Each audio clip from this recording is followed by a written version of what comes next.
in this sharir, in this mortal body, so I don't want to give it up.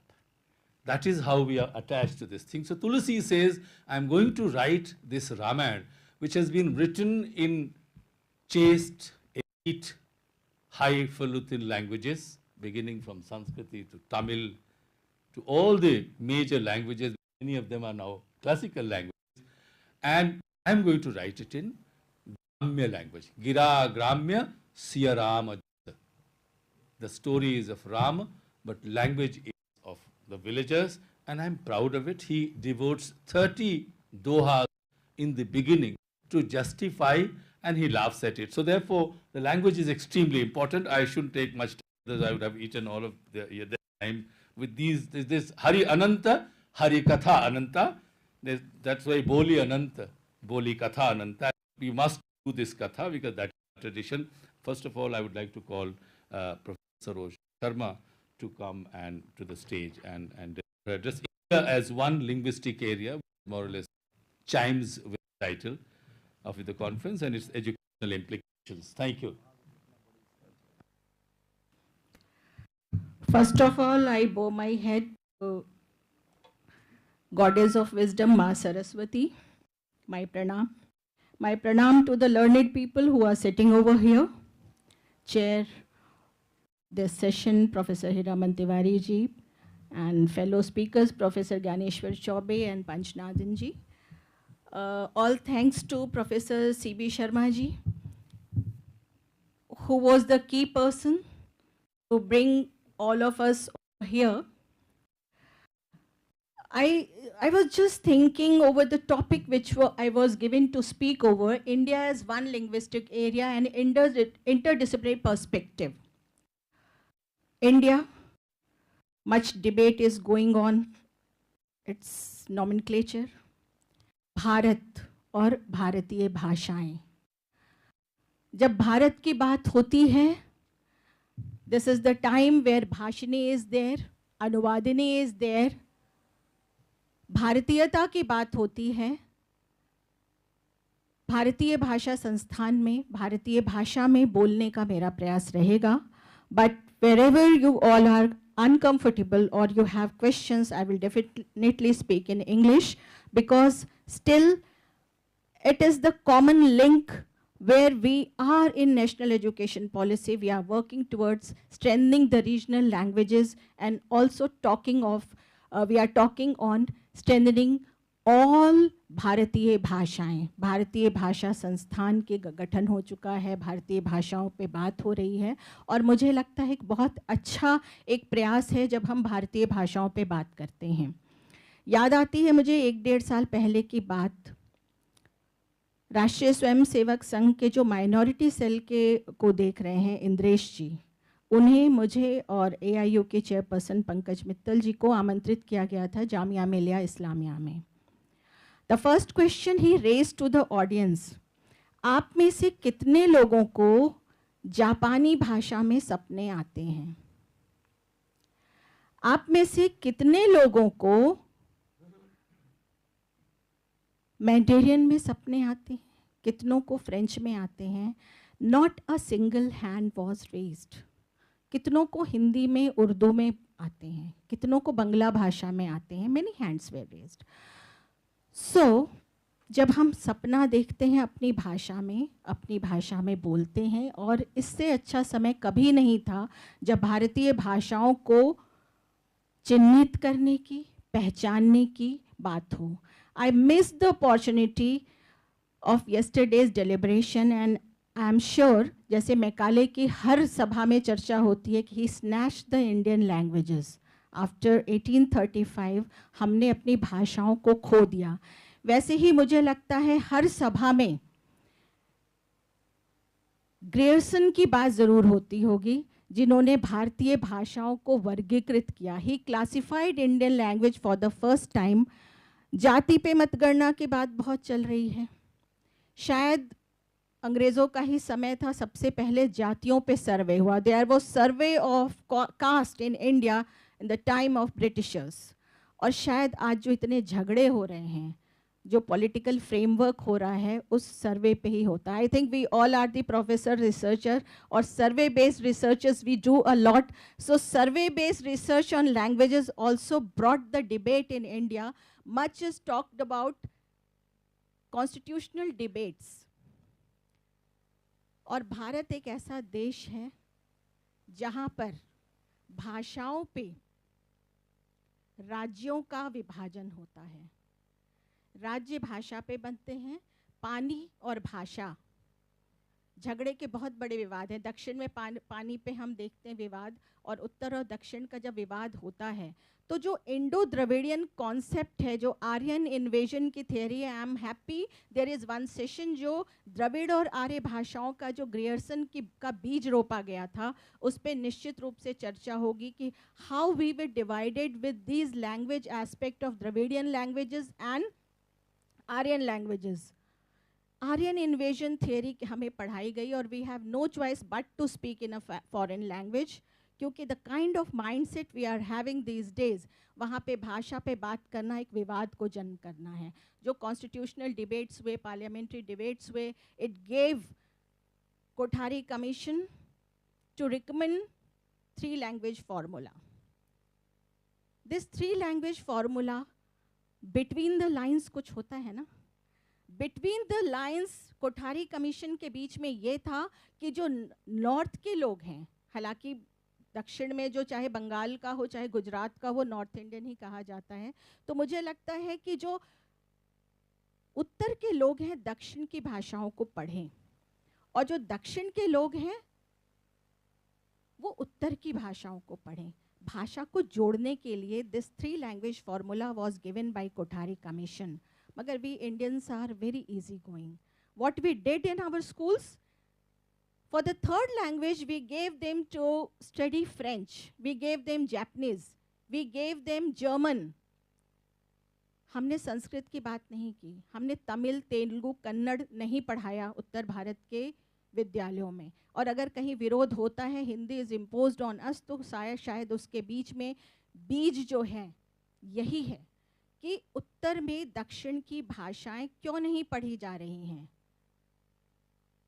I was born in Maharashtra. पिताजी defence में थे और मराठी हमें पढ़ने को दिया गया था. कक्षा 10 तक हमने मराठी पढ़ी है. मराठी मेरी मातृभाषा की तरह है. परिवार ऐसा था जो गैंगेटिक बेसिन से जुड़ा हुआ था. प्रयाग, बनारस, पटना, तीनों ही जगहों के पारिवारिक सदस्य थे. और जब बिहार की भी बात करें तो 3 तरीके की भाषाएं परिवार में बोली जाती थी, मैथिली, मगधी और भोजपुरी. उत्तर प्रदेश में हायर एजुकेशन हुआ कानपुर में. कानपुर वो जगह है जहाँ पे उत्तर प्रदेश का मध्य है. जो पश्चिमी खड़ी बोली हिंदी की है और जो मीठापन पूर्वी भारत की भाषाओं में है. अवधी, जो dialect, I am talking about dialects of Hindi, Awadhi, bridge भाषा, कानपुर की लोकल भाषा, इटावा तक की बड़ी खड़ी बोली, खड़ी हिंदी है. इटावा के बाद जब वो कानपुर से प्रयाग और बनारस पहुंचते हैं और उसके बाद पटना तक पहुंचते हैं तो भाषा का स्वरूप, बोलियों का स्वरूप बदल जाता है. There is a famous proverb in Hindi, कोस कोस पे पानी बदले, 4 कोस पे बानी. बानी, वाणी, भाषा. The first man in the cave started writing on the caves, that pictorial depiction of the feeling. जब भाषा पे बात होती है, हमने क्यों सिर्फ लिखने को ही बोल दिया कि वो पढ़ा लिखा आदमी है. A literate person is that who can write and read. हजारों वर्षों तक श्रुति की परंपरा थी. क्या वो अनपढ़ थे? वेद, वेदांग, उपनिषद श्रुति से, बाय हियरिंग, वो चलता रहा. Now we are again going to that scenario. The maid of my home send me voice message. पढ़ी लिखी नहीं है वो, थोड़ा बहुत पढ़ी लिखी है, मगर वो वॉइस मैसेज पे लिखती है, मैं आज नहीं आऊंगी, I am not coming today. Bhasha doesn't need, this is my opinion, आप में से लोगों को हो सकता है, they must be difference of opinion, भाषा ज़रूरी नहीं है कि वो कलम की मोहताज हो। तुलसीदास को भी आप उद्धृत कर रहे थे, तुलसीदास को तो हमने डॉक्यूमेंट कर लिया, संवत 1680 80 गंग के तीर तुलसी तज्यो शरीर। Surdas, famous poet of Braj Bhasha, was a visual impaired person. Mirabai बहुत पढ़ी लिखी नहीं थी, but still many PhDs are there on their work. So when I talk, भाषा विद्या है, विद्या ही भाषा है, यहाँ पे things are being changed. When Anuvadini is there, when Bhashini is there, and we are having such kind of conferences, here again we have to think that only writing is not the measure to measure competency in language. So I have a small PowerPoint. I will just share with you. Yeah, sure. Please.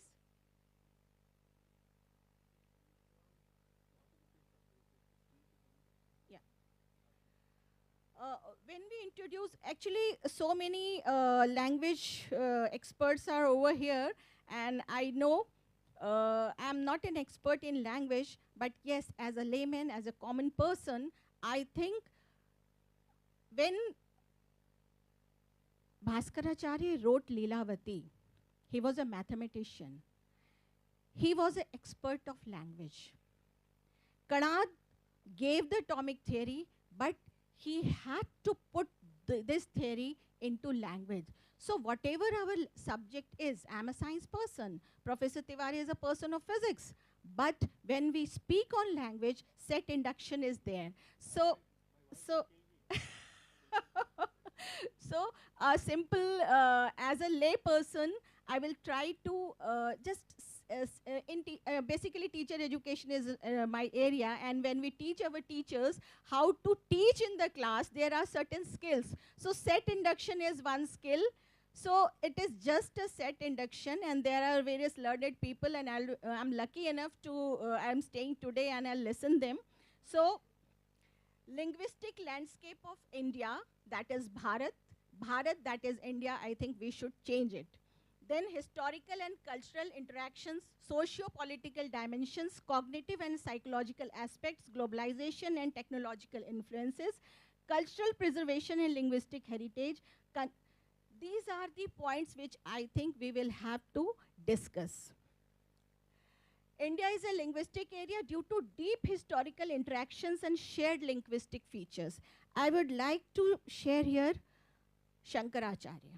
I was discussing about Grierson's theory, जो 4 group में उन्होंने बांटा है भाषाओं को, और उसके बाद डॉक्टर चैटर्जी आए, he also discussed and he gave theory of 12 languages, 17 भाषाओं पे ग्रियर्सन ने बोला that Indian languages should be divided, grouped into 12 groups, and he gave certain theory. Simple, मैं मातृभाषा पे बात कर रही थी, महाराष्ट्र में जन्म हुआ था, गुजरात में परिवार है, बिहार से और उत्तर प्रदेश से रूट्स हैं, तो जो भाषाएं मिली विरासत में, कहीं भी उन भाषाओं में झगड़ा नहीं हुआ. When National Education Policy 2020 talks about strengthening regional languages, अगर बच्चों को शुरू से मातृभाषा में पढ़ाया जाए तो वो नेचुरली सीखेगा, उसमें विभेद नहीं होगा. Yesterday a family was sitting just next to me, और उन्होंने मुझसे पूछा कि कहाँ जा रहे हैं. जब बात हुई तो उन्होंने कहा कि सी I'm from Karnataka and my kids cannot speak in Kannada. हम इंग्लिश में ही बोलते हैं, English is there mother tongue. कहाँ जा रहे हैं हम? तो मुझे लगता है यहाँ पे ज़्यादा से ज़्यादा अपनी भाषाओं में बोले. और India is a linguistic area, अगर डीप हिस्टोरिकल इंटरेक्शन में हम बात करेंगे तो I would like to again quote Shankaracharya. Shankaracharya जब गियर्सन की द्रविडियन थियरी जो है ना, द्रविड़ और आर्यन थियरी, शंकराचार्य तो मलयाली होने चाहिए, मलयाली में ही उनको काम करना चाहिए. To unite India he chose Sanskrit. 4 मठों में उन्होंने जोड़ा. वेद वेदांग उपनिषद जो अद्वैत की थियोरी थी, शंकराचार्य गेव अद्वैत थियोरी, और जो शैव और वैष्णव का झगड़ा था ना, पंचायतन का सिद्धांत शंकराचार्य ने दिया। गणेश, शिव, विष्णु, देवी। When we talk about multilingualism, when we talk about Bahudev, Advait, Advait, when we talk about interdisciplinary nature of education, which I am given here to speak over, multidisciplinary Lilavati जब लिखते हैं भास्कराचार्य, तो किस भाषा में लिखते हैं? उन्हें तो जरूरत पड़ती है। This is a link between mathematics and Sanskrit. Physics की थ्योरी, डार्विन को अभी आपने एक सांख्य दर्शन की बात की, मैंने डार्विन पे भी रिसर्च किया है। डार्विन को भी अपनी थ्योरी देने के लिए भाषा की बात की गई। जब लैटिन को बोला जाता है, लैटिन इज़ द लैंग्वेज जिसने यूरोपियन भाषा में फ्रेंच, इटालवी को जन्म दिया है। हमारे यहाँ संस्कृत और द्रविड़ में हम क्यों उलझ के रह जाते हैं? सो सोशियो लिंग्विस्टिक हमारी जो संस्कृति थी, सबने हमारी ये द्वैत और अद्वैत ने सारी भाषाओं को जोड़ रखा है। Whether it is Bangla, it is Gujarati, आप उसको 4 ग्रुप में, प्रोफेसर झा बैठे हैं, प्रोफेसर तिवारी बैठे हैं, ये लोग 4 ग्रुप में ज़्यादा एक्सप्लेन करवाएंगे, भाषाविद हैं, बहुत अच्छे से बोल पाएंगे। एक साधारण शिक्षक होने के नाते मैं अपनी कक्षा में किस भाषा में पढ़ाती हूँ, what kind of communication skill I am having as a teacher, how the instinct of national education policy goes. When I say Herculean task, how many of you know who was Hercules? भाषा के लोग हैं, जानते होंगे who was Hercules, और Herculean task कहाँ से आया? मैं तो बोलूँगी भागीरथ प्रयास। जब आप भागीरथ प्रयास बोलेंगे कि ये भागीरथ प्रयास करना होगा, आपको सगर के जो 60,000 पुत्र थे और जो उनका त्याग था, पुत्र राजा के पुत्र थे, 60,000 पुत्र नहीं हो सकते हैं, प्रजा राजा होती है। आपको हिस्ट्री, ज्योग्राफी, जो गंगा बेसिन है कैसे उत्पत्ति हुई, आप अपने विद्यार्थियों को बता पाएंगे। This is the impact of language. आप हरक्यूलियन टास्क की जगह भागीरथ प्रयास बोलिए, और यहाँ पे हमारा जो इस तरीके जो कॉन्फ्रेंस होते हैं, that will be more successful with the examples we are setting in the classroom. India is a linguistic area due to deep historical, हमारे इतिहास ही हमें विरासत में मिला है। शक, हूण, कुषाण सब आए, यहीं रह गए। बहुत झगड़ा होता है भाषाओं पे, हम बहुत लड़ते हैं। इज़राइल की तो भाषा खो गई थी, नेस्तनाबूद कर दिया गया था उसे। Israel revoked Hebrew. आप में क्या कमी है? नदियां हैं, हरा भरा देश है, कच्चा मांस आप नहीं चबाते हैं, फल फूल हैं, सब्जियां हैं, हजारों वर्ष की श्रुति की परंपरा है, वेद वेदांग उपनिषद हैं, बौद्ध जैन हैं। उसके बाद का मुगल काल को भी अगर आप ले लें तो उसका आर्किटेक्चर है, ज्ञान है। दारा शिकोह जैसे लोगों ने पूरी मीमांसा पे लिख दिया। When that kind of Indian knowledge system is there, then fighting over languages is very mean. छोटे से देश से आप सीख लीजिए ना, हिब्रू को हजारों साल पहले से जिंदा कर दिया। प्रोफेसर कपिल कुमार जी हमारे यहाँ आए थे, national institute of open schooling, और एक कार्यक्रम हुआ था, विद्या भारती एक समूह है उनकी तरफ से और NIOS के संयोजन में। He told the forum that 93% of manuscripts are not read, not being read, ख़त्म हो गए हैं, उनको पढ़ने वाले लोग ही नहीं हैं। जो हम बड़ी बड़ी बात करते हैं इंडियन नॉलेज सिस्टम पे, वेद वेदांग उपनिषद ब्राह्मण आणक आरण्यक तैत्रीय, ये सारी चीज़ें सिर्फ उस 7% में है। So why we are not having that kind of experts who can read out the manuscripts जो हमारे इंडियन नॉलेज सिस्टम को लाएं, and language plays a vital role. Grierson को फिर मैं बोलूँगी कि भाई उन्होंने द्रविड़ और उसमें तो झगड़ा किया, इतने विद्वान थे तो हड़प्पा की भाषा क्यों नहीं पढ़े? He tried to exclude this Harappan language also, पहाड़ी भाषाओं को अलग कर दिया। अब क्या है, नया विवाद ये हो जाएगा कि भाई उसको तो पढ़ा ही नहीं जा सका था, हड़प्पन कल्चर अलग था, द्रविड़ अलग था, आर्य अलग था। लड़ते रहिए भाषा पे। भाषाओं पे लड़ते लड़ते हम ये भूल गए कि अभी तक आपकी सबसे पुरानी भाषा पढ़ी नहीं गई है, जो मानी जाती है सबसे पुरानी। आपने मान लिया कि आर्यन इन्वेजन हुआ, आपने मान लिया कि ये इंडो यूरोपियन लैंग्वेजेस हैं, आपने मान लिया कि ये द्रविड़ लैंग्वेज है, क्योंकि आपको मनवाया गया। We were told that these are the Dravidian language. We were told that these are the Indo-European languages. These are tribal languages. So now this is the right time where we have to work towards finding out the ways to read our manuscripts, to prepare the learned people who can read out the manuscripts, who can evolve the language and its origin. Researchers, more and more researchers are needed where, and I think these kind of conferences are very helpful. We have started, अंधेरा नहीं है सामने, उजाला है, तभी तो भारतीयता की बात हो रही है, भाषाओं को ढूंढने की बात हो रही है, इतिहास को खंगालने की बात हो रही है। जब आप इतिहास को खंगालते हैं तो समुद्र मंथन से जो मोती निकलता है, समुद्र मंथन से जो अमृत निकलता है, समुद्र मंथन से जो लक्ष्मी जी की जो बातें निकलती हैं, मुझे लगता है कि this is the right time to explore. I won't take much time. Trade, migration, contest and religious exchanges facilitate linguistic interaction. Only one example I have given of Shankaracharya. He united India. Another example I would like to give from Kasargod.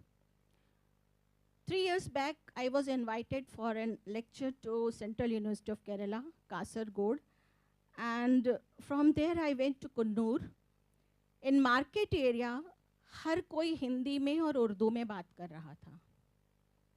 मुझे लगा ही नहीं कि मैं दिल्ली से गई हूँ और केरल में हूँ।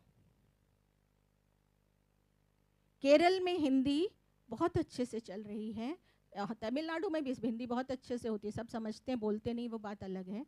मगर केरल में भी, कासरगोड में जो खरीदना था, they were not comfortable in English, they were comfortable in Hindi, they were comfortable in Urdu। कारण क्या था? ट्रेड।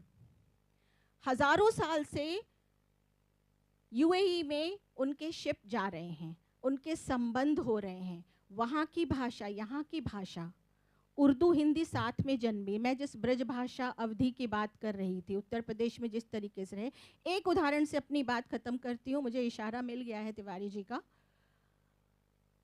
हम इतने बटे हुए हैं भाषाओं में कि डायलेक्ट को भी हमने थोड़ा सा अलग अलग कर दिया है। दुनिया में सबसे ज़्यादा बोले जाने वाली भाषा, भाषाविद यहाँ मौजूद है, मैंडेरियन की बात होती है, सबसे ज़्यादा बोलते हैं क्योंकि पॉपुलेशन ज़्यादा है। बड़ा ही फासिज्म वाला माहौल था, हो सकता कोई अपनी डायलेक्ट लिखवाता भी होगा, तो उन्होंने बोला नहीं, आपकी भाषा यही है। हमारे यहाँ बहुत डिबेट हुए कौन सी राजभाषा होनी चाहिए, which should be the official language of India. English should be language, official language for next 15 years and it's still ruling the country. जब हम भाषाओं पे बात कर रहे हैं, जब मैंने कासरगोड का आपको उदाहरण दिया, और जब हम पहुँचते हैं कि डायलेक्ट को जोड़ें, मैंडेरियन क्यों है? क्योंकि all the local dialects were merge into Mandarin, उन्होंने उसको जगह ही नहीं दी। एक भाषा है आपकी, चीन है, चीन में ये बोला जाएगा, लोकल डायलेक्ट्स हैं वहाँ बहुत हैं, चाइना में ऐसा नहीं है, और अब थोड़ा बहुत हो भी रहा है। सुबह ही बात हो रही थी कि सिंगापुर में भी है, हांगकांग में भी ये भाषा है। बट अगर हम भारतीय भाषा की बात करें, so we refuse to accept local dialects. 50 से ज़्यादा भारतीय भाषाओं पे एनसीईआरटी काम कर रही है, ट्राइबल भाषाओं पे। There are many tribal languages, so we refuse to accept them. और जब हमने उनको सबको अलग अलग कर दिया, यूनेस्को बोलता है 10,000 भाषाएं हैं, आपके भी बहुत सारी भाषाएं हैं। When we segregate all the languages, सबकी अपनी आइडेंटिटी है, I do agree, then Mandarin is on number 1. If we talk about Indian languages, I salute Sindhi people. Sindhi के लिए उन्होंने कभी भी एक राज्य नहीं मांगा. They did not ask any state for Sindhi language. So power of language is there. This is the right time where we have to research more, we have to read more, we have to inculcate Indian knowledge system, we have to explore the origin of Indian languages. And I am a layperson, I spoke in that way. I hope I tried to touch our hearts. Thank you very much. Thank you for inviting me.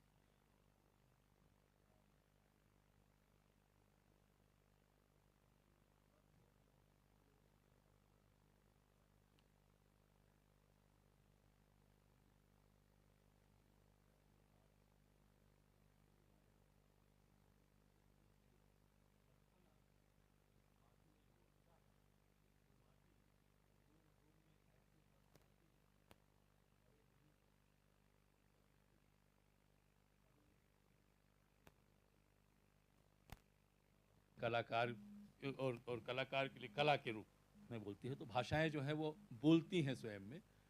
और but of course there is a genetic side to it which is a very scientific way.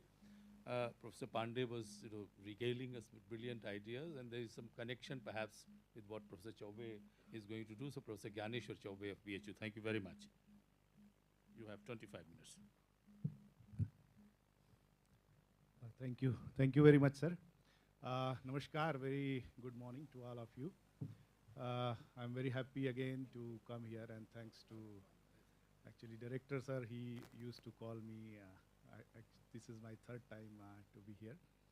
So for this time, he wanted me to speak about the chronology that relates with the genetics, how genetics can tell the timeline of Indian subcontinent, who came where, and how the peopling of India has happened. So let us see one by one that how things has moved into the Indian subcontinent. So before we start the pointer, कहाँ गया? हाँ sir, इस पे काम करेगा क्या?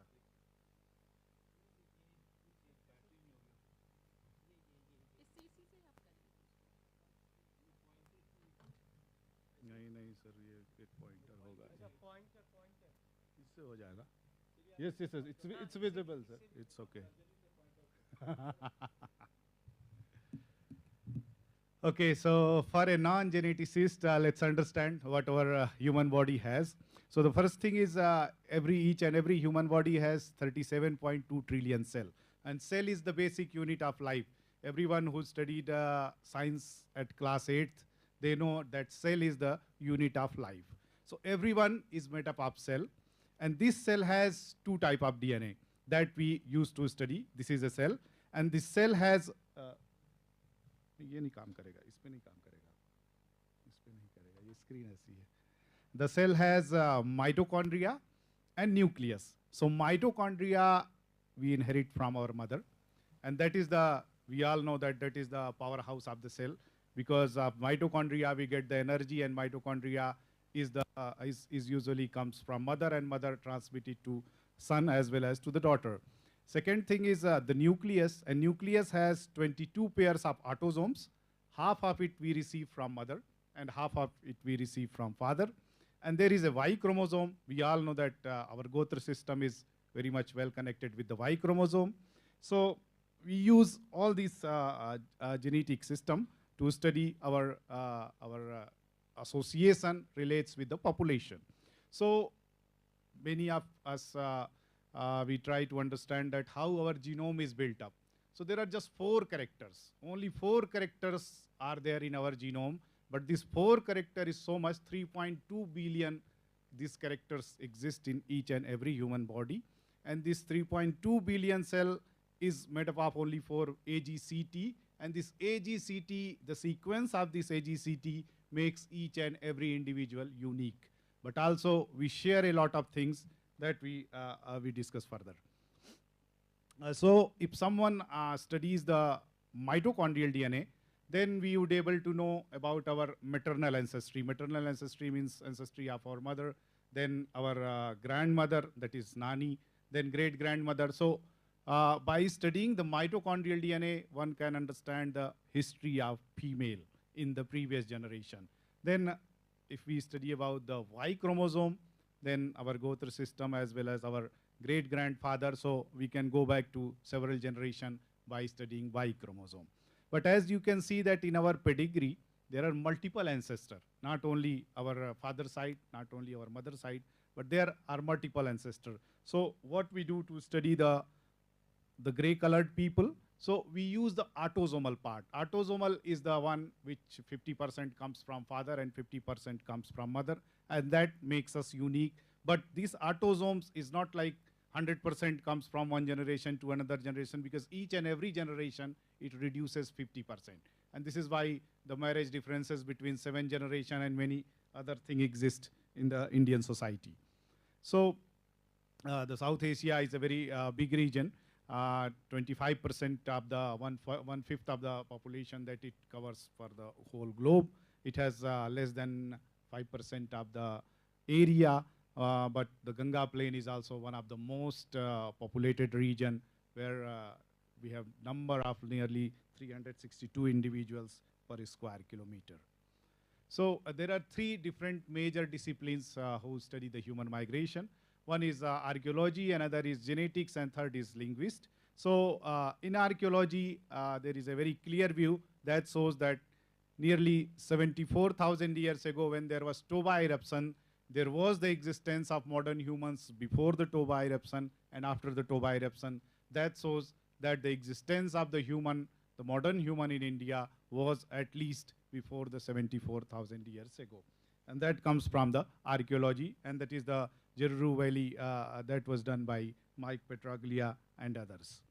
So the geneticists, they say that the genes of modern human exist in India at least 50 to 70,000 years ago, and that comes by studying the mitochondrial and Y chromosome. And third scenario, which is much more complicated, because as soon as linguistic theories enters into this debate, then it start to change many things, but also it start to make the debate more intense. So the Eurocentric view says that whatever language is being spoken in India, none of them has been originated in India. But there are multiple studies related with people who are working on Indian subcontinent. They show that at least the Dravidian language is indigenous, as well as many other languages they are being studied. So this scenario may change, but everything what is shown here with the linguist is happened in last 5,000 years. So we use the mitochondrial DNA data, the Y chromosome data, and the autosome data to see that how the population are interrelated with each other. So as we see that there are only 4 nucleotides, and these 4 nucleotides make each and every person unique, but there are commonality between 2 individuals, and these commonality is called as haplogroup. And this, by using the information of the mutations, we can classify an individual into the haplogroup, and they say, and we say that, okay, this haplogroup exists in this region, and this haplogroup is migrated from this region to this region. So, and by using this mutational information, we can build a tree-like structure. As you can see that when the branches are bigger, it means that it has taken longer time to accumulate the mutation. And when branches are smaller, then it has taken less time to accumulate the mutation. So now the time starts when we see that a clear-cut signal that when human came out of Africa. So the first study was related with the Andaman Nicobar Island that we have done in 2005. So in this study, we have completely sequenced the mitochondrial genome of Andaman Islanders, and that shows that nearly 65,000 years ago, a group of human has migrated out of Africa, and probably it took the southern coastal route because coastal region was more easily to migrate. And then a group has reached to India, as well as another group has reached to Andaman Nicobar Island, and further the other group has kept on moving, and they reached Australia within 1,000 years. So the Y chromosomal information also in congruence with it, that shows that the existence of modern human in India is at least 70,000 years older. Here we can divide that very different kind of groups that exist in India. For example, these two groups, they exist at least since 70,000 years ago. These three groups that has also originated in India in last 50,000 years ago. These three groups again that has originated in last 25,000 years ago. Then this group, this J2, that has not originated in India, that has probably originated into Middle East and came to India 16 to 18,000 years ago. And two more groups, one is related with the Austroasiatic people that also associates the Indian, the Mundari people to the Southeast Asia nearly 5,000 years ago, as well as the most debated haplogroup R1A status that associates, that is still under debate, and we are still working to see that the origin of R1A exists in which geographic area. So the human migration, as we see, that has happened in last 70,000 years ago. Human has moved out of Africa. So what we expect that, okay, this is the origin of modern human, then it should move stepwise and to reach to the India as well as to the eastern part of East and Southeast Asia. Whereas we see completely a different scenario, that whether the human has originated in this region, but the second most diversity is existing into the eastern part of India as well as southern part of China and in Southeast Asia. What it means that the human has migrated from this region, but the signature of this migration has probably erased from the overall region of Europe as well as from the Middle East. And again, this nurturing place, that is eastern part of India as well as Southeast Asia, this Y chromosome has further again moved and populated to the Europe and other region. And here you can see that the earliest, the haplogroups related with the Y chromosome that are most prominent into this region, not to in these regions. So, and this all of them have originated in last 50,000 years ago. Then the second timeline comes around the time when microlithic technology has indigenously originated and then is spread to various parts of the subcontinent. The archaeologists say that it has probably originated nearly 40,000 years ago, and then started to emerge to various other regions of South Asia. And here the genetics shows the same timeline where we see that the population of Indian subcontinent has increased nearly 100 times in last 35,000 to 30,000 years ago. So a very big expansion of population has happened in 35 to 30,000 years ago, and that was an indigenous expansion of the modern population. And based on the comparative study that was done on various regions of South Asia, comparing with other regions of the South and Southeast Asia, as well as other region of globally, then we see that to around 25,000 years ago, half of the humans, the half humanity has lived into the South Asian region. And here you could see that this green color shows the South Asian maternal region, and you can compare with the other regions, and one can clearly see that 25,000 years ago, half of the whole human population, the effective population size was showing that half of the human was living into the South Asia 25,000 years ago. Then between 25,000 years ago to 16,000 years ago, there is not much information in genetics. This next information comes with haplogroup J2 that has originated into the Middle Eastern region, nearly 25,000 years ago. And the connection of J2 with the South Asia is 16,000 years ago split time. So nearly 16,000 years ago, a group has split from the Middle East region, and then this group has reached to India. So many people, they associate with agriculture, but let us see further that how agriculture is associated with the origin into the Indian subcontinent. So the further paper that is associated with the Harvard as well as Professor Vashant Sinde. In this paper, the Harappan genome, that is a single genome, but still that is very effective. So based on this single genome, what we see that nearly 12,000 years ago, the Iranian as well as the Indian Indus Valley civilization branches got separated, and then Indus Valley civilization branch has got admixed with the Andaman-related hunting-gathering population, and finally they made the Indus Valley civilization group. And because the time split was much more earlier than the origin of the agriculture into Indian subcontinent, so that indirectly shows that the independent origin of agriculture has probably happened into the Indian subcontinent. It was not imported from the West Asia or from the Middle East. So now the more debate relates with the last 5,000 years ago, because this is the time when many of the language groups started to move from one direction to another direction. So let us see that what we see in the last 5,000 years ago. So there is a very clear-cut genetic connection between Indus and Mesopotamia. And this is not only because of the migration, but also because of very heavy trade between these two regions. So we studied 4 individuals coming from a very different timeline from the Mesopotamia, and that was between 4,600 to 1,500 years ago. And all of these individuals, they were showing a connection with the Indian subcontinent. They all are falling into the indigenous mitochondrial genome of Indian subcontinent. That shows that a very long-term and very long connection was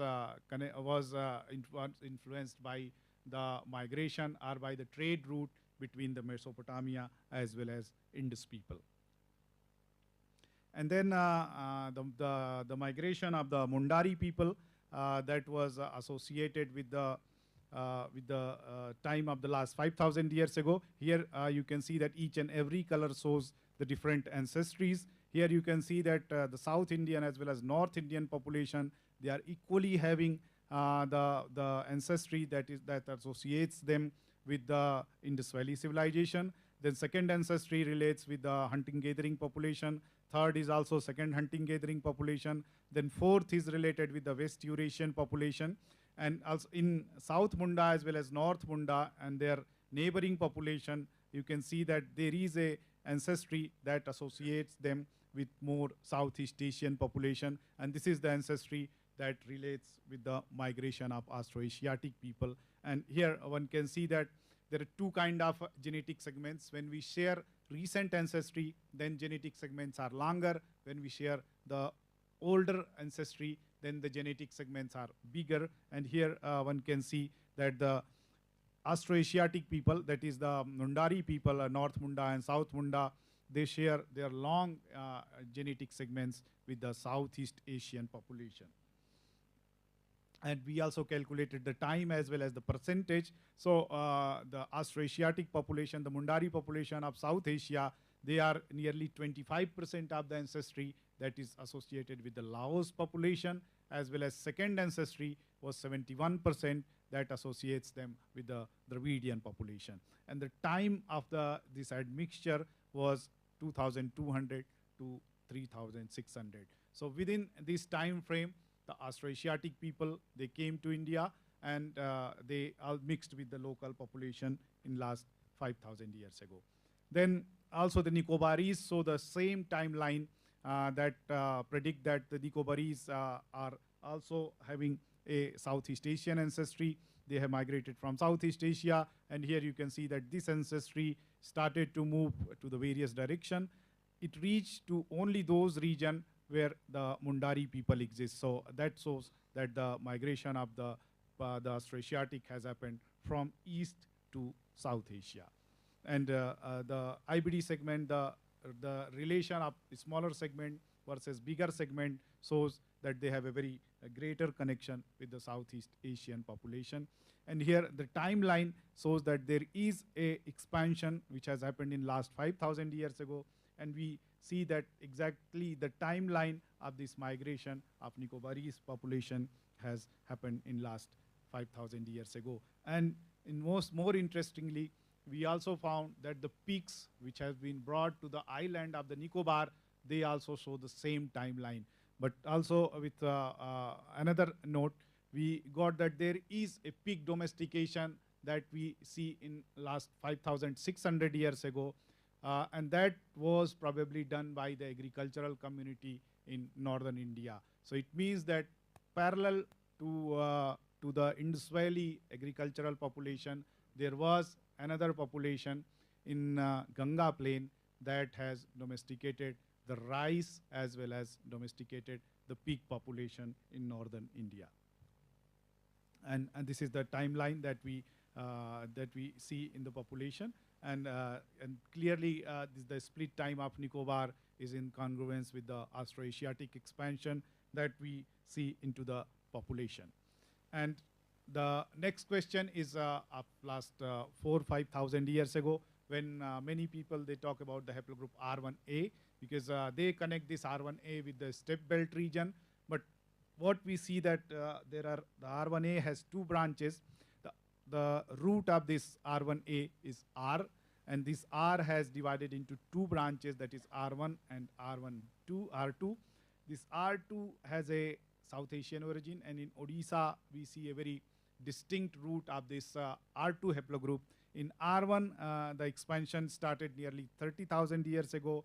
We see the branches of R1 in India, as well as the other R1A branches. They are also existing in India, and the time of this R1A existence is nearly 4,000 years ago.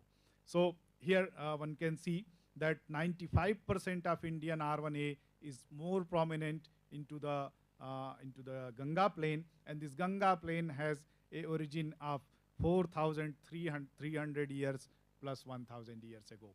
So the timeline is compared with this 6,000 to 3,000, and this 6,000 to 4,000, and the origin of this haplogroup, the 95% of R1A is indigenous, and that is present into the Indian subcontinent. So, and three more results comparing to that, the genetic landscape is mostly governed in India is by geography rather than languages. Based on languages, we don't see a clear-cut differentiation, but based on geography, we see a clear-cut differentiation. Second thing, the Indian caste structure is more recent comparing to the population, the early population of India. For example, that this is a Brahmin population sample, and that's here a more recent common ancestry with Kshatriya 2,000 years ago. Both of them share a common ancestry with the Gujarati population 4,500 years ago, and all of them they share a common ancestry with the Santhali population 8,000 years ago. So 8,000 years ago there was no caste structure, and the caste structure became rigid in last 2,000 years ago. And further, these individuals, they show a common ancestry with the Sindhi, Makarani, Kalas, Burusho, the Pakistan population 15,000 years ago, and with the Iranian population 25,000 years ago. And the last thing is, because of the endogamy, the Indian population is highly structured, and we make a very unique population structure. So the two things, we have a long-term settlement. Everyone is having, in India, is having a rooted structure that has happened in last 70,000 years ago. And these two factors, that is long-term settlement as well as endogamy, they make Indian population very unique. So, and I would like to acknowledge the groups that we share with the data as well as the samples from the Institute of Genomics, University of Tartu, Estonia, our Peter Underhill, Stanford University. Professor George Wandrim is our long-term collaborator from Bern University, University of Kolkata, Dr. Rakesh Tamang. And the Sri Lankan work we have done with University of Colombo, as well as Dr. Sachin Tiwari from the BHU. And we also share many of our data as well as the samples from various institutes of India. So thank you very much for your kind.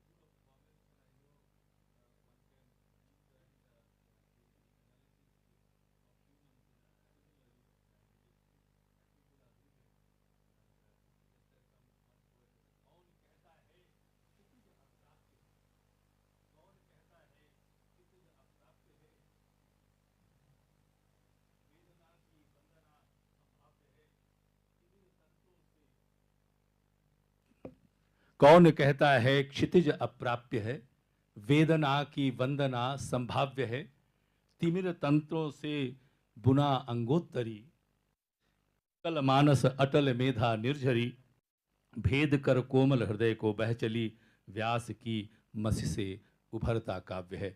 So I invite Professor Mohanty, who is going to talk about the development of languages and various languages. By the way, this poet is myself.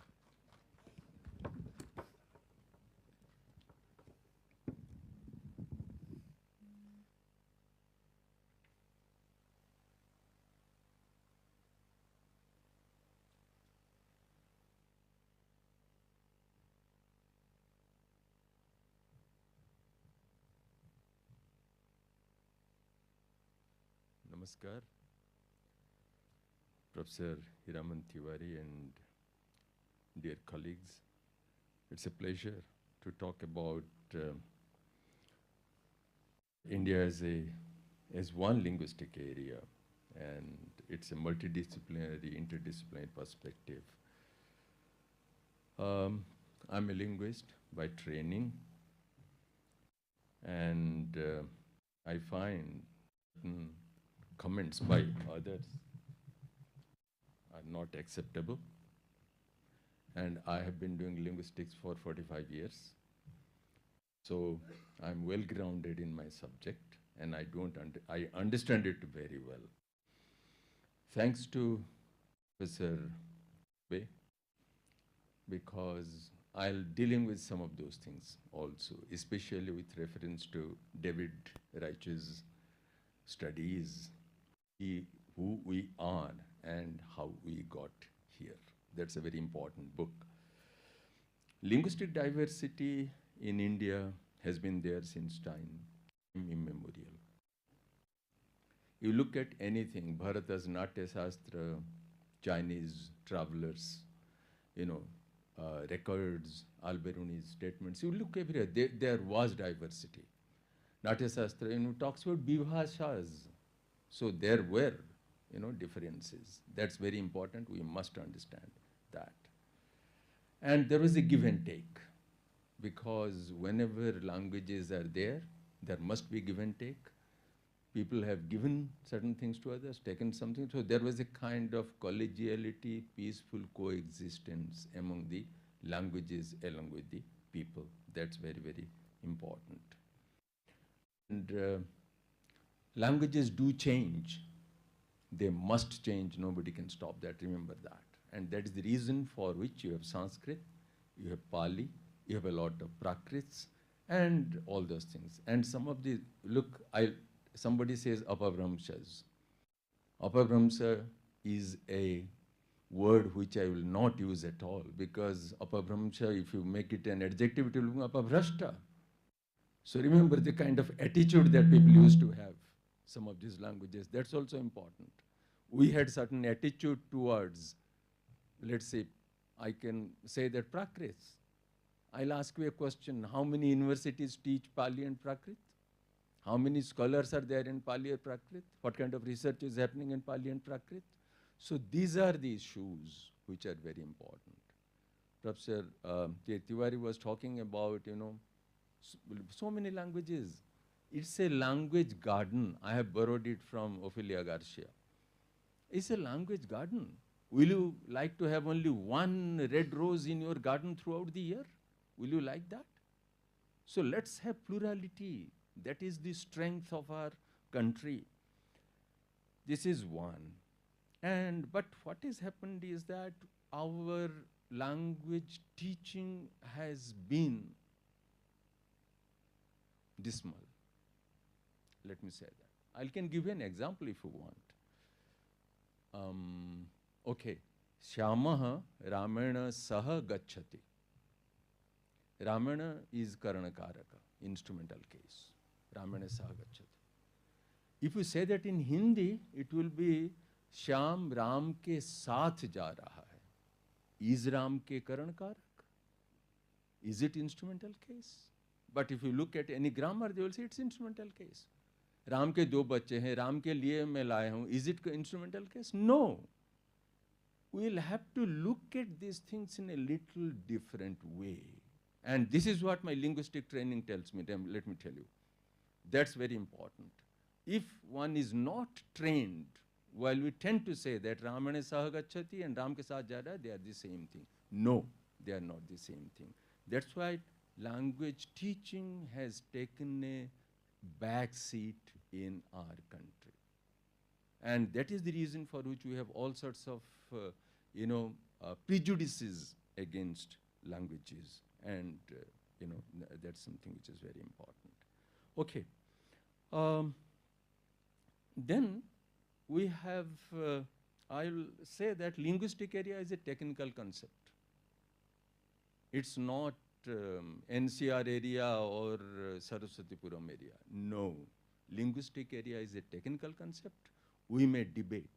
We may interrogate. But it's a technical concept and it has to be discussed in that light. You cannot say that, well, because so many languages are spoken, it becomes a linguistic area. No. That is something which we will have to, I want to emphasize. Okay. Now here, another thing, we must see what has happened in the past. Our three-language formula was implemented in 1968. If you take and CIIL, I know for sure, used to give a stipend for non-language mother tongue speakers to come and join and learn these languages, to go back so that multilingualism would develop. That was the purpose. And we know what happened between 1950 and 1965. Let's not discuss that. So that is, but three-language formula, I'll ask you a very simple question. 3 institutes were looking after that. Central Institute of Indian Languages looking after mother tongue, Central Institute of Hindi looking after Hindi, Central Institute of English, forget about FL, that was added later, to look after English. What about the efficacy, success of our three-language formula? Why we are not multilingual as yet? Whenever I deliver a talk in English, people say, can you not speak Hindi? If I speak in Hindi, I have never studied Hindi in my whole life, let me tell you. I have learned Hindi. When I went to school, it was Sanskrit. I feel very,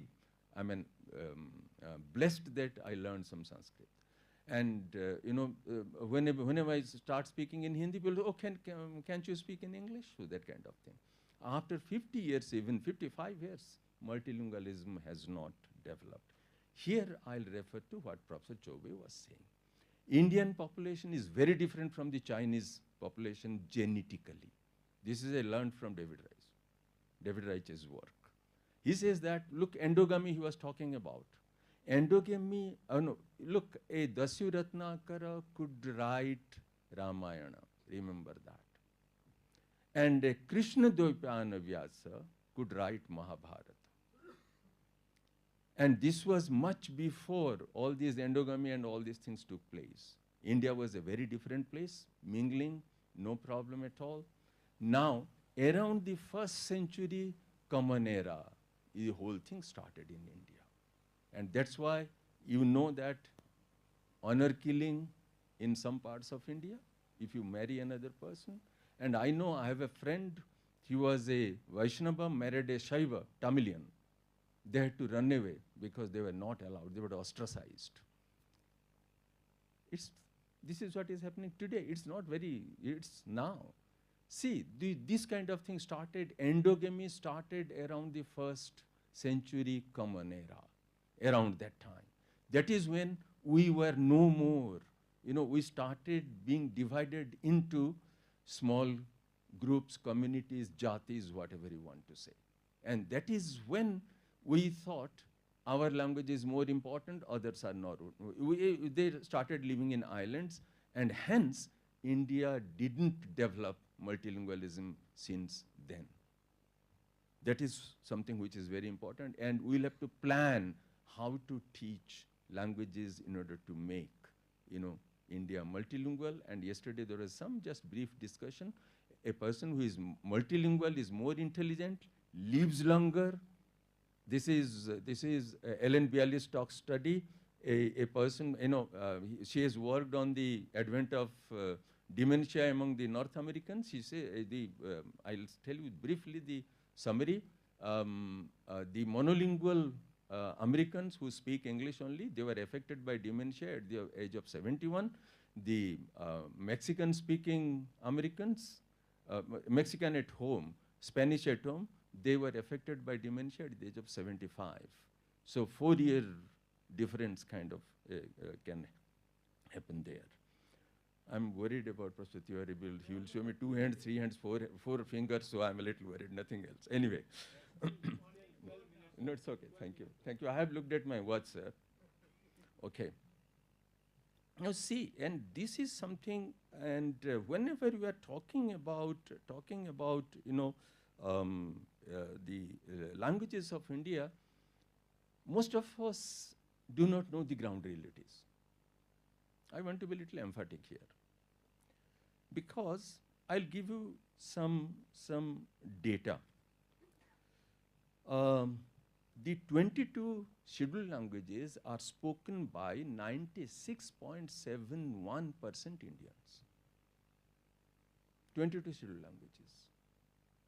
96.71% of the Indians speak these 22 scheduled languages. And according to 2011 census data, we have 1,369, you know, languages and mother tongues. Mother tongues, including 22 scheduled languages, 121, whatever, all those things. 1,369. Now, if you look at, subtract 96.71, it's 3.29. 3.29 Indians speak 1,347 languages and other mother tongues. Non-scheduled languages and mother tongues. So this is the statistics. Now, when we are talking about languages in this country, you can imagine what kind of planning we need. We need really a kind of detailed planning for this kind of thing, okay? The most surprising thing is that, you know, in 2001, we had 1,635 mother tongues. Census data I'm giving you. But in 2011, it became 1,369, a big reduction. And I'll give you, in 1961, what was 1,652. Look at the statistics, let's not go into the details. In 61, 1,652. In 2001, 1,635, reduction of, let's say, 15. But in 10 years, 2011, it being 1,369. Honestly, I have never seen a single discussion anywhere in this country about this kind of reduction. And it's very important. We must be worried. If trees are cut, we are worried. If a tiger dies, we are worried. If an elephant dies, we are worried. You see, 1635 becomes 1,369. Should not worry. There is absolutely, I have never read a single line anywhere. There are so many scholars here. If you please tell me if anybody has written about why this kind of reduction. That is something which is very important. Okay. Now, no, explanation I also know. But no discussion I am saying. People are not aware of that. No, sir. Okay, now one more thing I'll emphasize here is that language is intertwined with culture. Culture is not a part of language. Culture and language evolved in the human mind at the same time. So language and culture I would say, are two sides of the same coin, and any change in culture will be reflected in language, any change in language will be reflected in culture. So language is handy for me, so I would always look at language. I'll give you a couple of examples here. I'm very fascinated by Punjabi. Punjabi is still very close to Sanskrit. Today's Punjabi. Adya, in other languages, all other languages, Aj, in Punjabi it is Aj. Danta, in other languages it is Dant, Dat, whatever it is, in Punjabi it is Dand. Hasta, in other languages it is Hath or Hatha, in Punjabi it is Hath. See, the geminate is still retained. There are three stages. Let's take, Bangla, Odia, Marathi, Assamese, and all these languages. If you take these languages, Hasta, Hatha, first geminate, then Hath, then Hatha, etc. So all these things have taken place. See, Punjabi has just undergone one phase of change, when all others have gone to another remaining two stages of change. And that means most of these changes took place not in that area. They took place in the inland, the central India. So I take central India is literally the center of all these things, changes. That's quite important, number one. Number two, I'll give you one more example. That is, I'm very familiar, I'm a child who born and brought up in a village, spent the first maybe 16, 18 years of my life in the village in Odisha. And let's take Kintar Mamu. Mamu has nothing to do with Matula, because Tula can never become Mu in any way. No, there cannot be this. This change is impossible. Matula cannot become Mamu linguistically. Mamu, if you look at, the principle is, if a word has more meanings in a language, less meanings in another language, it should be originally in the language which has more meanings. Look at Mamu in Dravidian languages. In Dravidian languages, Mamu refers to three persons: mother's brother, father's sister's husband, and father-in-law. That means I can marry my mother's brother's daughter, I can marry my father's sister's daughter, father, sister's husband, daughter, I'm not going there, father, sister's daughter, cross cousin marriage is allowed. Third one, if I marry, they become my father-in-law. So all the three are called Mamu. You go to some other places, Mamu is mostly, there are some here, I have worked on that long ago. I have published a paper. Mamu mostly means mother's brother. That means Mamu originated in the Dravidian languages. Then it was, taken into other languages. Mamu is pan-Indian, and Mamu, I have used Radcliffe Brown's expression, is male mother in Indian languages. It's anything happens in my house, Mamu was there. Death, birth, whatever it is, Mamu was there. So male mother kind of thing. Now, culturally, what I'm trying to say is, culturally we are one, we are united. And that is something which must be emphasized. And culture is something which binds us in a greater way. Another example which has not been done very seriously in this country is toponymics. I emphasize that. Analysis of place names. Whenever people live in a place, they will give a name to that place. So toponymics is something which must be emphasized. If you want, well, since I have some time, yes, I have still, I started at 11, it's 11:18 now, I have 12 minutes, 12 more minutes. So, Less sir, than 8 minutes. Sir. 25. Anyway. Oh, no, 25, I'm sorry, minus 5. Yes, exactly. I'm sorry, it's 13, I'm mistaken, I've I'm got a sorry. timer. No, I apologize, it's 13 minutes, I'm sorry. Puri, everybody thinks has to do with Sanskrit Puri. It's W-R-O-N-G, wrong. because it disturbed me. Place names always occur in clusters. If there is Hyderabad, there must be Sikandrabad. There must be Faizabad, there must be Muradabad, there must be some other Bad. Has to be there. It cannot happen without that. Now, there is no second place name in the whole state of Puri. So, I mean, our scholars say Puri is a suffix like Jagannatha Puri. There is no second place name with the suffix Puri in the whole state. Pur, full.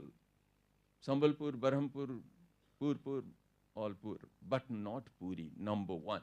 Number two, if the shortened form is used, Puri, the full form should have been used somewhere. Right from 10th century inscriptions, Puranas, Mahabharata, whatever, Ramayana, no Jagannatha Puri, no Purushottam Puri anywhere. So that made me very confident that Puri cannot be Sanskrit. Then I looked for an alternative source. Very fascinating. Puri is a Munda word. Jagannath is a Savara Devata, Savaras are Munda, and Savara, I found it in Savara's language, Juang, Khadiya, Santali, everywhere. It means a huge, okay, sea, Samundar, Samudra.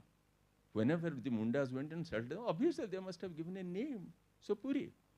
And I'll give another example. Chilika, yesterday I was mentioning. Chilika Lake.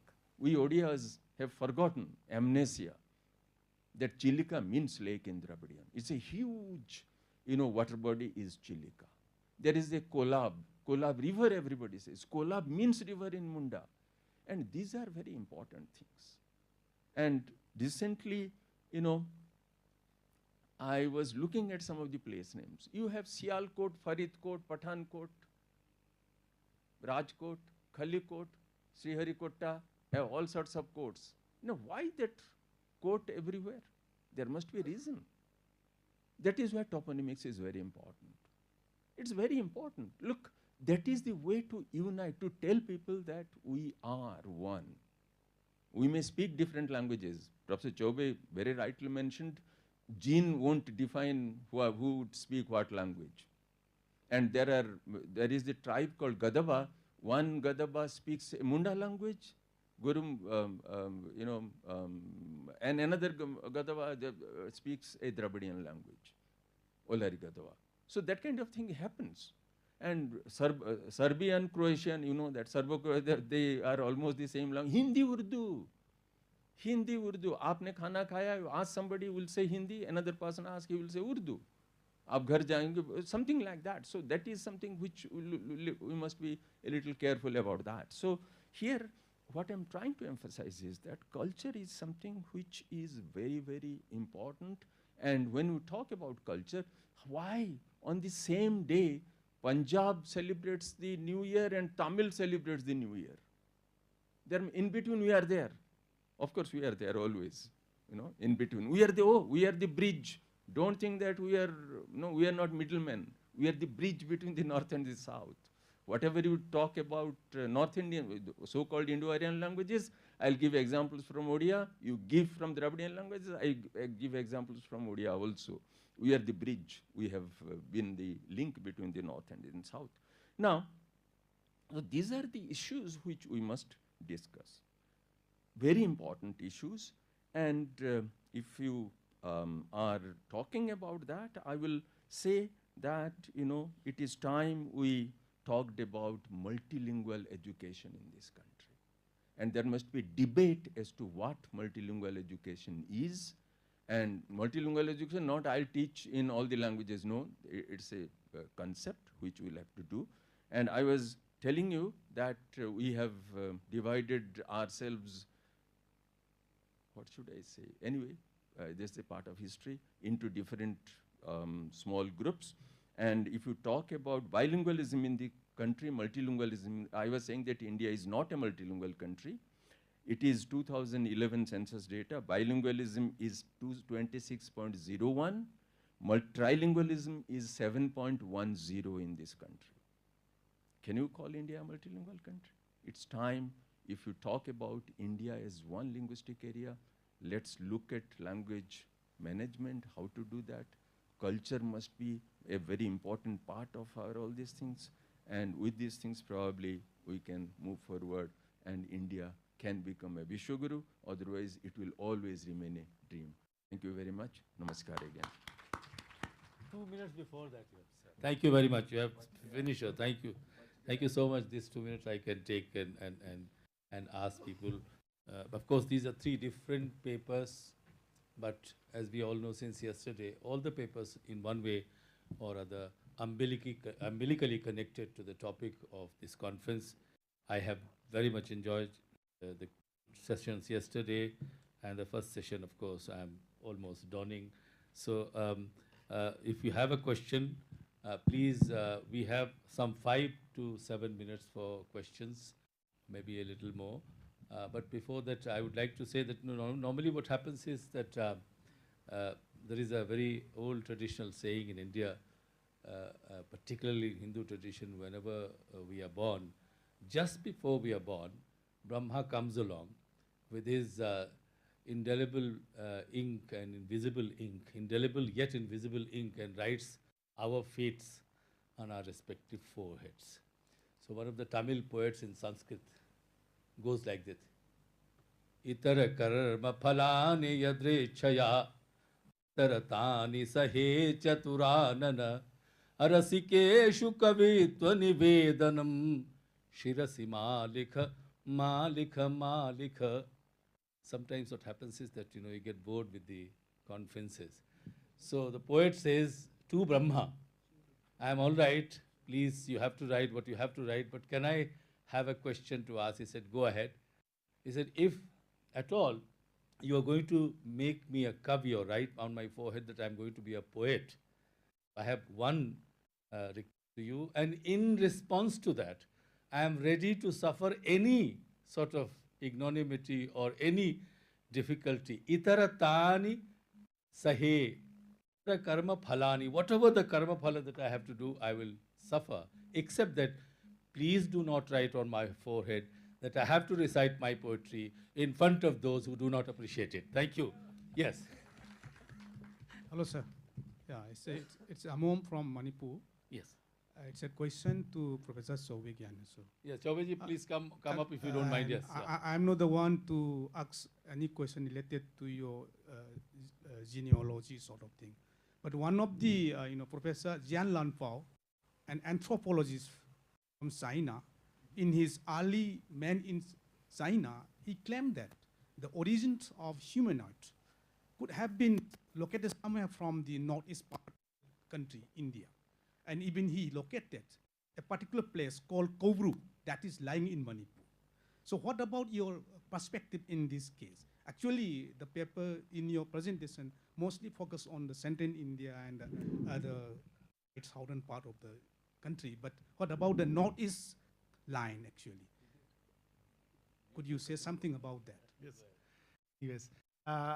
So you see, at the moment, most of the either it is associated with archaeology or paleontology or genetics, they all unanimously show that our ancestor, the modern human ancestor, is most likely existing in Africa. But if we go back a little bit more, that says like 2 million years ago, that was the human when we started to walk bipedal locomotion, okay? That Homo sapiens. So, when humans started walking, then you know that the existence of human has been also observed in India nearly 385,000 years ago. That was eastern as well as in southern part. So the existence of human in last 2 million to 200,000 years ago, when it has emerged into Africa, it is not very well known. So who were the ancestors of those human who originated in Africa 200,000 years ago? It is still a question. So you never know, maybe it was the same human who was existing in this region. But India is one of the very bigger region for the, and also the climate was very good since a very long time. So possibly the earliest human, and also there are multiple humans, they were existing parallel to the modern human. They also intermixed with that we have the evidence. But getting a ancient sample in India is much more problematic. A sample which is 2,000 years older, DNA out of it is completely out of question at the moment. So you never know, maybe after 4 or 5 years when technology would improve, then we will have more knowledge. Thank you, Yes, sir. Yes, sir. Yeah. Microphone, please. The microphone, sir, is coming. Yeah. It's being recorded, so yeah. Your conclusion was that much influential factor was geography rather than language, you said.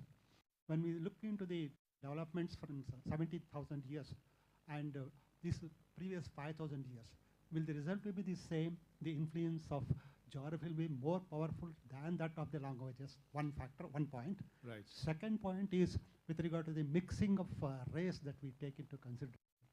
When there's a mixing of race, be the DNA will be the same, or is it going to change, and how we are able to analyze it? That's my.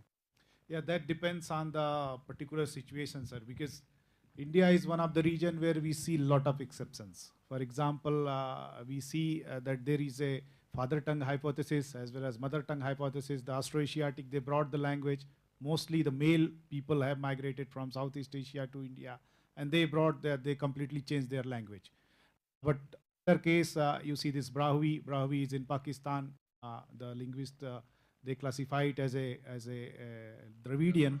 But what we see that there is not at all, even a 1% of their genome is associated with the Dravidian, the North Dravidian. So all sort of question, all sort of answers are here. And your first question that ask about the mixing of languages as well as the geography as well as the genes. So when we talk about the languages, we are talking about the things which has happened last 5,000 years ago. Before 5,000 years ago, what language, who were speaking, is vague. So the present population of India is more associated with the geography. For example, someone in Punjab is speaking a Aryan branch, someone here is speaking a Dravidian branch. Why they are different? The difference is very minute, but why they are different? Because the geography is the major factor rather than the linguistic difference. Thank you. Anybody else? No? So, oh yes, please, director, sir. 1369? Yeah, 1652. It's on. It's on. Sir, you raised that question, no? That You are the in director, you can take and give anything. So that's not my answer to this question is yeah, that you look into the Grierson's volume 1 and kind of problems he faced during his linguistic survey of India, he mentioned two major points. He says that one language but two names, and second point he says that what is the name of your language, the person will say wo batayega, something like the third person will tell you about it. If you dissect 1961 census 52 numbers, there are, I may miss some numbers. 103 is your foreign tongue, foreign languages, Armenian and others. There are 530 which are unclassified, some 569 Indo-Aryan and something like that. Even the 1961 classifies languages into tribal languages, that there are 300 something of that. But the problem with 1961 census is there are names with one. Ek aadmi bolta. Got it? If you reduce those one as well as your minimum, I think that a language should be spoken by minimum 2%. Agar minimum 2 agar nahi rakhenge, then your numbers will automatically come. So we do make such kind of an argument, 1652 mother tongues and other, but we carefully look, the numbers are less. Yes, sir. Husband and wife at least.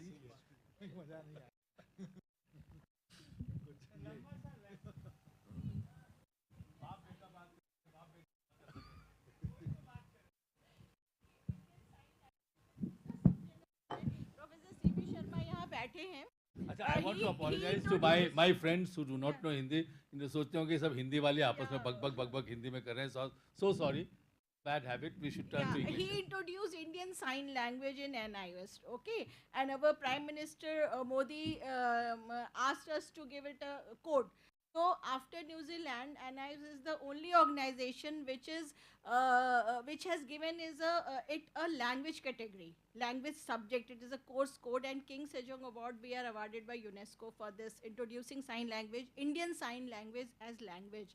So I think we have to encourage this kind of language policy also, where sign language and this kind of thing should also come up, where theory of language is also there. And Grierson should be put on the back burner because he has already defuted with his genome theory.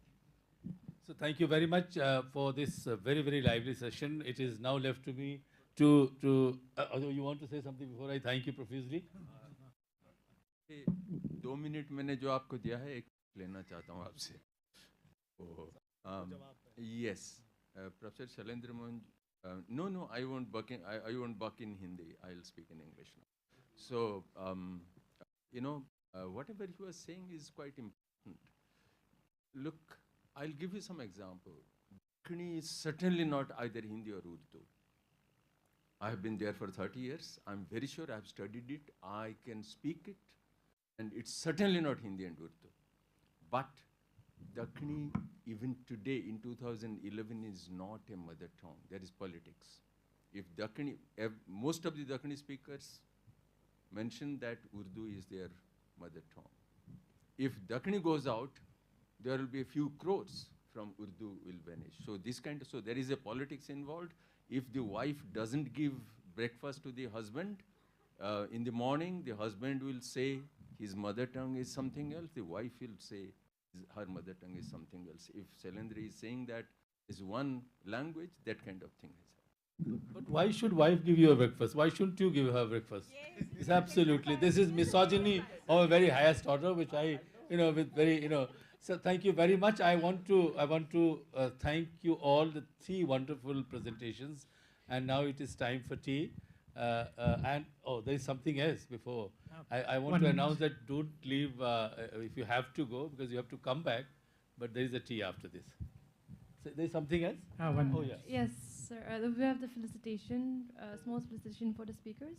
So I'd like to please ask Professor Tiwari to present Okay. first to Professor Saroj Sharma, our first speaker.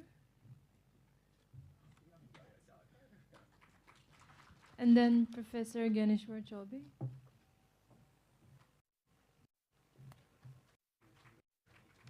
And Professor Panchanan Mohanty.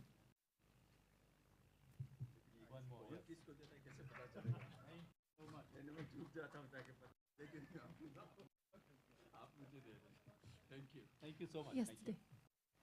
Pleasure. Okay, thank you everyone. We'll break for tea now for 15 minutes and we will start this next session.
Pawan sir joined.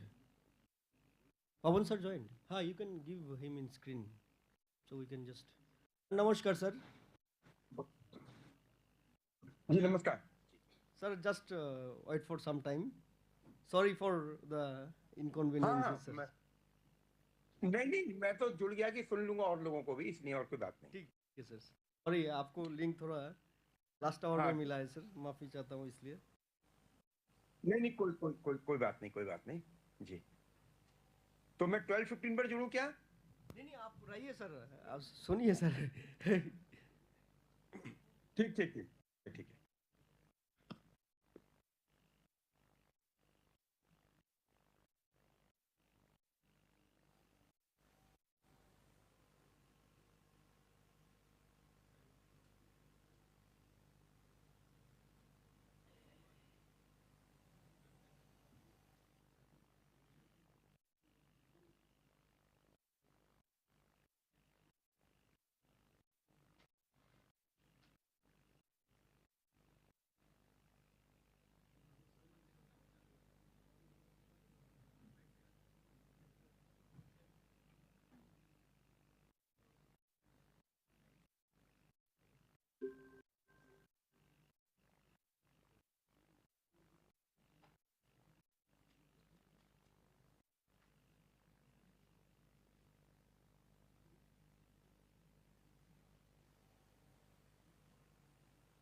Good afternoon. Sorry इस session में थोड़ा सा technical problem हुआ है और एक reschedule भी हुआ लेक्चर. ठीक है, इसलिए मैं पर्सनली माफ़ी चाहता हूँ. नाउ आई रिक्वेस्ट बेम्पी to start the session. Thank you.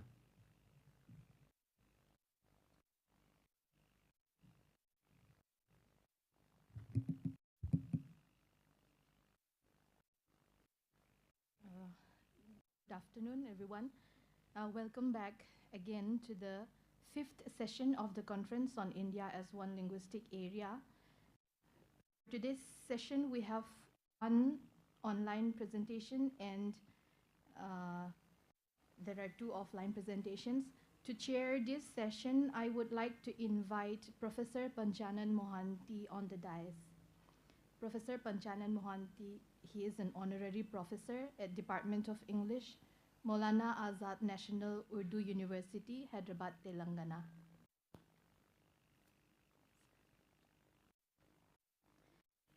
And I would also like to invite Dr. Amit K. Suman on the dais, please.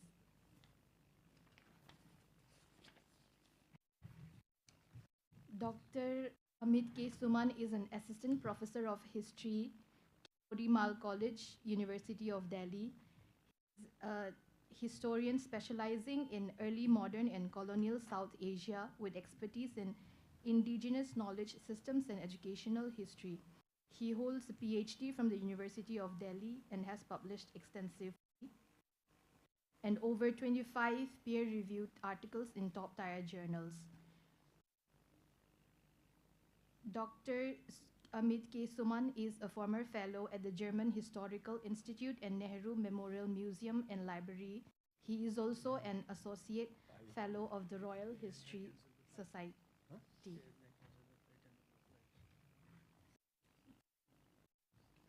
We would also like to welcome Professor Girishnath Jha on the dais. Professor Girishnath Jha is a distinguished academic specializing in computational linguistics Currently serving as a professor at the School of Sanskrit and Indic Studies, Jawaharlal Nehru University, JNU, New Delhi. His areas of expertise encompass Indian language corpora and standards, Sanskrit and Hindi linguistics, computational lexicography, machine translation, e-learning, and software localization. Professor Jha has held several key administrative positions, including serving as the chairman of the Commission for Scientific and Technical Terminology under the Ministry of Education, Government of India. His international experience includes roles such as guest professor at the University of Würzburg, Germany, and visiting professor at the University of Florence, Italy. He has also been involved in numerous international collaborations and consultancies with organizations like Google, Microsoft Research, and the Linguistic Data Consortium of the University of Pennsylvania. His contributions to the field have been recognized with awards such as the Peter Asthana Vidvana Award for Sanskrit Linguistics in 2017. We welcome you again, sir. And we have in online mode Professor Pawan Kumar Sharma. Professor Pawan Kumar Sharma is a distinguished academic and intellectual, currently serving as Professor of Political Science at Chaudhry Charan Singh University, Uttar Pradesh.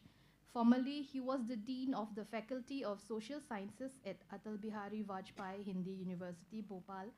He has been actively involved in teaching and research in political science and political sociology since 1992, with a specialization in ancient Indian political thought. Dr. Sharma has served on numerous academic and government bodies, including the UGC, NIOS, and NCTE.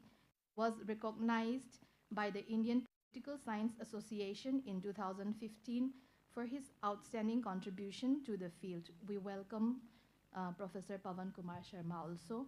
Now, I would like to hand over the session to Professor Panchanan Mohanty.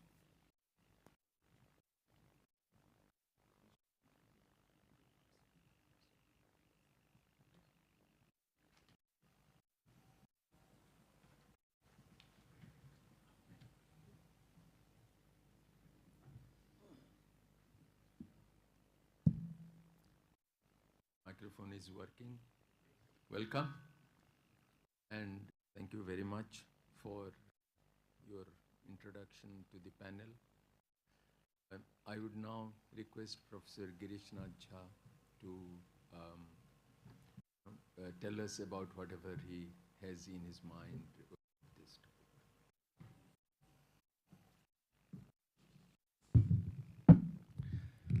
topic. Honorable Chair, Professor Mohanty, co-panelist Dr. Suman, and the director of CIIL for inviting me here. Thank you so much. It's a very serious topic that we have been discussing for the last couple of years. This government has been very serious actually in bringing back the common Bharatiya Bhasha discourse because we have been discussing 4 language families and innumerable languages that the census keeps on counting every 10 years. You must have seen a pattern that every next 10 years there's a huge disruption in the number of mother tongues that we get a count of, and then we have 270 mother tongues this time. Maybe who knows what will happen in the next census. So the rationale of the language family that we have today has been debated and questioned. And we have typological issues also. MNO has been. Can you scroll to the next page? I don't have slides. Oh, it's here. Okay, lovely. Now, so we have genealogy versus typology, and when we select data conveniently to prove a point that the Western linguists have done, they would sometimes go for inherent lexicon or sometimes borrowed lexicon, and then the rules don't really behave similarly all over. because the morphological and morphosyntactic behavior will depend on the source of the words. For example, in the Dravidian languages, if you get the words from the synthetic languages, northern languages, Sandhi will have to be assumed as well, because Sanskrit has Sandhi. And the Dravidian languages will have agglutination as the predominant feature in morphology, so we'll have to really be careful. The genealogical division of family has been very happy cherry picking the data and trying to fit data in some theory and ignoring the misses. Wherever data doesn't follow the pattern, they just ignore the data. That has been the pattern. And typology identifies patterns in each of the member languages and then tries to form groups. Even typology could be biased, you know, because, for example, we can say all northern languages are synthetic languages, Sandhi is the predominant feature. That may not be so. All southern languages are agglutinating, but there might be Sandhi somewhere. So things might be overgeneralized even in typology, and there are typology experts in the country, and we should perhaps get hold of them. Now, all this started with William Jones's so-called common source rant, and he added Persian to it, and the translation of Shakuntala was not done directly into English. You know Sanskrit to Persian, Persian to English, and the whole 19th century was the pater mutter stuff started happening all over the world. You know, Sanskrit departments become fashionable, and the linguistics as a modern discipline, modern with quotes, you know. And then the formal studies in linguistics had happened much before the modern discipline came to the fore. And we had Panelists grammar, who the linguists should have used as a means for comparative method. They haven't, unfortunately. So the formal studies started with Panini, and he completed the paradigm of grammar and the metagrammar, and the what I call the large language model to small language model to the tiny language model to the nano model. So he put a grammar in a nano format, which is actually expandable into a large format if you do that. And the Western linguists, Saussure, predominantly, who did a PhD in Sanskrit Karaka, you know, Shashti Seshe, and he taught Sanskrit for 30 years. And Bloomfield, again, who recommended Parni's grammar to be indispensable for describing any language, you know, natural as well as artificial. And the West did that. Unfortunately, our departments didn't do that. Chomsky, 50s onwards, he did his models coming fairly close to Chomsky's model.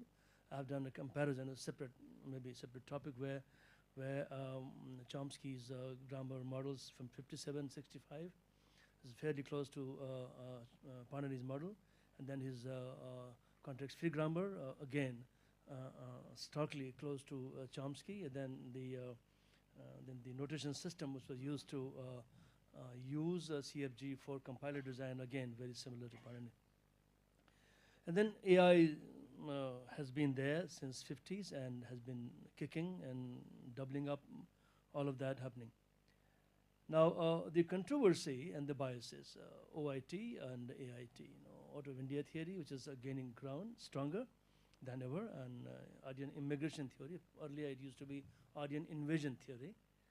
I remember an incident where someone told me that the Brahmins brought Sanskrit to India on horses. So this is about the Western textbooks tell you about Sanskrit's origin in India. Now the Arya has been mentioned in Rig Veda. You can go to my server and search Arya. You'll get only starting Rig Veda so many references to Arya and Agni, but you Dravid don't find in Rig Veda, you know, and in Mahabharata, you find Dravid, Chola, Kerala, Kalinga, Ustrakarnik. When you have Dravid with Chola, Kerala, you can imagine Dravid is for Tamil, you know, very clearly, right? And Kalinga and Ustrakarnik, these are the mentions, and they're very clearly the same people settle in different areas of India. They have regional names, you know, these regional names. The meaning of the word Dravid and Arya are very similar. Dravid, people living on the watery zones, so any semantics of water, which prosperity, honesty, and life sustenance, love for the motherland, etc. All are with the Dravid, and same with the Arya also. And the controversy of the Vedic civilization and the Indus Valley civilization has been very, very old. And sometimes the logic given by interpreters are nauseatingly absurd. And for example, the date of Vedic civilization, and if you posit people coming from Iran, and Avesta is 600 BC, slightly little more, 800 BCE, and the most conservative date of Rig Veda is 1500 BCE. So how can you come back and go back, and well, this is utterly nonsensical actually. And then the astronomical positions that are mentioned in Mahabharata. The start of the Mahabharata war, it has been appointed to 3800 BCE through using the planetary software. Is in one of my books. There is a paper by Professor Narari Achar. He has set the date for Mahabharata as 3800 BCE. If you have Mahabharata war starting in 3800 BCE, so you would imagine Rig Veda at least 2000 years before, right? Because Rig Veda people are trying to settle down using fire to burn forests and settle down. And Mahabharata is a big empire. We have sophisticated weaponry, people fighting wars. So it has to be at least 2000 years. Now, if Rig Veda is 5800 BCE, then Sanskrit would be at least 2000 years earlier. So Rig Veda is a poetry. You can't just start a language and compose a poetry, right?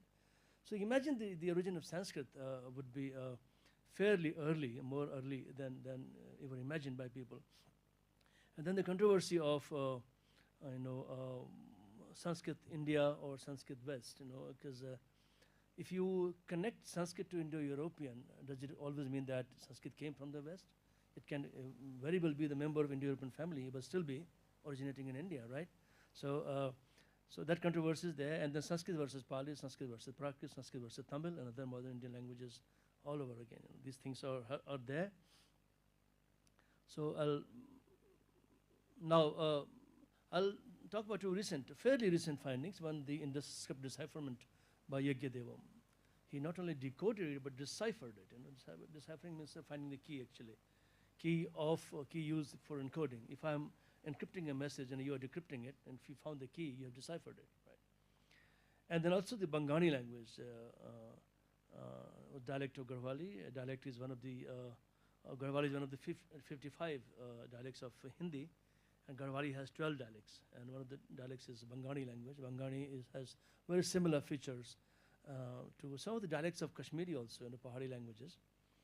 It even may not be verb final language. It could be verb non-final language, Bangani, like many dialects of some Kashmiri, etc. So, and then Bangani has Kentum properties, which are not supposed to be in India. Now the Indus script reading by Yajnadevan recently, it was reported by Dr. Bristi Guha in Times of India very recently.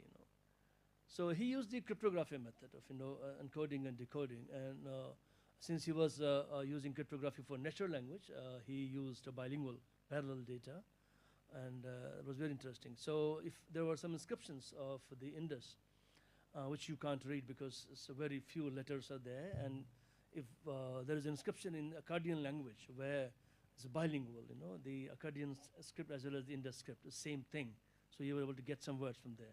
And then you basically extrapolate things and use the algorithms to figure out what exactly things are there. So what he started, he said, I have to assume some language as the origin of the Indus script. Now, what exactly Indus scripts are talking about? Which script the language refers to? And he ruled out Dravidian because Dravidian has predominantly agglutinating patterns. Dravidian as well as the Turkish are agglutinating languages.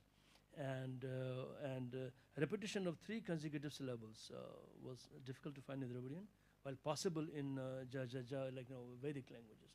Some lakars of Veda, I was searching for such patterns today morning in the late lakars, predominantly Vedic lakar. I didn't find, so I have to really confirm such occurrences of verbs in Vedic lakar. And agglutinating languages cannot have compounds of more than one root. You cannot compound them. Possibly, if you see a word phrase in Telugu or Tamil or Kannada or Malayalam, the entire word phrase is packed with information. All of them can be seen. In Sanskrit, they will get merged. You can't see individual patterns. For example, a 38-page word in Kadambari will have innumerable patterns not clearly seen. They merge because of Sandhi. But in Dravidian, you can see those things. But to expect them to stay alone will not be there. That's what he says. And in Sanskrit, it's possible to have it. Agrosonitic languages did not have prefixes, suffixes, existing independent words, but in Sanskrit they can. So also, the frequency analysis of characters and co-occurrence context. He did that and he found Sanskrit words. So he assumed Sanskrit to be the source of Indus, and then he started from there and actually found Sanskrit words mentioned on the Indus seals and other official documents of trade, etc., etc. Then he found Vedic gods, rituals, and expressions seeking blessings for trade, and talking about ocean as the home of trader, because if you're on a longer sea trade, you would basically be making home, on an ocean. So those kinds of things are there. And he actually was able to do it as from the parallel data that he found from Akkadian, and then he also found a similarity between the Proto-Brahmi, pre-Ashokan Brahmi, and Indus. And then there were also many places in India he found mixed inscriptions, Indus as well as Brahmi mixed there. Even in Tamil Nadu, he found a place where Kijari is a place in Tamil Nadu where he found inscriptions with both Indus and Brahmi on there. And then he was also all the way up to Gupta period, approximately 4th century AD, and all the way in Vietnam, he found inscriptions where mixed script was used.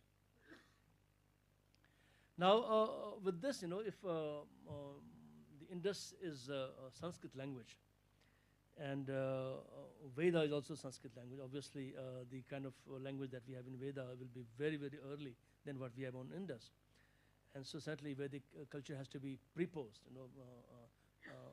with the Indus. And so Indus has to be a post-Vedic culture. And from Indus to Ashoka will be a seamless transition. You see the Ashokan bull, Ashokan art, and the Indus art will be very clear, a continuation from there. How much time do I have, sir? Well, we have only 3 speakers. I can take liberty, right? Okay. My flight is also cancelled, so I can stay. Okay, only 7 minutes. Not a good concession. Now, the Bangani roadblock to PIE has been well recognized, and well, the linguists were keeping quiet for a long time, and prominent among them was Professor Hans Henrik Hock, who I studied with at Illinois. And but then, pressure built up. They then basically had to come up with something. So Klaus-Peter Zoller, who have been collaborating actually in documenting Hindi language newspapers in Roman, from Devanagari to Roman.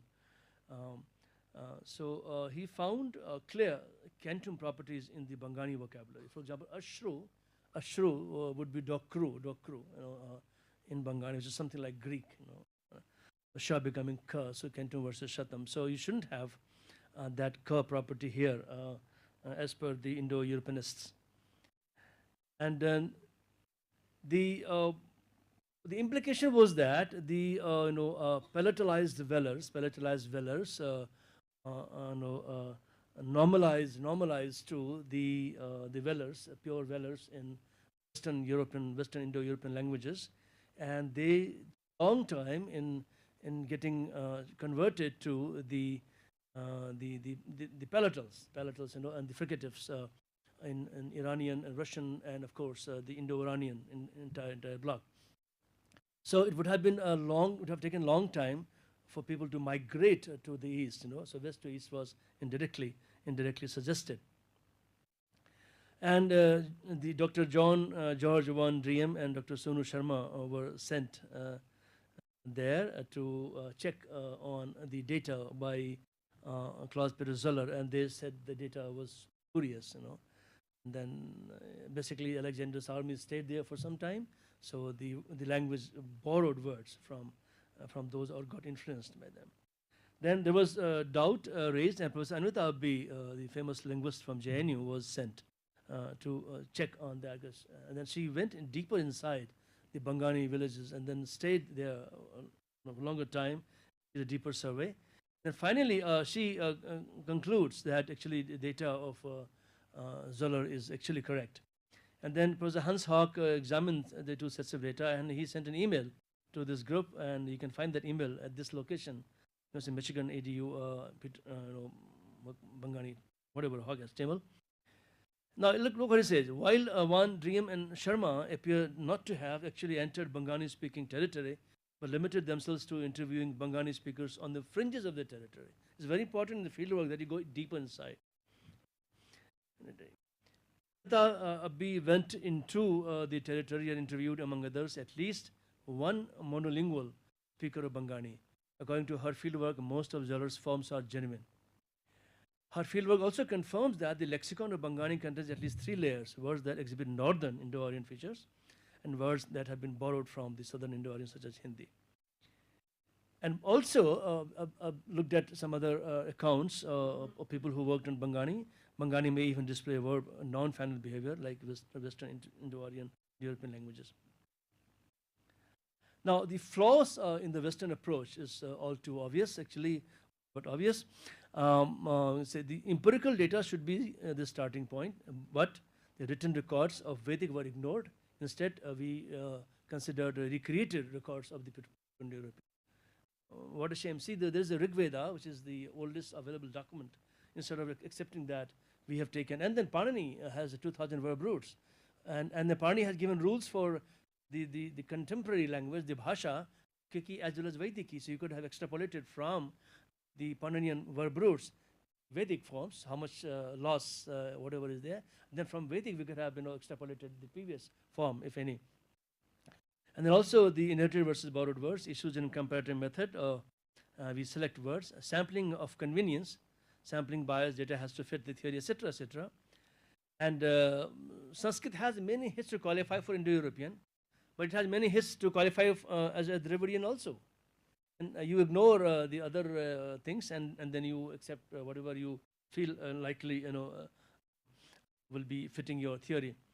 And then Centum versus Satam classification stems from the fact that, well, I already spoke about that.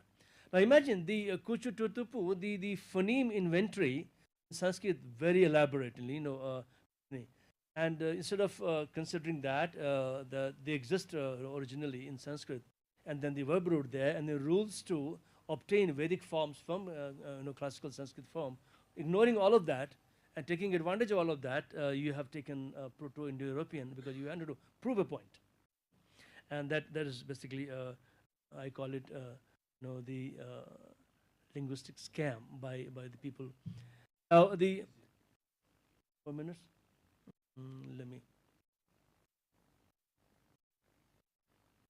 Okay, I'll do. Now, Angela Mercantonio, 2010, we have edited a book together, Angela and myself, and she has actually pointed out this the confirmation bias problem, and all of that, and also the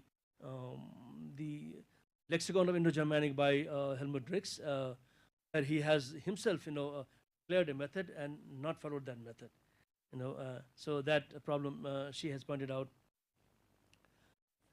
And so, based on that, we can draw absurd calculation, conclusions. Very well prove that Bangla evolved from Hindi. I can very well prove that Prakrit evolved from Sanskrit. Sanskrit evolved from Prakrit. I can prove anything. I can say emergence or disappearance of Shwa could be a feature, and then I can one or the other. I can prove Uriya emerged from Bangla. I can prove Bangla emerged from Uriya. Either way, So depending on what kind of data you check, and what you want to prove. Now, the unsound sound laws, these 3 laws have been objected to by people, and even people from the same. Now, Mercantio and Brady 2012 have actually opposed these laws. And I have given an example why this system was not used here. Now, finally, linguistic cultural basis of a common family. Parni has been an indispensable model, so we should have used that. I'll quickly skip these and go. The mouse should work, right? Okay. Okay, it's better.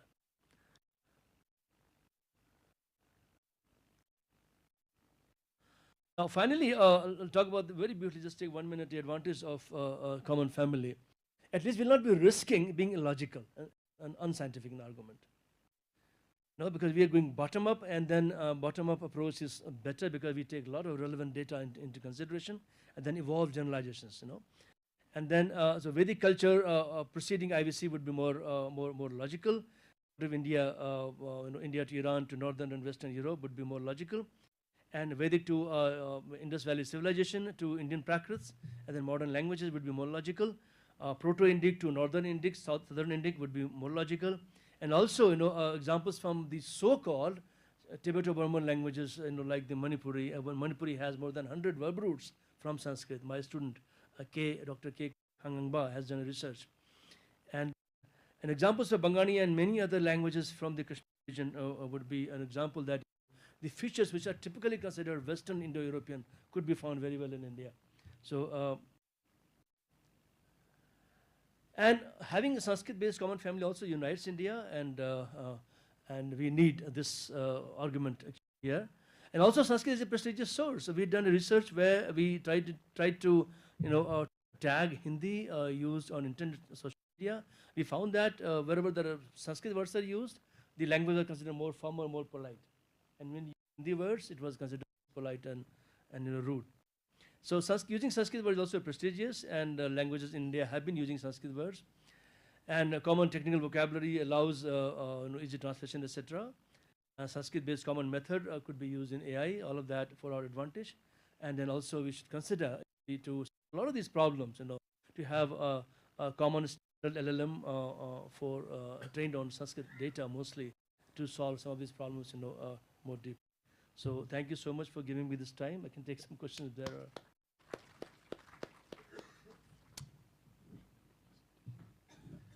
Thank you, Professor Jha. I'm sure you'll have questions, but we'll have it at the end. Now, I would request Dr. Amit Suman to make his presentation. Then there is a online presentation. After that, we'll go for questions and answers. Yeah, Dr. Suman, please.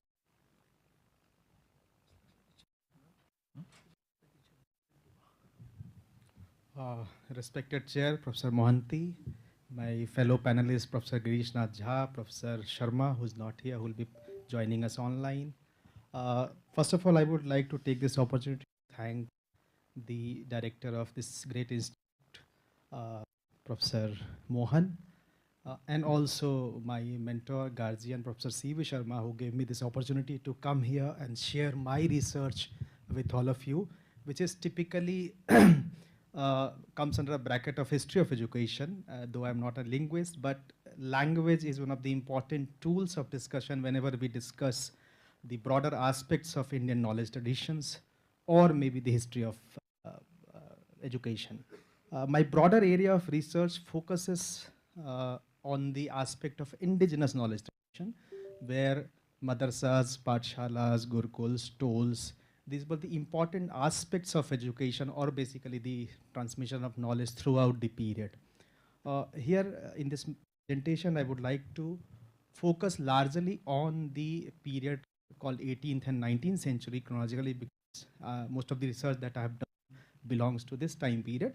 But also I would start to discuss the pre-colonial interventions into the fields of education, especially starting from what kind of ancient knowledge traditions we have, how the coming of say Turks made changes or brought in changes to the system, and finally after the arrival of colonial empire, how things have shaped up or what kind of changes was made, especially after the interventions by Thomas Bellington Macaulay, who made a drastic change into the educational landscape of India.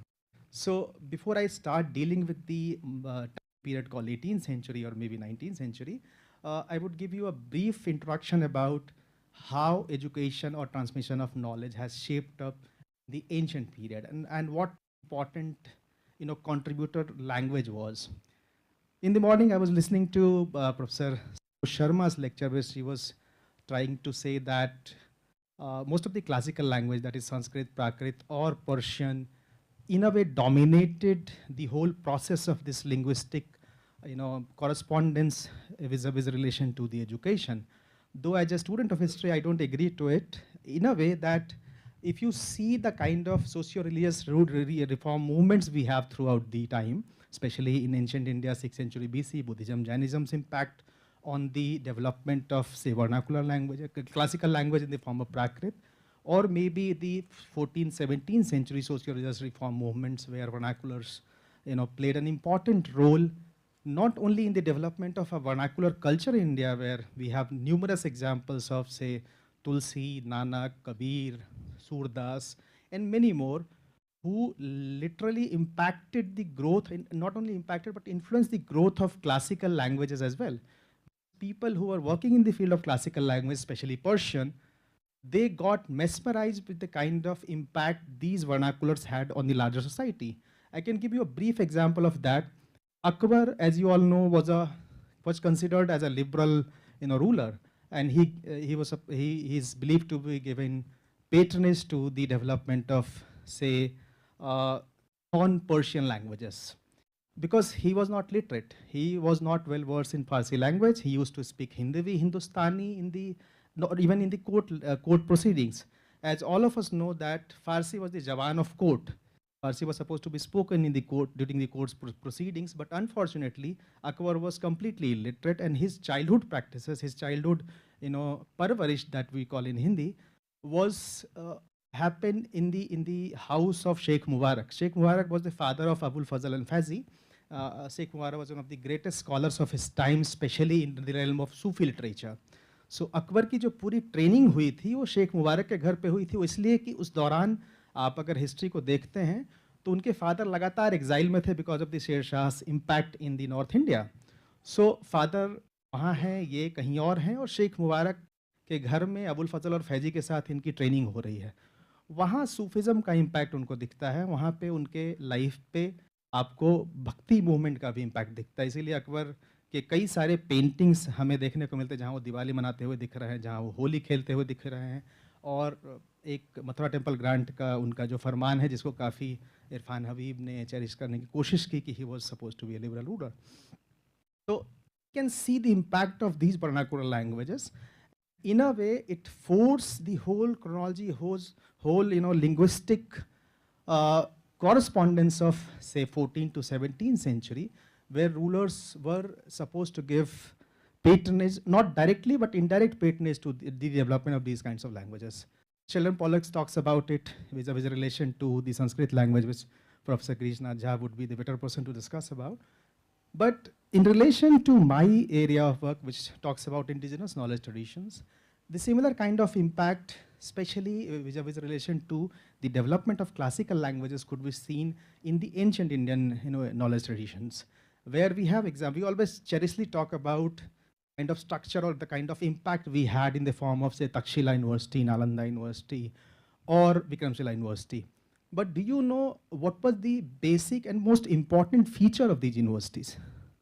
We always talk about that these institutions used to invite people from abroad, and they used to and get educated in the system. Especially, most of the people believe that curriculum or the syllabi of that institution was largely confined to the religious aspects of knowledge. But unfortunately, most of us, when we do research on the basis of the kind of impact these curriculum or these syllabi has made to the knowledge tradition, was related to the affairs of practical social life. Not only religion, but also subjects related to development of human mind, body, society, culture. These were one of the most sought after languages. And because of this linguistic importance of Prakrit and Pali and other languages, these languages, these classical languages, have traveled from here to abroad. And we could see the impact of Sanskrit, Pali, Prakrit, or maybe the Hindustani languages, the vernaculars. Even today also, I can give you numerous examples. In Oxford University during 19th century, there was a Borden professorship chair. And you can only qualify or you can only apply for getting that chairmanship if you are being trained from the Pandas of Banaras in Sanskrit language. So this was the kind of impact we had, especially in the realm of language and also the knowledge traditions. So you cannot get that job in Oxford University, I'm talking about it in 30s and 40s, if you have been not trained by the people of Sanskrit language, the experts of Sanskrit language of Banaras, or maybe Puri, or maybe Mathura, Vrindavan. So these knowledge traditions also gave us an important example how not only these linguistic identities, but also social cultural identities impacted vice versa to the development of these knowledge traditions. Now I'll also talk about the kind of changes what was being brought out by the Persianate Empire. So mostly after the arrival of Delhi Sultanate, we always talk about the kind of impact Persian had, or maybe Sufi tradition had in the development of Islam, or in the development of, say, madrasa, maktab education. But also if you see that during the same course of period, 14th to 17th century, we also see the development of Pathshala education, not obviously through the help of rulers, but with the help of local population. Local zamidars used to patronize that education, and also Buddhist Jain traditions. These three centers of education were largely getting patronized by people who were non-Muslims or who did not belong to the royal families. 18th century is a very interesting period, not only in the relation to the decline of Mughal Empire, basically we say in history disintegration of Mughal Empire, but also the arrival of Europeans. And the third aspect which CIIL profoundly talks about, the emergence of new city-states, emergence of, say, Lucknow, Awadh, Bengal, Punjab, and also the kind of impact the Marathas, obviously. So, and also the kind of impact these centers has made to the development of knowledge traditions. 1765 is a landmark period. We all know that 1765 grant of Diwani happened and British took control over the larger affairs of administration of Bengal presidency. But fortunately or fortunately, from 1765 to almost 1780, they did not bother to enter into the realm of education because they neither considered it important to do it, or nor it was part of their larger agenda. Their larger agenda was, one, to get administrative hold of it, because in 18th century, as all of you know, that England was going through the Industrial Revolution, so their larger agenda, as Dadabhai Nauroji says, to extract some kind of business from here and use India not only as a colony, but also as a market for future references. 1780, there was a large demand was made by the elite Muslims of Bengal to then Governor General Warren Hastings that now it's high time you took control of Bengal presidency in last 25 years. Now it's high time that you should make some contribution to the development of knowledge traditions in India. Many believe that this demand, and there is a letter which is kept in the British Library which talks about that respectable Muslims of respectable families made this demand. But researchers also believe that to sustain for largest period of time, we need intermediaries in the form of, say, Maulvis or Pandits, or the respectable classes. And these people are supposed to be playing a role where we could hire them as a cheap source of labor, one, to the intermediaries between the larger society and the British Empire. And the third thing was that for sustaining here, they also needed to know the culture, society, the topography. So the first agenda they had in the realm of knowledge tradition was I always refer it as transliteration of classical texts. So the first institution which came into forefront was Calcutta Madrasa in 1780. So irony was that instead of making a curriculum syllabi largely which talks about the so-called modern education which they claim to be champions of, it was missing from the syllabus of Calcutta Madrasa. Calcutta Madrasa was following the syllabus curriculum or the prescribed book which was largely being used in India throughout the medieval period. And even Banaras Sanskrit College.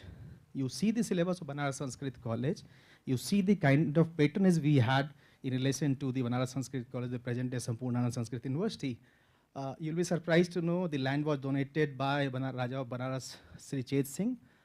The initial patronage for almost 12 years, the whole funding was given by Raja of Banaras and his family, and initial control was also lied in the hands of the local administrator who belonged to the Indian race. But unfortunately, in the name of corruption, in the name of, say, taking control over the larger affairs of education, most of them, the managers of Calcutta Madarsa, Hooghly Madarsa, Banaras Sanskrit College, and later on Calcutta Sanskrit College, all of them were replaced.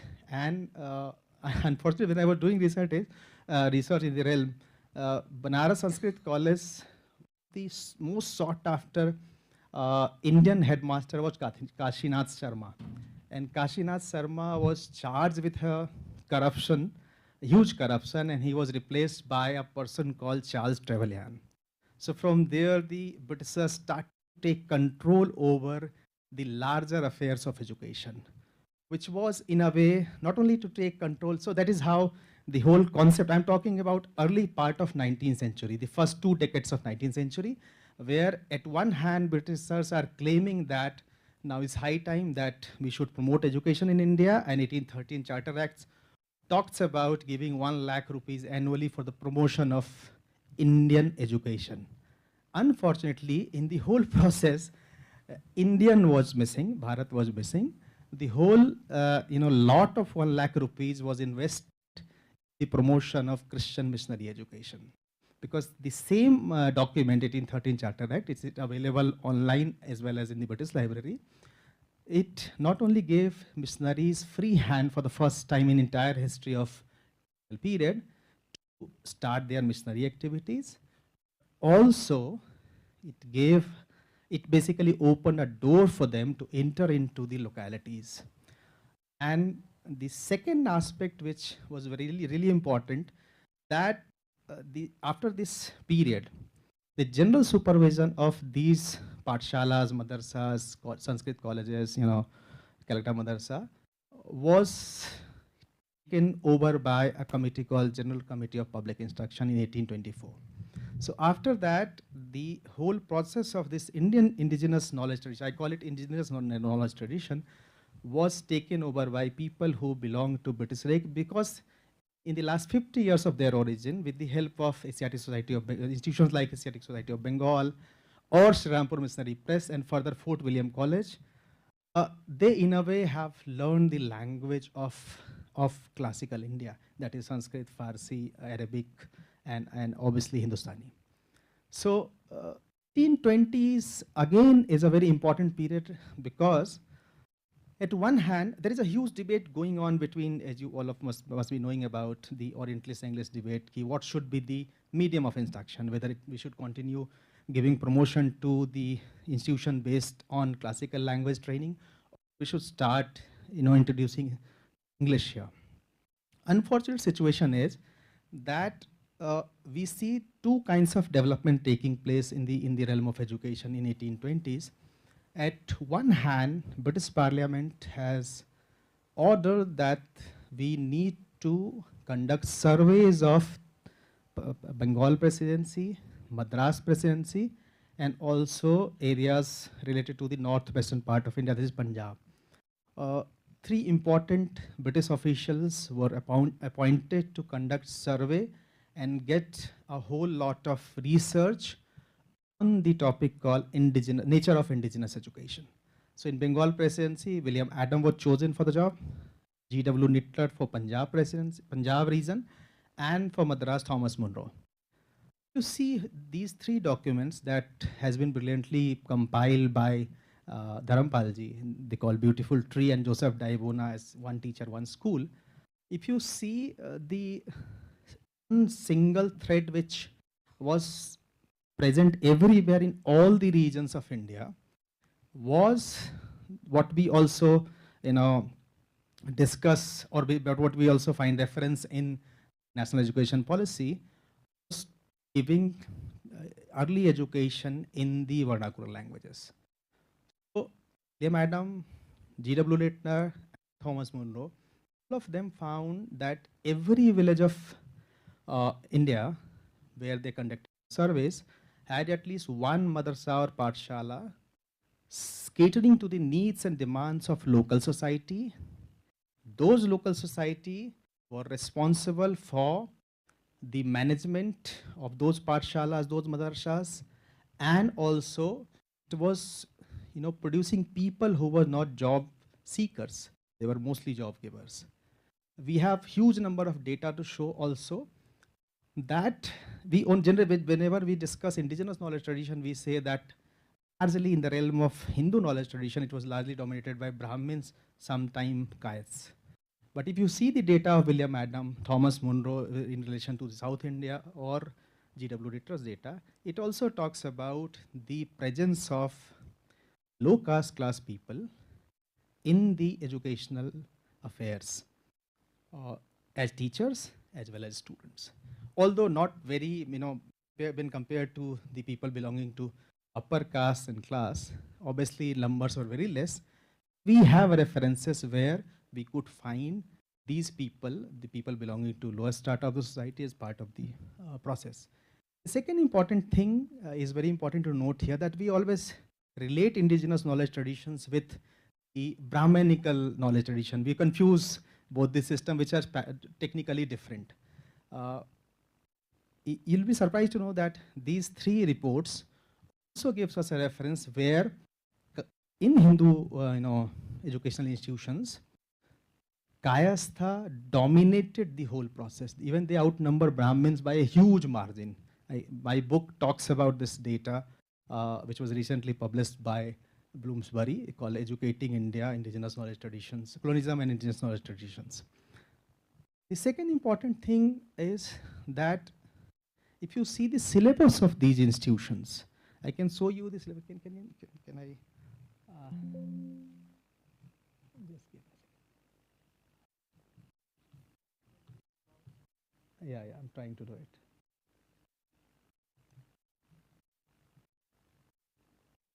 So, yeah, these are the books which was generally part of the educational systems of indigenous institutions.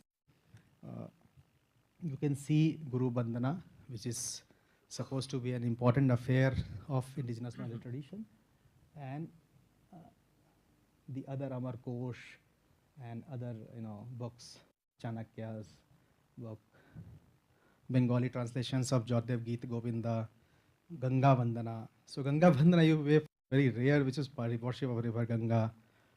Yugadeva and worship of goddess Durga. I'm talking about generally the Bengal presidency. That is why you may find references of Bengal most of the times. The second important thing which these syllabus talks about, that most of these syllabus dealt with the practical aspects of knowledge traditions. I'm giving you a reference from a text called Geet Govinda, Govind Samahanta, which is part of the folktale narratives of Bengal. It talks about a village where Ramrup was the Zamidar of that village, belonging to a highest order of Brahmin caste. He had a son called Govind. So when Govind was supposed to enter, sir, how much time I have? 3 minutes, okay. So when Govind was supposed to enter into the educational affairs during the age of around, so indigenous schools enter into education systems, you were supposed to be being an age of say 6-7 years, and teacher would decide when will you graduate. So mostly in the Sanskrit systems of education or Pathshala system, you were supposed to graduate around age of 25 to 28. And in madrasas, people generally start late, so they would go up to the age of 35 years. So when Govind was supposed to enter into the education system, there used to be a ceremony which was celebrated. And this ceremony not only related to the Bengal presidency or they say Hindu systems of education, but also it was similarly present in Islamic education. In Hindu system, we used to say Upnayana or maybe Arambham in South India. But in Islam, we used to say Rasm-e-Aghazi. So there was a process, there was a ceremony attached to it. So you were supposed to wear a dhoti in Hindu tradition, kurta pajama in Islamic tradition, Buddhist tradition, you're supposed to wear the traditional attire. You are supposed to get, so Shuddhikaran was important aspect. So जल छिड़क के आपको शुद्ध किया जाता था, फिर मौलवी साहब आते थे और वो सूरह फातिहा आपको पढ़ाते थे, कुरान की फर्स्ट 2 चैप्टर्स। और इधर जो है आपको गणेश वंदना के साथ, सरस्वती वंदना के साथ हिंदू सिस्टम में आपको स्कूल भेजा जाता था, जनेऊ पहना के और बाल हुआ के। पूरा प्रोसेस है, उसको बहुत अच्छे से विलियम एडम ने रेफ़र किया है, मेरी किताब में काफ़ी जिक्र है उसका। उसके बाद हिंदू सिस्टम में श्री गणेशाय नमः, इस्लाम में लिल्लाह बोल के आप अपने मदरसा या पाठशाला की तरफ जाते थे। इस गोविंद को भी उसी प्रोसेस से गुजारा गया। एक बहुत बड़ा डिलेमा था गोविंद के फादर के मन में कि बीइंग अ ब्राह्मण अपने बेटे को उस पूरे गांव में 2 पाठशाला था। एक पाठशाला विच वाज रन बाय अ ब्राह्मण, अनदर पाठशाला which was run by a Kayastha. Father के मन में दुविधा ये थी कि बेटे को जमींदार होने की वजह से, ब्राह्मण होने की वजह से पहले संस्कृत सिखवाऊं, या पहले मैं उस पाठशाला में भेजूं जहां प्रैक्टिकल सोशल जो एस्पेक्ट्स ऑफ जमींदारी है वो सिखाया जा रहा है, जैसे अरिथमेटिक, ज्योग्राफी, मेंसुरेशन, कैसे रिकॉर्ड्स को मेंटेन करते हैं, किस तरीके से आप लैंड मेजरमेंट्स करते हैं, क्योंकि अपना एक इंडिजिनस कल्चर रहा है इन सबको डील करने का। वो सोशल प्रेशर में पहले अपने बेटे को संस्कृत पाठशाला में भेजते हैं, संस्कृत की जो बारीकियां हैं वो सीखने के लिए। गोविंद वहाँ जाता है बट अनफॉर्चुनेटली उसका मन नहीं लगता है, क्योंकि वो उसकी जो ट्रेनिंग रही थी 7-8 साल तक वो एक ज़मींदारी माहौल में थी।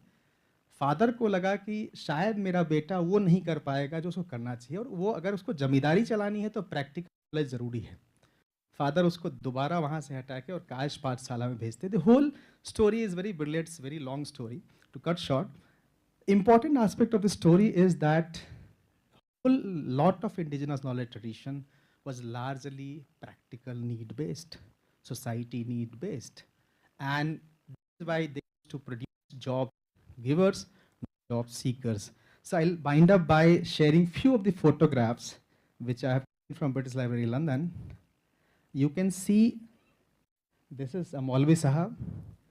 ये अपने बच्चों को पढ़ा रहे हैं अरबी। 1876 का ये फ़ोटो है जब लिया गया है, और किस तरीके से आप देखते हैं कि आज जो हम बात करते हैं मूविंग बियॉन्ड क्लासरूम और learning through hands on experiences, और किस तरीके से झुंड में बैठ के डिस्कशन और उसके माध्यम से हमें पढ़ना चाहिए। इसी तरह से आप देखेंगे हिंदू संस्कृत जो सिस्टम था, Pandit ji teaching Vedas to the students, और बहुत ही ये जो फ़ोटो है ये बनारस के राजा ने अपने जो ऑफिशियल फोटोग्राफर्स थे उनको भेज के खिंचवाया था।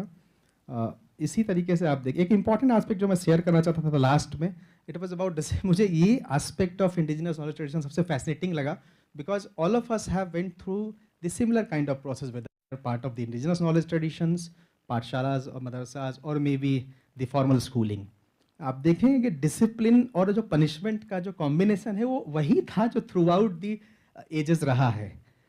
पहला जो पनिशमेंट का के पीछे का जो मकसद था वो भी बहुत इंपॉर्टेंट था, that object of teacher was not to work on the good feelings of the offender but to deter them from future misbehaviour. उसको एक लेसन देना होता था, ना कि उसको पनिश करना। So the years were generally selected seat of punishment varying to 6 different forms. हम सब कभी न कभी अपने बचपन में मुर्गा जरूर बने होंगे।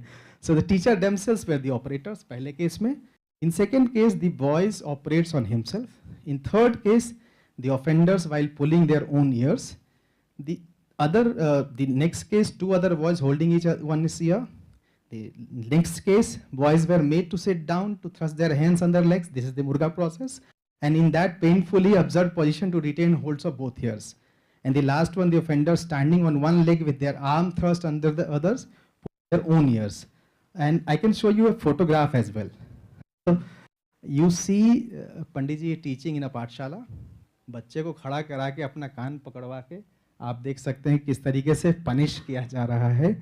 The last part of my discussion, sorry sir, I am taking may be 1.5 minutes more, which talks about how and why the Macaulay's introduction to India was hurried in a way, because at one hand you are surveying these indigenous centers of learning, trying to get a feel of what kind of indigenous knowledge traditions we have, and at another point you are making inroads into these systems without waiting for those reports to be submitted. So 1835 is the same year when William Adams submits his first report. Without studying that without seeing the kind of education networks or education systems we had. British Empire hurried the introduction of English education. Many historians believe was one out of context. I am not discussing the nitty-gritties of Macaulay कि क्या बोला कि एक library उसके बराबर है, वो सब बातें नहीं करने जा रहा.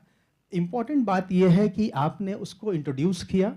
दूसरा, आपने सर्वे कराया, देखा तक नहीं कि हमारा सिस्टम कितना मजबूत था, कितना सेल्फ सफिशिएंट, सेल्फ रिलायंट था. और तीसरा, आप सारे हिंदुस्तान को अगर देखेंगे तो पूरा का पूरा कॉमन स्ट्रक्चर को आप ख़त्म करने का प्रयास कर रहे हैं.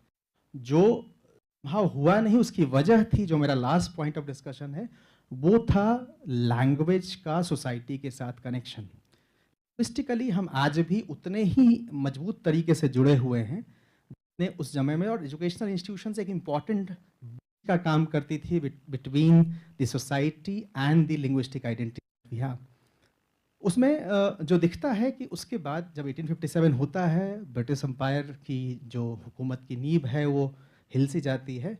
और उसके बाद 3 पैरेलल एजुकेशन इंस्टीट्यूशन हिंदुस्तान में ग्रो करते हुए या बेसिकली एक दूसरे के साथ ओवरलैप करते हुए दिखते हैं. एक इंट्रोडक्शन हो जाता है यूनिवर्सिटी एजुकेशन का. दूसरी तरफ आप देखते हैं कि मिशनरी स्कूल्स अपना काम कर रहे होते हैं. तीसरी तरफ जो क्लासिकल मदरसा पाठशाला है वो भी कंटिन्यू कर रहा होता है. और चौथी तरफ जो वर्नाकुलर एजुकेशन है, जिसकी बात एनईपी करता है कि आपको मदर टंग में पढ़ाया जाए, वो कंटिन्यू होता है और बड़े लेवल पे कंटिन्यू होता है. बंगाल में बंगाली, पंजाब में पंजाबी, मद्रास में मद्रासी, अवध में अवधी. वो पाठशाला पैरेलली ग्रो करता है. बट जिन भी पाठशालाओं को, मदरसाओं को ग्रांट चाहिए था, उनको अंग्रेजी हुकूमत ने ये फरमान जारी किया था कि आपको अंग्रेजी को, एक कन्फ्यूज़न ये है कि हम हमेशा इंग्लिश एज ए सब्जेक्ट और English as a medium of instruction, English as a medium of instruction रहा ही नहीं कभी. इंग्लिश को हमेशा एक सब्जेक्ट, एक पपेट के रूप में इस्तेमाल किया गया, पॉलिटिकल टूल के रूप में इस्तेमाल किया अंग्रेज़ों ने. क्योंकि इसका विरोध सबसे पहले, और मुझे लगता है कि इंग्लिश एजुकेशन जो हिंदुस्तान में आया है, इंग्लिश एजुकेशन पैटर्न्स की मैं बात कर रहा हूँ, इंग्लिश लैंग्वेज की बात नहीं कर रहा, उसका क्रेडिट मस्ट गो टू राजा राम मोहन रॉय. आप देखेंगे 1817 में जब संस्कृत कलकत्ता खोलने की गुजारिश होती है वहाँ के ब्राह्मणों के द्वारा, it was Raja Ram Mohan Roy who wrote a long letter to then governor general that आप कर रहे हो, your real ambition is to teach us. Why are you teaching us in a framework which we are champions of since ages? हमें संस्कृत और फारसी आपसे नहीं सीखनी है, आप हमसे सीखते हैं. आपको अगर हमें पढ़ाना है तो आप यूरोपियन साइंसेज मेडिसिन हमें क्यों नहीं पढ़ा रहे हैं, अगर आप सही में बहुत मॉडर्न, सिविलाइज्ड, कल्चरली सुपीरियर है तो. और उसके बाद वहाँ कॉलेज खुला है जो आज प्रेसिडेंसी कॉलेज के बाद प्रेसिडेंसी यूनिवर्सिटी बना. सो आई थिंक बस समय कम है, बोलना बहुत कुछ है. So I must stop here. And obviously finally एक बात के साथ ख़त्म करना चाहूँगा. कल जो बातचीत हो रही थी, एक सवाल आया था. Generally I as a student of history and teaching in Delhi University for since last 15 years, I must also have come across this question many a times, but by students, by friends, colleagues, that what is the future of education after this introduction of this AI system or technology.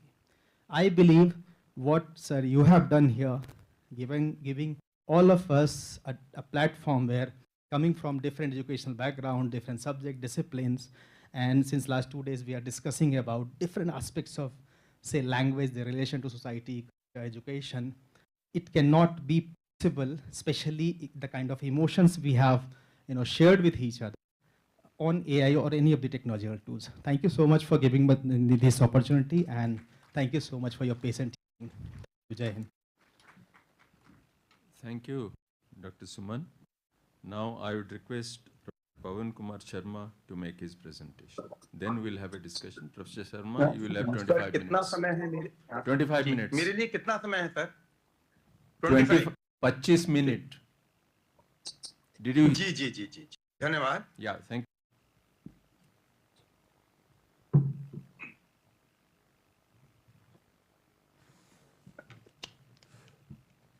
नमस्कार. मंच पर विराजमान professor Mohanty, professor Jha, doctor Suman, अन्य विद्वान इस सभागार में online और ऑफलाइन इस कार्यक्रम के जुड़े हैं. मैंने प्रोफेसर झा जी को और डॉक्टर सुमन जी को सुना। मैं राष्ट्र के ऊपर बोलूंगा। राष्ट्र जो नेशन नहीं है, राष्ट्र की संकल्प की अवधारणा अलग है और नेशन की संकल्पना अलग है। राष्ट्र ऋग्वेदिक शब्द है, वेदों का उल्लेख आप लोग कर रहे हैं भाषा के संबंध में। मेरे कुछ बातों से सम्मानित विद्वान असहमत हो सकते हैं, लेकिन असहमतियों का स्वागत है और मेरी एक अपनी समझ है जिस समझ के आधार पर मैं लंबे समय से काम कर रहा हूं। वह समझ यह है कि भारत की भाषाओं को पश्चिम की लैंग्वेजेस के साथ एक सीमा के बाद कंपेयर या तुलना नहीं करनी चाहिए। हम उन शब्दों को अपने शब्दों के साथ मिलाते हैं या भारतीय शब्दों को जिनकी व्युत्पत्ति सामान्यतः संस्कृत की धातुओं से हुई है उनके साथ मिलाते हैं तो अर्थ का अनर्थ होता है। वैसा ही अर्थ का अनर्थ राष्ट्र और नेशन के मिलान के कारण भी हुआ है। हम सबको पता है नेशन शब्द का उदय वेस्टफैलिया की संधि 1648 के बाद हुआ है। 13वीं 14वीं शताब्दी को हम मानकर चलते हैं जो कंसीलियर मूवमेंट शुरू हुआ यूरोप में और जिसमें राज्य, चर्च और मार्केट का द्वंद्व सामने आया। बाद में चर्च और राज्य के मध्य समझौता हुआ, उसके आधार पर फिर नेशन और नेशन स्टेट की संकल्पना हमको देखने को मिलती है। और 18वीं शताब्दी के बाद तो तेजी से यह विचार वैश्विक स्तर पर स्थापित होने लगा कि दुनिया को नेशन स्टेट के फ्रेमवर्क में हमें बांट देना चाहिए और उसी के आधार पर हमें उसका अध्ययन करना चाहिए। नेशन के पॉइंट ऑफ व्यू से भारत के सभी विद्वान एक मत हैं और वो कहते हैं कि भारत एक नेशन नहीं है। मैं भी कहता हूं कि पश्चिम के जो फ्रेमवर्क है उस फ्रेमवर्क के आधार पर भारत नेशन नहीं है, भारत राष्ट्र है। इसलिए लंबे समय से कवायद भारत को नेशन बनाने की चल रही है। चार्ल्स ट्रेवलिन का नाम लिया गया है कई बार। चार्ल्स ट्रेवलिन व्यक्तियों में से एक है जो भारत को नेशन बनाने के में बड़ी तल्लीनता के साथ लगा हुआ है और वो चाहता है कि भारत की पूरी एक लैंग्वेज हो जाए। जब तक भारत की एक लैंग्वेज नहीं होगी तब तक भारत नेशन नहीं बन पाएगा। स्वतंत्रता के पूर्व भी और स्वतंत्रता के बाद भी भारत की एक नेशन बनाने का उपक्रम तेजी से चल रहा है। लंबे समय तक जिन्होंने भारत के ऊपर शासन किया है स्वतंत्रता के बाद 1947 के बाद, उनका भी यही मानना था कि भारत एक नेशन नहीं है। इसलिए नेशन इन मेकिंग का जो कंसेप्ट था वो भी हम पढ़ते पढ़ाते रहे हैं। तो पश्चिम का जो नेशन है, भारत का राष्ट्र बिल्कुल नहीं है। ये बड़ी मूलक अवधारणा हमारे एकेडमिया में बिठा दी गई है कि भारत जो है वो एक नेशन है। कभी भी भारत एक नेशन है ही नहीं, था भी नहीं, बन भी पाएगा, ये भी अविश्वसनीय सा लगता है। कुछ बातें मैं आपके सामने रखने की कोशिश करता हूं। मैंने वेद का जो संदर्भ लिया है वो श्रीपाद दामोदर सातवलेकर जी का अनुवाद है। जिनको सज्जन को मिलान करना हो वे कर सकते हैं। इसलिए मैंने वेद का नाम बताया कि हम अनुवाद किसका कर रहे हैं। जो नेशन और स्टेट, नेशन स्टेट्स जो संकल्प है वो उपनिवेशी वृत्तांत या उपनिवेशी हितों को, कॉलोनियल इंटरेस्ट को सेफगार्ड करने के लिए अस्तित्व में आई और उसके आधार पर इसको उत्तरोत्तर सुदृढ़ स्ट्रेंथन किया जाता रहा। रॉयल स्पेनिश अकादमी का जो शब्दकोश है 1884 के संस्करण का, मैं यहाँ पर थोड़ा सा एक संदर्भ देने का प्रयत्न करता हूँ। पहली बार हम सीखते हैं कि लिंगुआ नेशनल किसी देश की आधिकारिक और साहित्यिक लैंग्वेज है और आमतौर पर देश में बोली जाने वाली लैंग्वेज है जो अन्य देशों की बोलियों और लैंग्वेज से अलग है। बोली के अंतर्गत प्रविष्टि इसके और नेशनल लैंग्वेज के बीच समान संबंध स्थापित करती है। इसके पूर्व नेशन शब्द थोड़ा व्यापक रूप लिए हुए है जिसमें एक प्रांत, एक देश या एक राज्य के निवासियों का समूह और विदेशी भी होता था, किंतु अब यह शब्द परिवर्तित हो चुका है और इसके नएपन पर अनेक प्रकार से विचार किया जाने लगा है। हम कैम्ब्रिज डिक्शनरी को उठाकर देखते हैं या और भी जो स्टैंडर्ड डिक्शनरी हैं पश्चिम की, जो वहाँ के लैंग्वेज के पॉइंट ऑफ व्यू से तैयार की गई हैं, तो हमें ध्यान में आता है कि नेशन के जो रूपांतरण हो रहा है या जो उसका अर्थ निकाला जा रहा है उसमें हर 10 साल में परिवर्तन आ रहा है। ये डिक्शनरी भी उसी बात की पुष्टि करती है कि किस प्रकार से 1908 के बाद तो यह तेजी से इसमें परिवर्तन आना शुरू हुआ, और ये जो परिवर्तन हो रहा है ये कॉलोनियल जो इंटरेस्ट है, उपनिवेशी जो वृत्तांत हैं या उपनिवेशी जो हित हैं, उनको दृष्टिगत रखकर किया जा रहा है। हब्सबॉम ने किताब लिखी है नेशनलिज्म के ऊपर है। इसमें हब्सबॉम बड़ी व्यापकता, बड़ी स्पष्टता के साथ लिखते हैं कि जो तृतीय विश्व युद्ध, जिसको आज की तारीख में हम लोग ग्लोबल साउथ के नाम से उच्चारित करते हैं, वो कहते हैं कि उन देशों की सबसे बड़ी विडंबना है कि ये पश्चिम की शब्दावली का अनुकरण करते हैं। नेशनलिज्म जो शब्द प्रयोग हुआ है उसका अंधानुकरण करने के कारण उसकी जो शब्दहीनता है या जो अर्थहीनता है वो ज्यादा व्यापक हो रही है। इस प्रकार से पश्चिम में भी बहुत सारे लोग हैं जो नेशन को थोड़ा भारत के राष्ट्र की तुलना में अलग मानकर चलते हैं, और पश्चिम किस प्रकार से इस शब्द को मजबूती प्रदान करने के प्रयत्न कर रहा है उसकी बात पर वो बल देते हैं। मैं और पश्चिम के कुछ बातें भी यहाँ पर नहीं कर रहा, जहां जरूरत पड़ेगी वहां पर उनका संदर्भ लेने की कोशिश करूंगा। लेकिन सबसे पहली बार हमको लगता है अथर्ववेद में 9:41 9वें मंडल का 19वें मंडल का 21वां सूक्त और 11वां मंत्र, एक पहला मंत्र, वहां पर आता है कि ये भारत में राष्ट्र की संकल्पना विकसित कैसे हुई। तो यदि पश्चिम के दृष्टिकोण से एक लिखा गया डॉक्यूमेंट है जो हम नेशनलिज्म के से पॉलिटिकल साइंस में सामान्यतः पढ़ते पढ़ाते हैं, बेनेडिक्ट एंडरसन का डॉक्यूमेंट है, उसका नाम है इमेजिन्ड कम्युनिटी। वो टू द करंट कैपिटलिज्म के ऊपर है, इंडोनेशिया की उनकी स्टडी है, और उसके आधार पर उन्होंने नेशन का जो अभ्युदय है, विकास है, वो कैसे हुआ, वो सारी बातें करते हैं। जिस बात को बेनेडिक्ट एंडरसन अपनी किताब में करते हैं, वह यदि क्रांति है, यदि वह ट्रांजिशनल फेज है या क्रांति है, तो ये ट्रांजिशनल फेज और यह क्रांति ऋग्वेद में हो रही है। और ऋग्वेद में इस क्रांति का जो प्रस्तोता है वो सबसे पहले इंद्र है।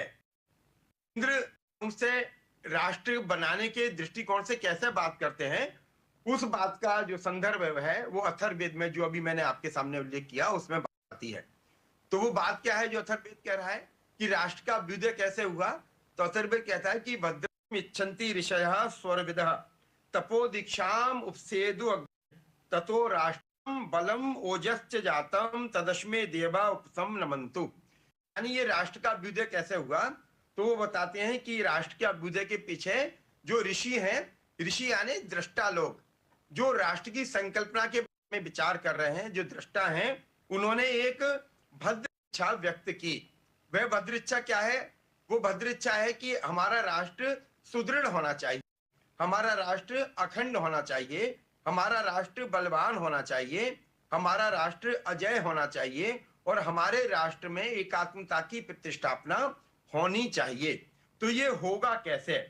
तो ये राष्ट्र में ये सारे विशेषण कैसे समाहित हों, उस विशेषणों की समाहितीकरण के दृष्टिकोण से एक पहले व्यक्ति हैं। हमको पता है कि वेदों के बारे में पश्चिम हमको अलग प्रकार से पढ़ाता है, लेकिन जब हम वेदों को अपने स्तर पर पढ़ने का प्रयत्न करते हैं तो वेदों के जो बहुत आयाम हैं वो हमारे सम्मुख प्रकट होते हैं। जैसे वेद जो साहित्य है, ज्ञान आधारित साहित्य, विज्ञान आधारित साहित्य है, वो कृषि प्रधान साहित्य है ना। वो उत्पादन हो रहा है नाना प्रकार के, सुई से लेके फावड़े तक, कृषि से के सभी यंत्रों का रथ बन रहे हैं, भिन्न भिन्न प्रकार के अस्त्र बन रहे हैं, भिन्न भिन्न प्रकार के शस्त्र बन रहे हैं। युद्ध करने के लिए जिन कवचों की कवच की आवश्यकता होती है, पैर के अंगूठे से लेकर सिर के शिरस्त्राण, जिसको आज की तारीख में हम लोग हेलमेट बोलते हैं, उन सब का निर्माण हो रहा है। ये सभी कवच धातुओं के बन रहे हैं, और उन पशुओं की खाल के भी बन रहे हैं, जिन पशुओं की खाल मोटी होती है और युद्ध भूमि में जाकर आप शरीर की रक्षा कर सकती है।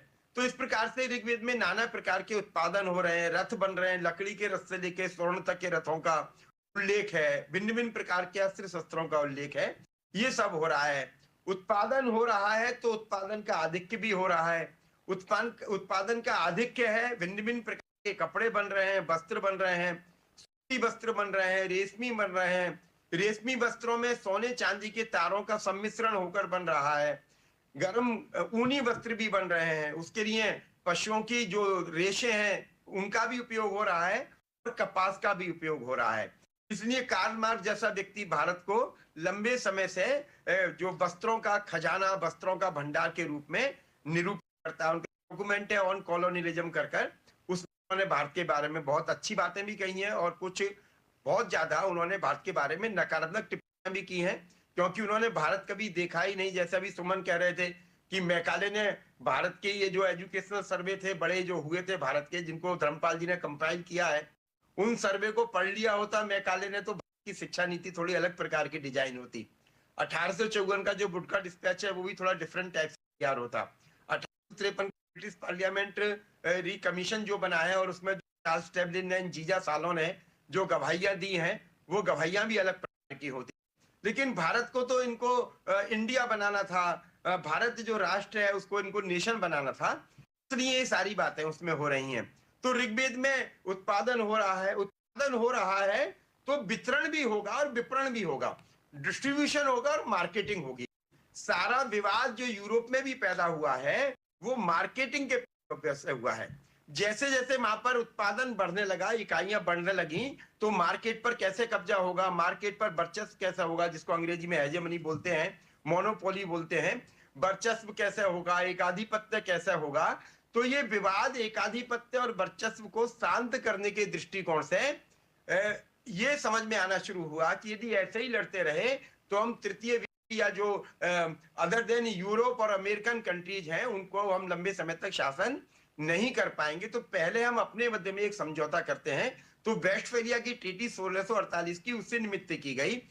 इस प्रकार से तो ये तय होगा जहां पर जो लैंग्वेज बोली जाती है, फ्रेंच बोली जाती है, जर्मन बोली जाती है, स्पेनिश बोली जाती है, ग्रीक बोली जाती है, जो लैंग्वेज जहां पर बोली जाती है वो टेरिटरी उस लैंग्वेज की टेरिटरी कहलाएगी, उस लैंग्वेज का क्षेत्र कहलाएगा। मैं बार बार लैंग्वेज कह रहा हूं, लैंग्वेज अंग्रेजी का, संस्कृत का भाषा नहीं है।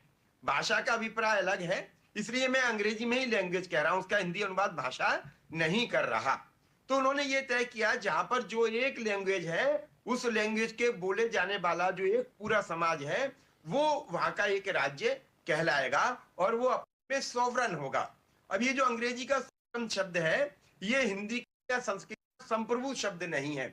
इसलिए जब हम कौटिल्य को पढ़ते हैं, हम वाल्मीकि को पढ़ते हैं, हम शुक्र को पढ़ते हैं, हम मनु को पढ़ते हैं, हम व्यास को पढ़ते हैं, आप सभी को पढ़ लीजिए। इनमें जो सप्तंग सिद्धांत राज्य के जो 7 अंग दिए हैं उसमें इन्होंने राजा बताया है, राजा स्लैश स्वामी बताया है, मंत्री और अमात्य बताए हैं, जनपद बताया है, कोश बताया है, दंड बताया है, मित्र बताया है। ये 7 अंगों का उन्होंने बताया है या पौर बताए हैं, ऐसे उन्होंने 7 अंगों का उल्लेख किया है। लेकिन आश्चर्य है ऋग्वेद से लेकर 18वीं शताब्दी तक संस्कृत वाङ्मय में कहीं पर भी राजा को संप्रभु नहीं कहा गया।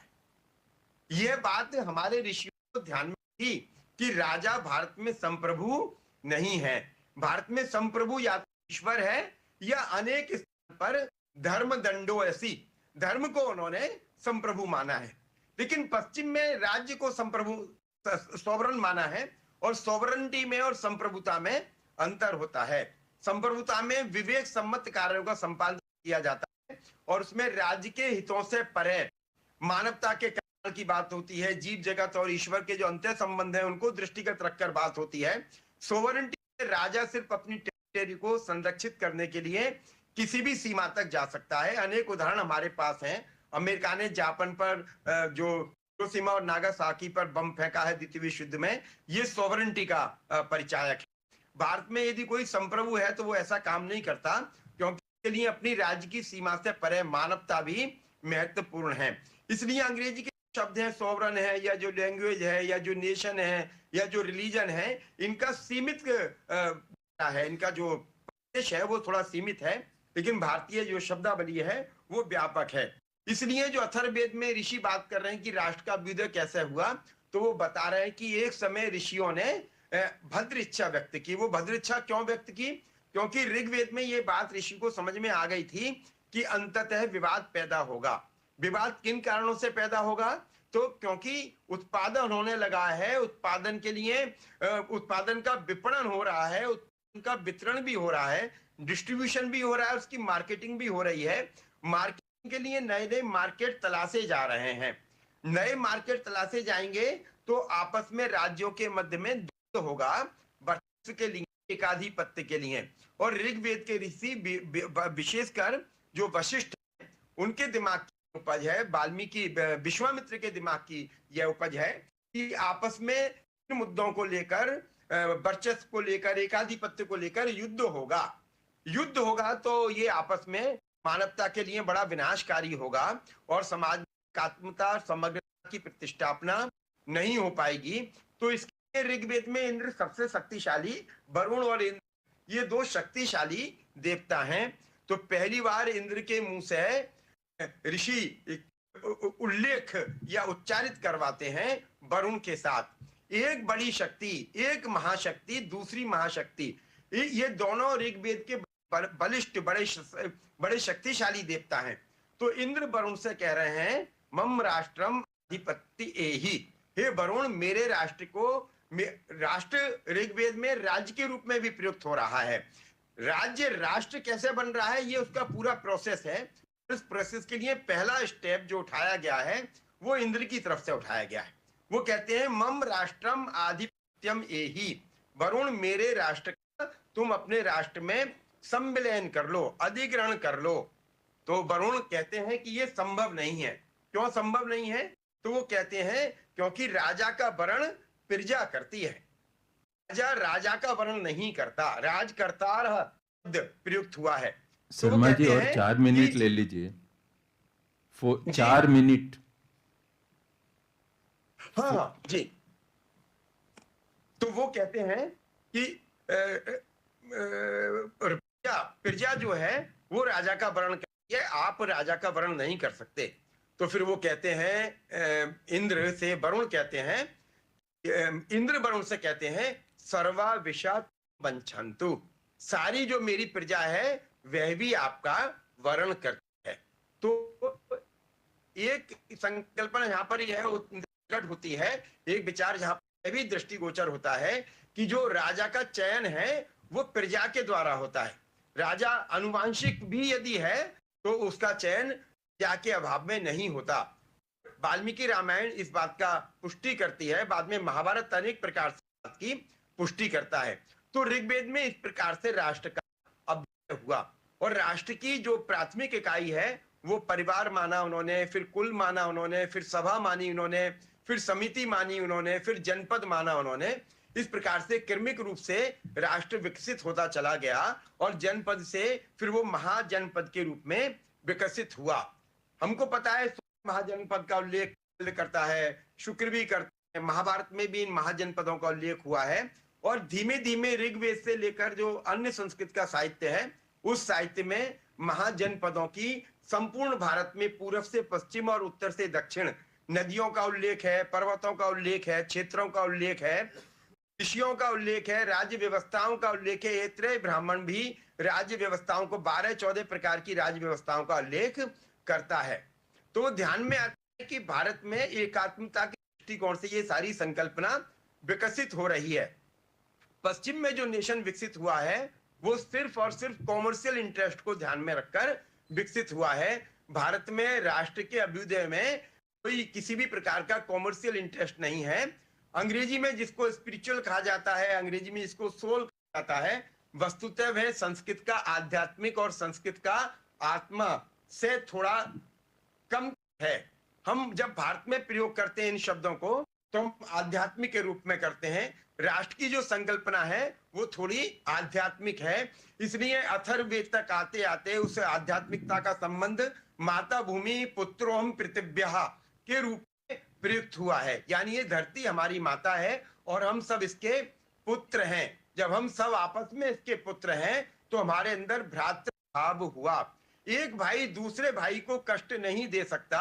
सृष्टि के चर जगत में भ्रातृभाव की स्थापना करने के बाद में यजुर्वेद के 42वें अध्याय का, जिसको हम ईश उपनिषद के नाम से जानते हैं, जिसमें कुल 18 मंत्र हैं, उसमें विद्या परंपरा पर विस्तार से चर्चा की गई है। और पहले मंत्र में ईशावासम इदम सर्वम यत् किंचित् जगत्याम जगत तेन त्यक्तेन भुंजा माग्रधः कस्मिद् धनम, इस की उन्होंने बात की है और उसमें कहा है कि ये सृष्टि संपूर्ण चराचर जगत ईश्वर की व्याप्ति है। उस ईश्वर की व्याप्ति को दृष्टिगत रखते हुए हमें त्याग पूर्वक भोग करना चाहिए, क्योंकि जो त्याग कर रहे हैं वह अंततः हम उस परमपिता परमात्मा ईश्वर के लिए कर रहे हैं जिसने सृष्टि का विस्तार किया है। यदि हम समस्त स्वयं भोग लेंगे तो इस ईश्वर के प्रति ये अनाचार होगा, कदाचार होगा। यह जो आध्यात्मिक दृष्टि राष्ट्र को बढ़ाती है, इसके कारण संपूर्ण सृष्टि में सम्यकता, एकात्मता और संप्रभुता की प्रतिष्ठापना होती है। पश्चिम का जो नेशन शब्द है वो भारत के राष्ट्र शब्द का पूरक नहीं है। हमने अपनी सुगमता के दृष्टिकोण से तो लंबे समय से भारत को जो नेशन बनाने के उपक्रम चल रहे हैं उनसे हमें एकेडमिया में अपने, यदि ये प्रचलन में नहीं आया जो मैकाले की पद्धति के बाद में प्रचलित हुआ है, यदि वह नहीं आएगा तो मुझे लगता है कि एनईपी 2020 का जो प्रॉपर इम्प्लीमेंटेशन है, क्रियान्वयन और कार्यान्वयन है, वो व्यवस्थित रूप से नहीं हो पाएगा। समय का अभाव है, बड़ा पेपर है मेरा, इसलिए बहुत ज्यादा विस्तार से बात नहीं करता। मोहंती जी ने कहा है कि 3-4 मिनट है, वो 3-4 मिनट पूरे हो गए हैं। मैंने पेपर अभी रफ पेपर था, मैंने प्रोफेसर शर्मा सर के साथ शेयर किया है। आवश्यकता होगी तो मैं उसको पूरा व्यवस्थित कर भी भेज सकता हूं। लेकिन यदि राष्ट्र और नेशन के भेद को दृष्टिगत रखकर एकेडमिया में यदि डिस्कोर्स प्रारंभ नहीं किया गया तो जो कॉलोनियल नैरेटिव 250 साल से चल रहा है, 18वीं शताब्दी तक के किसी भी साहित्य में जिस सिलेवाई का उल्लेख अभी डॉक्टर सुमन ने किया है, उस सिलेवाई को भी आप उठाकर देखिए। धर्मपाल जी विस्तार से चर्चा करते हैं और भी जो है वो भी विस्तार से उस समय के पाठ्यक्रम और पाठ्यचर्या का उल्लेख करते हैं, तो उनमें राष्ट्र शब्द ही प्रयोग हुआ है। और बाद में के बहुत लंबे समय तक कुछ अंग्रेजी साहित्यकार भी ऐसे हैं जो राष्ट्र की और नेशन की जो सिमिलरिटीज हैं उनमें राष्ट्र की जो सिमिलरिटीज हैं उनको ज्यादा प्रश्रय देते हैं, लेकिन बाद में आके फिर उनको धीमे धीमे सिस्टम से बाहर किया जाने लगा और एकेडमिया में नेशन शब्द का प्रयोग होने लगा और उसी प्रकार से बहुत सारा साहित्य का सृजन हुआ। वही साहित्य एकेडमिया में पढ़ा जाता है, उनमें हॉब्सबॉम भी हैं, पार्थो चटर्जी हैं, है ना, पार्थो चटर्जी की 2 किताबें हैं, जी एलाइसिस हैं, इसी प्रकार से जो कौस्तुभ चक्रवर्ती हैं उनकी भी किताबें हैं, बेनेडिक्ट एंडरसन की किताबें, ये सारी किताबें वे हैं जो नेशन के नैरेटिव को एकेडमिया में प्रतिष्ठापित की हैं और धीमे धीमे जो राष्ट्र का वृत्तांत है और राष्ट्र का परिप्रेक्ष्य है, राष्ट्र का जो आयाम है, राष्ट्र की जो अवधारणा है, वो अकादमिक परिदृश्य से गायब हो रही है। एनईपी 2020 के आलोक में यदि हम इन दोनों को भेद करना अपने विद्यार्थियों को नहीं सिखाएंगे तो मुझे लगता है बहुत सारा बितंडा एक प्रकार से खड़ा हो जाएगा। फिर वही नैरेटिव जो लंबे समय से चल आ रहा है वही आगे भी कैरी फॉरवर्ड होगा। और यदि नेशन और राष्ट्र का भेद हम समझ पाए, राष्ट्र का भेद हम अपने विद्यार्थी को समझ पाए, तो भारत की जो एक भाषा, एक राष्ट्र की जो संकल्पना है वह परिपूर्ण होगी। आपने मुझे बोलने का अवसर दिया, ध्यान से सुना, आप सबका आभार व्यक्त करता हूं। धन्यवाद। धन्यवाद।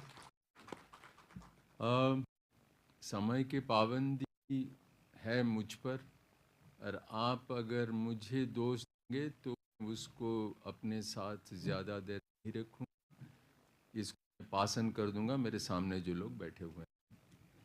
और संस्कृत में एक बहुत ही जो मैंने बचपन से सुना है, और बचपन से मतलब बचपन जब बच्चा था तब नहीं, when I was a young boy I learn it, मीतं च सारं च वचो ही वाग्मिता। अगर आपको मालूम है तो आप सही मतलब इतना समय दे, मुझे आप 5 मिनट समय दे दिए, मुझे जो बोलना है मैं अगर बोल सकता हूँ, मैं सचमुच का वाग्मी हूँ, नहीं तो नहीं हूँ। इसका मतलब यही होता है। तो मुझ पर इन्होंने जो कहा कि आप अगर लंच नहीं खाएंगे, मुझे कोई एतराज़ नहीं है, मैंने बहुत अच्छा ब्रेकफास्ट खाया है, I can wait for another half an hour, that's not an issue. अगर आपका शुगर लेवल नीचे गिरता है, कुछ होता है, I M B responsible for that. Anyway, thank you now. So I'm sure there are questions, but we will take some questions for some time. We will break for lunch. हाँ, इसको mic दीजिए। Professor Jha, keeping apart the content of your paper, if we take the methodology of research, the conclusions that has been drawn there are absurd, you said. Whether it is because the hypothesis made is not proper, or is it because the convenience sampling that has been taken is biased? Why absurd conclusions in research? We should have the conclusion which should be usable and which can be applicable. Why absurd conclusions?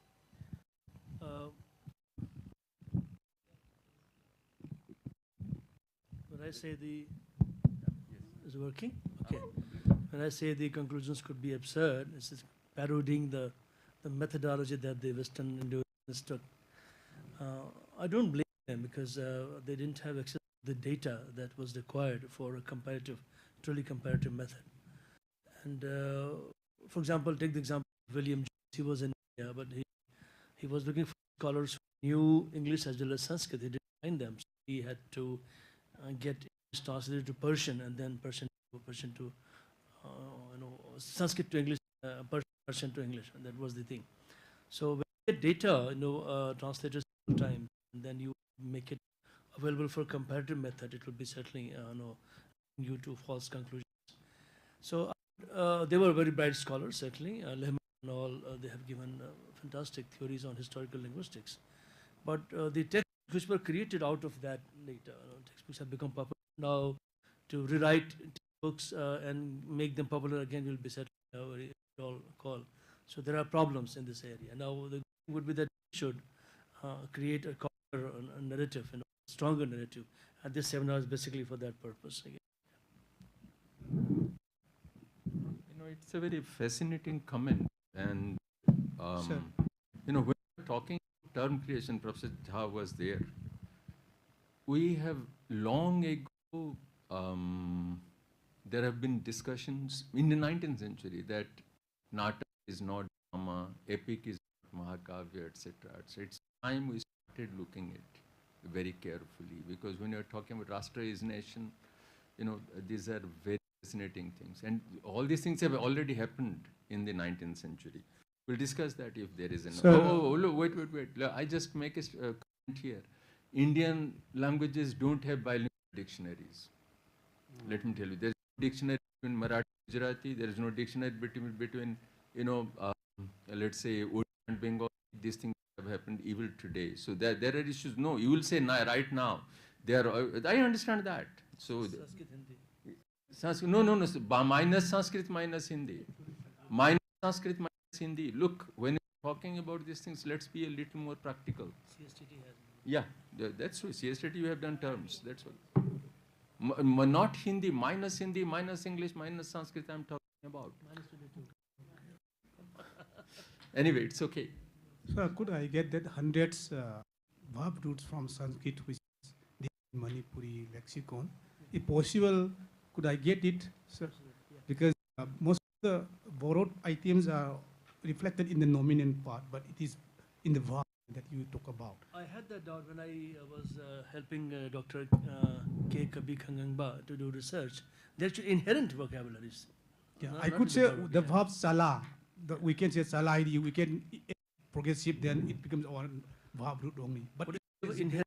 Yes, inherent. And you can get on my website, sanskrit.jnu.edu.in, MPhil students, you'll get the list of his name there and the detailed PDF also. I think I could get through Dr. Narayan, sir. Yeah, Narayan can help you get that, yeah. Any other? Yes.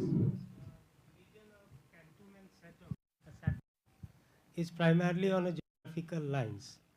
Mean that European languages with the Canton features. They happen to be geographical. Initially they happen to be. Sound, yeah. So how would we reconcile the Burushaski as well as the Bangani, where the parallel Sanskrit is a Satam and Bangani and Burushaski as a Canton languages existing at the same time? उसको कैसे reconcile कि दोनों चीजें एक साथ ही कैसे हों? See, the method that Klaus Peter Zoller followed was a typical method of linguistic fieldwork. He goes interviews bilingually the native speakers of someone, collects data, transcribes them, and he finds these predominantly Canton properties of that language. He's not looking into parallel vocabulary that was borrowed from the Northern Korean or Sanskrit and on others. inherent vocabulary which is in the Bengali language. He finds naturally the Kentum properties there, which is not supposed to be in Indian languages. And this is remarkable, yeah. He doesn't mention about parallel vocabulary. You know, actually, Sanskrit would be inherent, actually. Ranita, I was editing Indian linguistics those days. And Professor Abbi's paper I published in one of those issues because and I didn't pursue it just because I don't know what is happening. I trust Sunaram Sharma. He's a field worker. He has done extensive work in the Himalayas. I trust him. Even now I'll trust him. And Anvita Abbi I know she was a field worker, and I don't know, since I didn't understand experience, I didn't pursue it. I published her paper, didn't comment, and that was the end of it. Let me tell you, my experience with that. But Peter Zoller, whatever he has done and what others, Hansak is saying, I don't do. Now probably it's time we should look at it. That's possible. Yes, Sharmaji.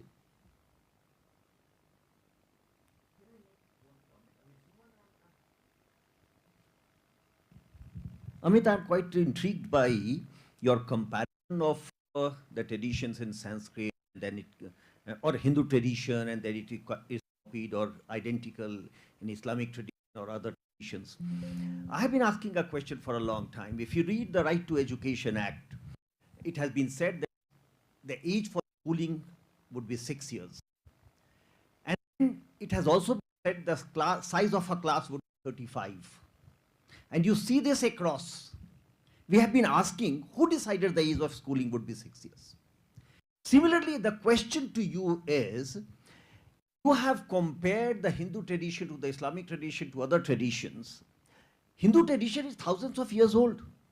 And I have been asking the scholars to give me evidence. Because when we wrote an EP, and we also said 6 years hoga school ka starting age, वो match करता है आपके जनेऊ के date से कि यज्ञोपवीत का उम्र 6 वर्ष होगी, बच्चा जाएगा. कहां से ये आई बात? और ये कितना पुराना है? जो बात मैं कल कह रहा था उसको ही आप रिफ्लेक्ट कर रहे हैं. हमको ये पता नहीं चल रहा है कि ये हजारों साल पहले कैसे तय हो गया कि 6 साल पर यज्ञोपवीत करके और बच्चे को भेजा जाएगा. और आप जब दुनिया के ट्रेडिशंस देखते हैं, हम लोगों ने स्टडी किया है, दुनिया के अलग अलग देश भी 6 साल ही कह रहे हैं स्कूलिंग का स्टेट एज होगा. सबसे पहले ये हिंदू वांग में कहा गया. कैसे कहा गया? हम वो जानना चाहते हैं. देश के आप अलग भागों में देखें, जो ये बहुत पुरानी चीजें कही गई हैं आपके उपनिषद में, वेद में, जगह जगह, ये परंपरा बनी शोध के बाद. शोध करके देखा गया कि 6 साल की उम्र है, लेकिन अब वो हमारी परंपरा है, बाकी लोग अपना रहे हैं और कहते हैं कि ये सब बराबर के ट्रेडिशन है. नहीं है. मैं इसी बात के लिए एज अ लिंग्विस्ट मैं जो खोजना चाह रहा हूं, India as a linguistic area नहीं, ये परंपराएं थी जिसको कि बाकी सब कॉपी कर रहे हैं बिना समझे. ये परंपरा तब बनी थी जबकि ये संस्कृत शोध पर आधारित संस्कृति थी. This was a civilisation based on research and proper thinking and decision.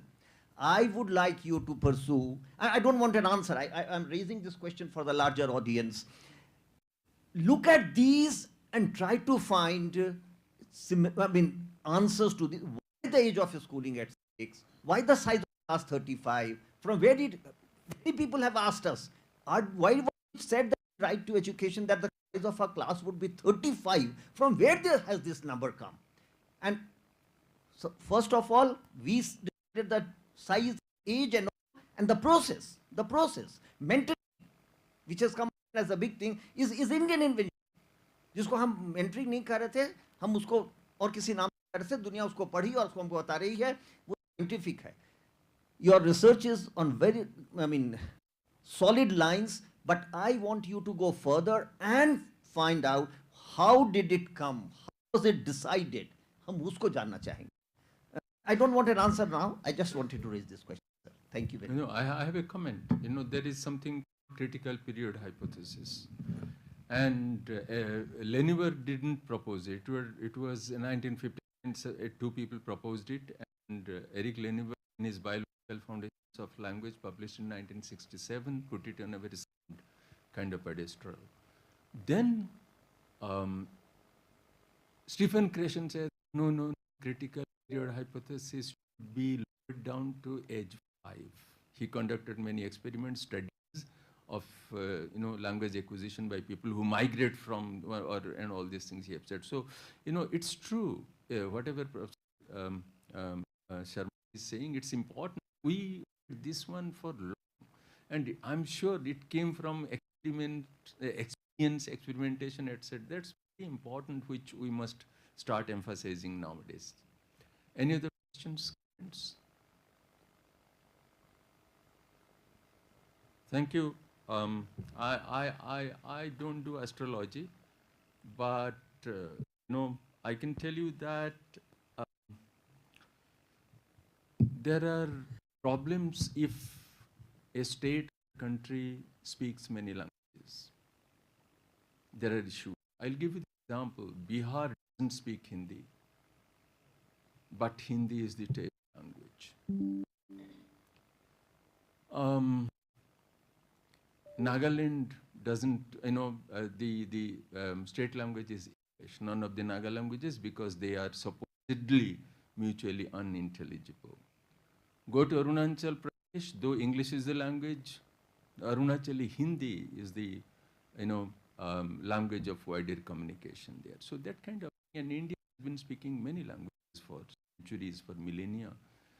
And see, Parsi or Farsi, why should I say Farsi couldn't settle down, couldn't do anything here. Of late, Edgar Snyder, who talks about the dynamic model of post-colonial English, there are studies about that. Oh, English is developed, flourished in this country, but recently completed a paper in which I'm saying English couldn't cross the second stage of the dynamic model proposed by Edgar. I've sent it to Edgar Snyder, and he said, I agree with you, not with others. Because being a colonial country, part of the British colony, many other countries have crossed 5 English, I said I'm not an astrologer, but the future of English is not good in this country. Whatever was faced by Farsi, a similar thing likely to be faced by English, but I cannot say anything else more than that. Thank you very much for participation and everything. And let's break for lunch. Before that, if the organizers have, without seeing that, I know that the organizers will always have something to say. So you are welcome to say. I sincerely thank all the panels of the session. So before we end this session, we would like to felicitate the speakers of the session, Professor Girish Jha and Dr. Amit K. Suman. And I would like to request Professor Mohanty to please do the honor. First, Professor Girish Jha.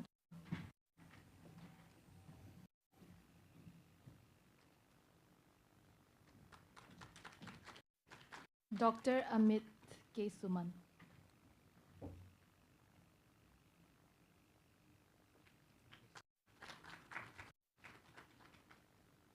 Thank you so much. So we will have a break for lunch now, and we'll come back at 2:15 for the next session. Enjoy your lunch.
creation. So it is a very interesting area for all of us to, those who are interested in studying language contact, language convergence.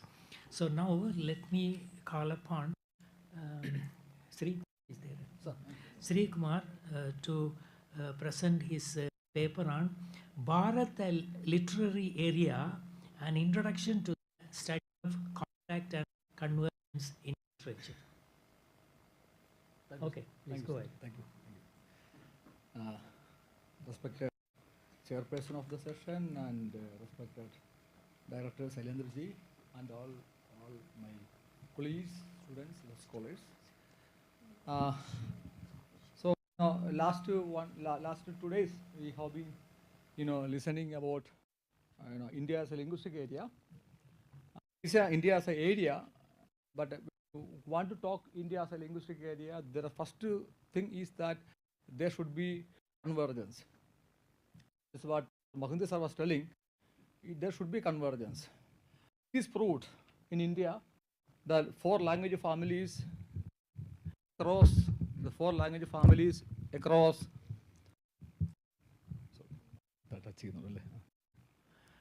it is proved that the languages across families in India is in a contact and convergence.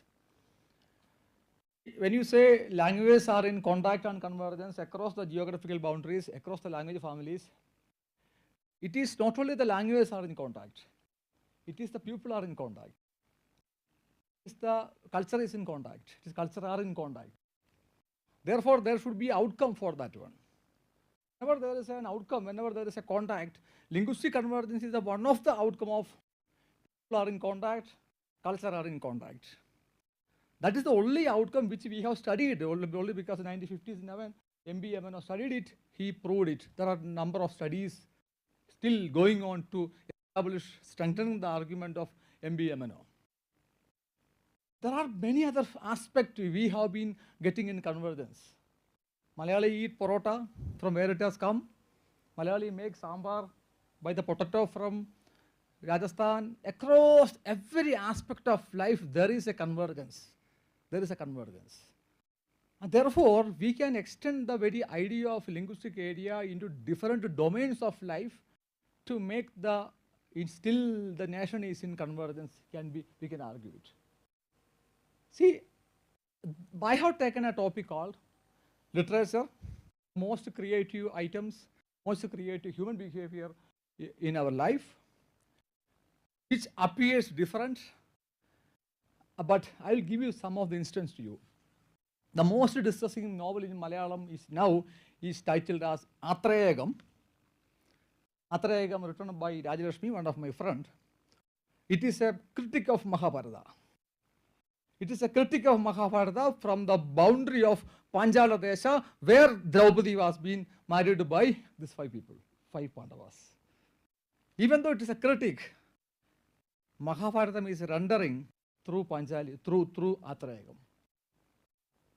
Even it is the most modern, most radical novel which is in Malayalam, feminist novel, but it used Mahabharata as a plot.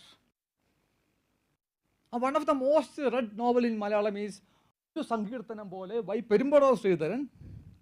It narrates the love, affection of Dostoevsky with his assistant Anna.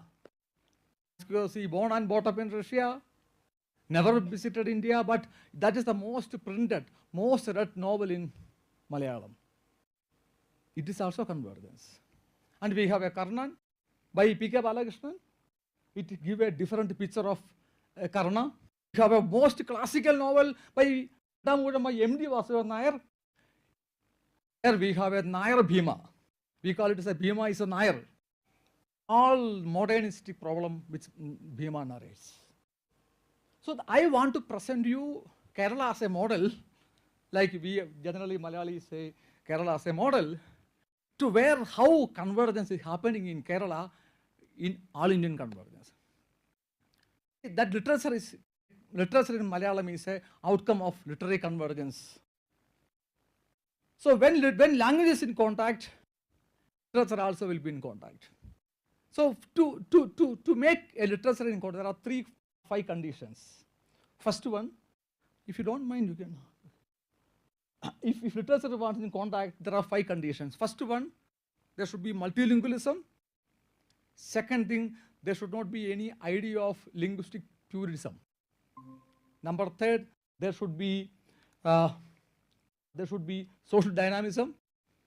There should be translation. There should be lingua franca. I will explain one by one. Malayalam, we were a multilingual society. We have a 2 types of multilingualism. One is literary multilingualism. Second is literary multilingualism. There was a time in Kerala where we people used to speak Tamil and Malayalam. There was a time in Kerala where people speak many number of languages. So that we have no society will have a complete literary multilingualism, because literary multilingualism means people can speak, write, read all the 2-3 languages. It was never been there in Malayalam. But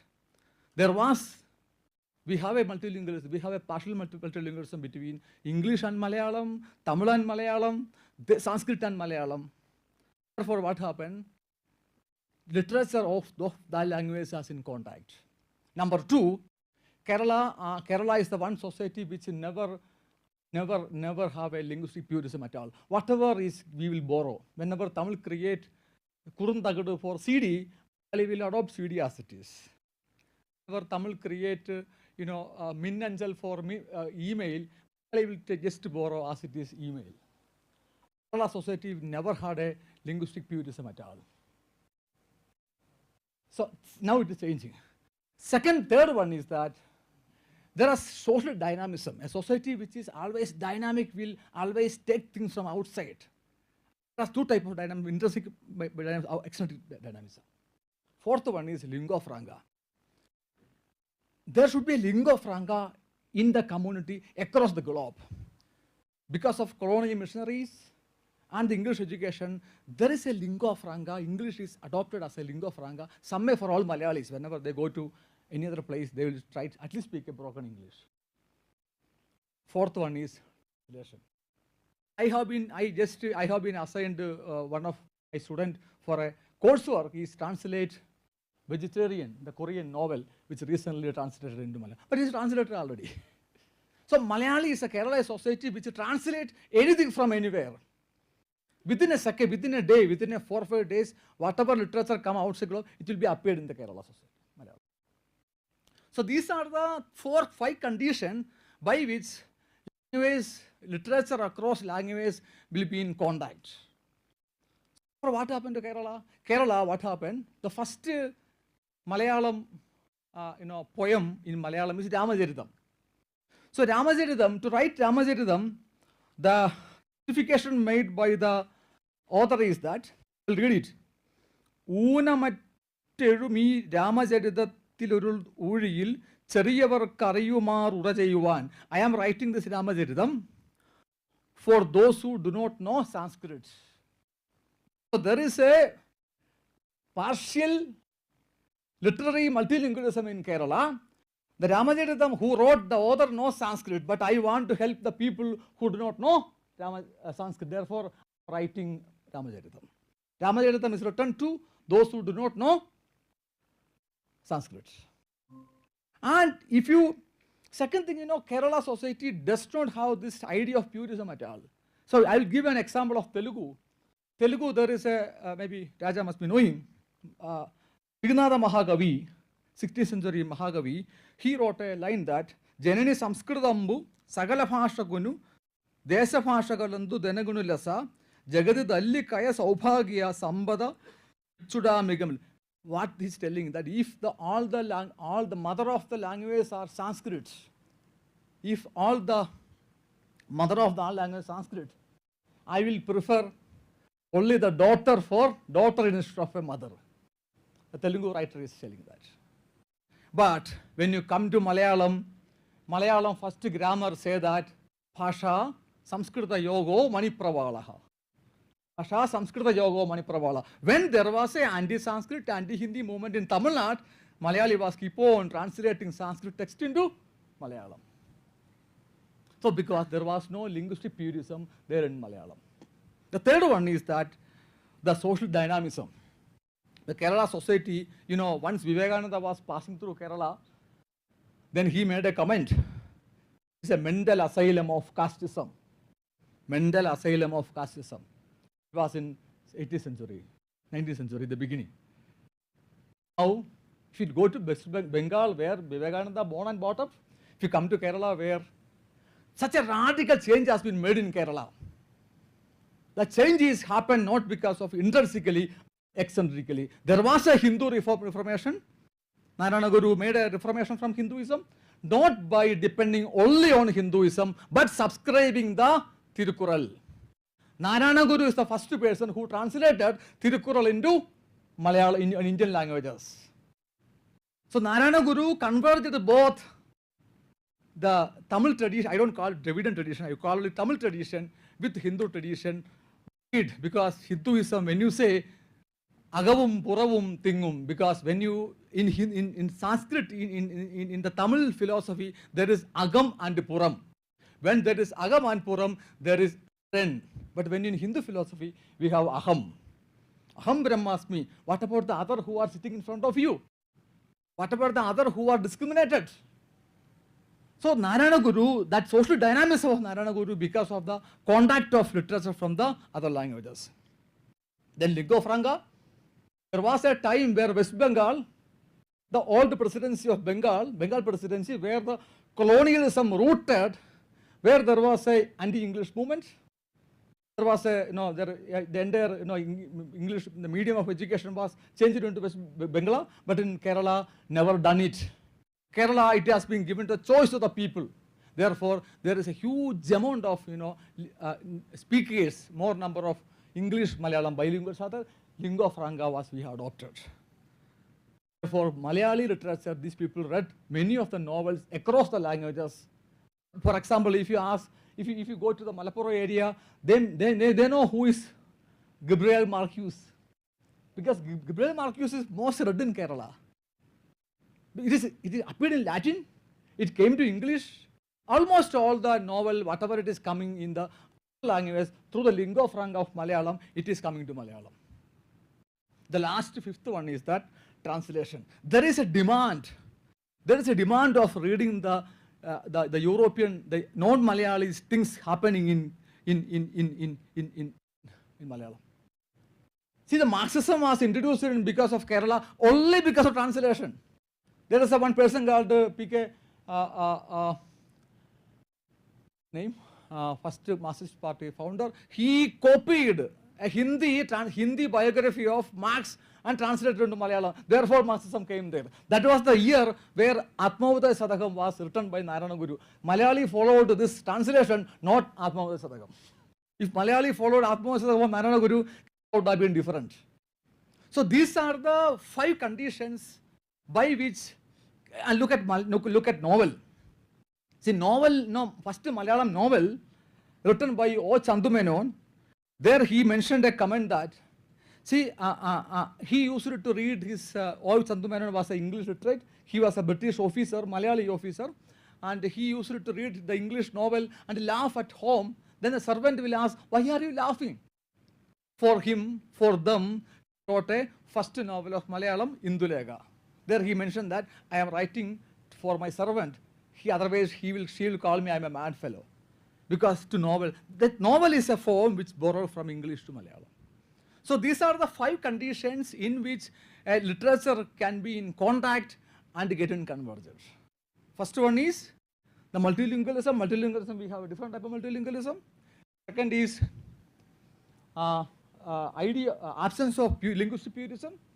The third one is the social dynamism, lingua franca and translation. These conditions we have to check it the other Indian languages whether it is there or not.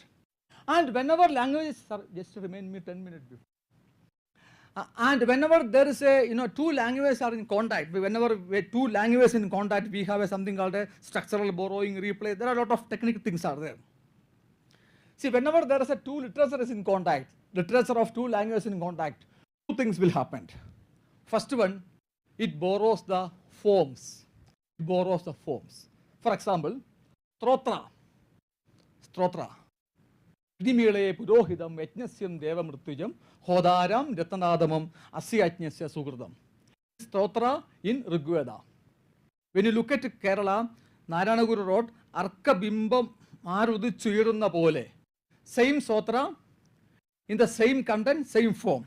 But after some time, he used the same form to represent the misery of the people. Narumi Udal Tanda Menigil, Karian Kalarno Kolumo, Choridano Chinaguttu Chakaimio, Kuredinu Kaviuna Devame. Oh my God, I am suffering by this all things. Stotra basically to praise the God. Instead of praise the God, same form, we Malayalam borrow from Sanskrit and express the human emotions. And Manudattu Mashiyolam Kidan Enni Urilunu Devame, Nanni Naragichu Nanjagam, Punnu Pole Vilarnanga Devame. Stotra forms which we Sanskrit used it to praise the Lord, but Malayali used it to express the misery of the people, to express it. That was the way we have converged the content, converged the form. The other one is that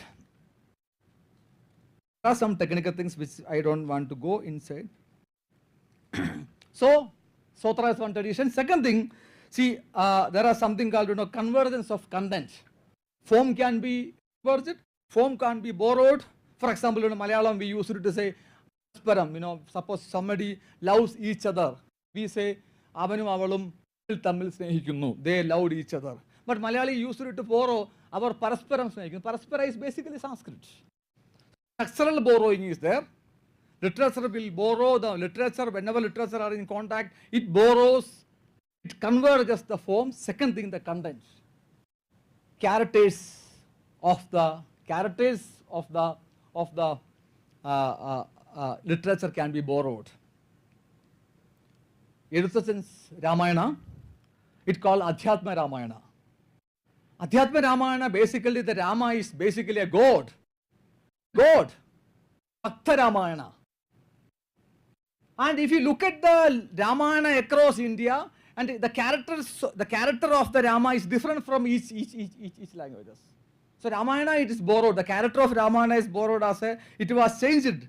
And Ravana, there is a poem by Vaila Rama Varma, where Ravana Putri, the daughter of Ravana, where Sita is the daughter of the Ravana. Before he went and took her. There is other drama by Langa Lashmi.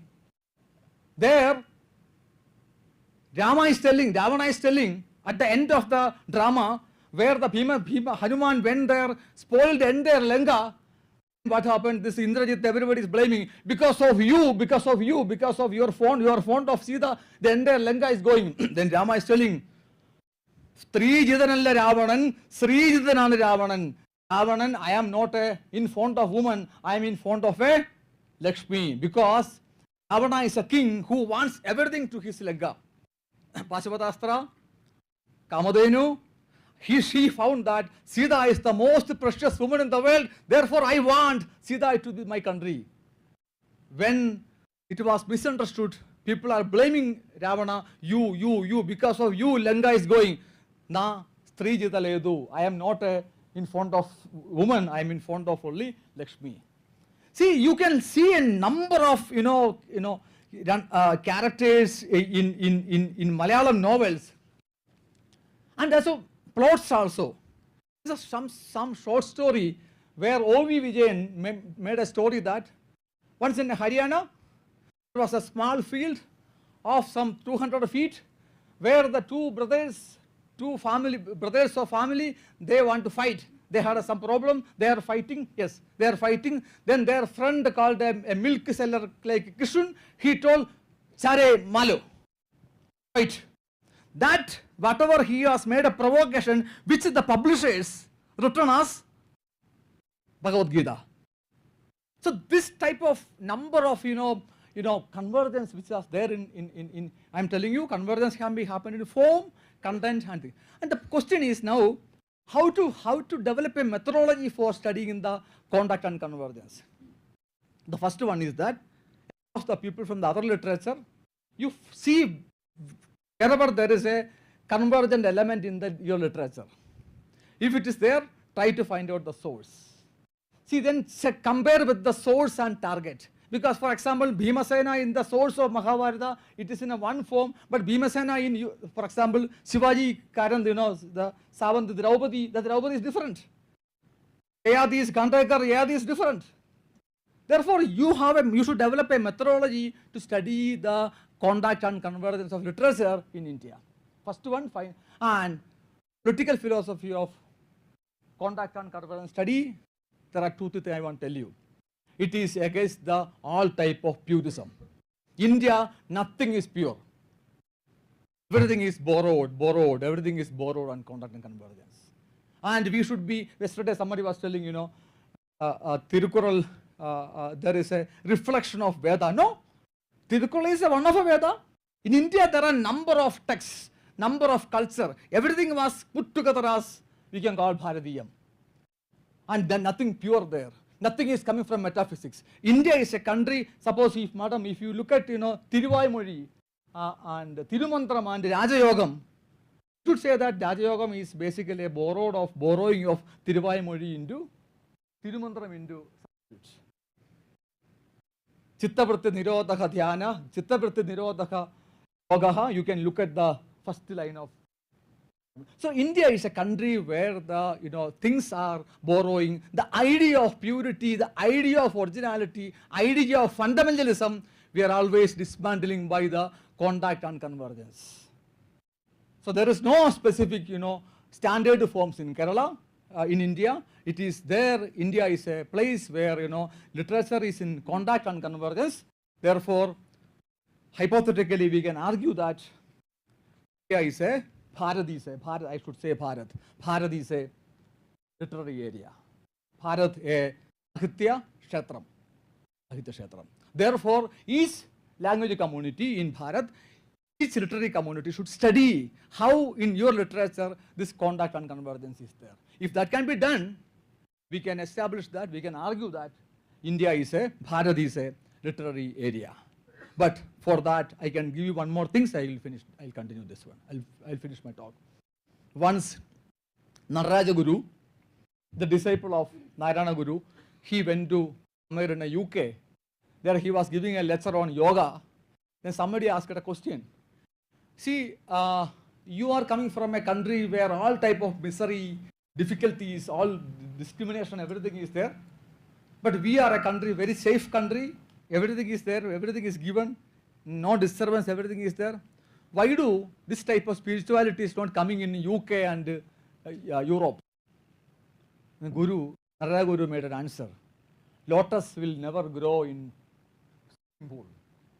Lotus will never grow, never bloom in swimming pool. India is a country, we have lotus because of, it is a country of diversity, it is a country of misery, therefore, we have the spirituality, we have a spiritual lotus.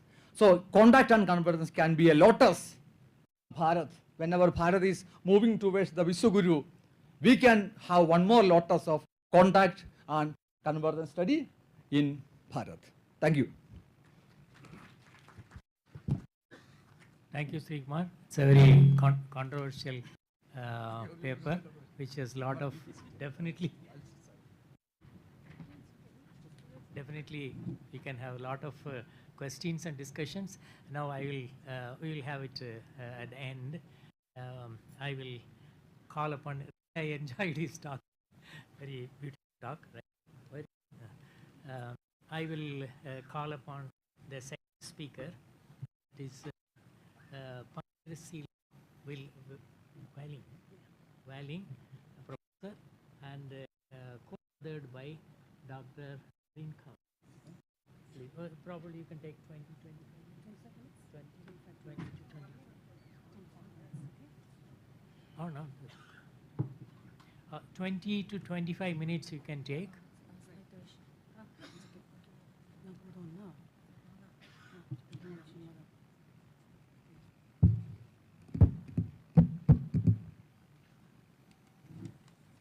Respected Professor, I don't know how to do this. Yeah, respected Chair, Professor Samlal, Professor Mohan, the director of CIIL and a former colleague of mine. Ladies and gentlemen, a very good afternoon to all of you. The past 2 days have been very enriching and we have learned a lot. We have moved from so many different parts of the country, from Jammu and Kashmir till the end. We have been moving with so many areas we have covered. And for this next 20-25 minutes, we would like to take you to the easternmost part of the country, the northeastern region. And and here we are going to discuss the history and contact, the history of the migration of Tibeto-Burman language and the study of contact, the contact convergence with other languages, how it all began. And though we have in our table, we have written Ao Naga, we are not going to stick only with Naga, but we're looking into entire Northeast, though most of the examples will be derived from this tribe. So the northeastern state is, it's linguistically very diverse. We have the Austroasiatic speakers, we have the Indo-Aryan speakers, we have the Thai-Katai speakers, we have the Tibeto-Burman speakers. And for results, for centuries, we have been staying together. We have contact through migration, through trade, cultural exchange, and we shared so many linguistics features, the linguistics features that we discuss in India as a linguistics area. But this languages also shares the features with other Indian languages as that describes India as a linguistics area. Now, the data we're going to discuss, the point we're going to discuss is from written by many linguists. It is also validated by oral tradition and by archaeology through carbon dating. Based on that, we are presenting this. If you look at a tribal states and tribal community, we don't have a written text. So everything has to be oral tradition, oral history. So when an oral history or an oral piece of narration is validated by archaeological findings, by linguistics, or by other research, we take it as a fact. So believe that the Mon Khmer speaker, the Austroasiatic speaking people, migrated to the northeastern part. They are the first settler of the of this northeastern region. The Mon Khmer speaking in northeastern state are from the state of Meghalaya, the Khas and the Jaintia. And it is believed that the Tibeto-Burman speakers migrated to the present place. They have started migrating since 2000 BCA. And it was done in 3 waves. The first wave was they took the migration, the route was Tibetan, the Himalayan ranges, then Himachal Pradesh, Kashmir, they followed this. The second wave was they followed the Brahmaputra River and they settled in Assam and parts in Arunachal Pradesh. And the third wave of movement was from Burma. They followed the Chinwin River and slowly they moved towards the Manipur Naga Hills. The reason why they migrated from this place, we believe that it is the Yangtze River somewhere in China. It's because of climatic pressure, and there was a boom in population. The population increased suddenly, so people started to move from this place to different parts of India. So by the 5th century, many communities have established themselves across Assam, Manipur, Nagaland, Tripura, and of course, Meghalaya. The first settler we believe is the Austroasiatic speakers, and the first contact that the Tibeto-Burman speakers have might perhaps be the Austroasiatic speaker, and we believe that the first settler of Kamrup was the Austroasiatic speaker, and Indo-Aryan speakers arrive through code migration, cultural expansion from the Gangetic Plains via North Bengal, and beginning from the first millennial BCE to it increased by the 4th century CE. Indo-Aryan groups start moving towards the east, in Sanskrit language, Hindu religious practices, and administrative tradition. Now, as I said, the tribals, we don't have a written record, so we rely a lot on oral tradition and oral history. And so far, when it comes to the Nagas, there is no tradition or no oral history or oral narration that talks about contact with the first settler, Kamrup. Now, this is validated by some archaeological findings. From the time migrated from this place, Genuine River settled in a place called Junglimdi, the Aus, and many other Naga tribes settled in this place. The carbon dating this place goes to 10th century. So maybe the contact with the Kamrup settler happened only after the 10th century. So maybe it's later, maybe in the 11th or 12th or 11th century. Now, during this time, the Ahoms came, Kamrup, to Assam, the ancient Assam, and they ruled from 13th century for 600 years. This is when the oral history, the oral tradition talks about the relationship between the Nagas and the Ahoms, the rich relationship that we have. It is not just with the Nagas, but I think even with the Meiteis, right? Ahoms have a relation with the Meiteis, with the entire northeastern place, and they share a very good relationship. The reason why they share a very good relationship was that the Ahoms, the king of Ahom, would often take shelter in the Naga hills, when there's a warfare. They give protection because it's hills, it's mountains, it's strategic for them. So that's why they maintain a very good relation with the hill people bounding in the home area. Now, they also share a very good relationship with other Naga tribes, especially with the Konyaks. The Konyaks, they share a very good relationship because, yes, other reasons like, for friendship, but the Konyaks, they have salt, the commercial salt that we're eating, but they have a traditional salt. The Ahoms wanted that salt, so in exchange of that, they could exchange things. So Konyaks and Ahoms also, they shared a very good relationship, and the king of Ahoms married one Konyak lady, a girl, and also one also. The relationship was very strong. Now, during this time, the Nagas, they were independent, clan-based, had a clan-based political structure.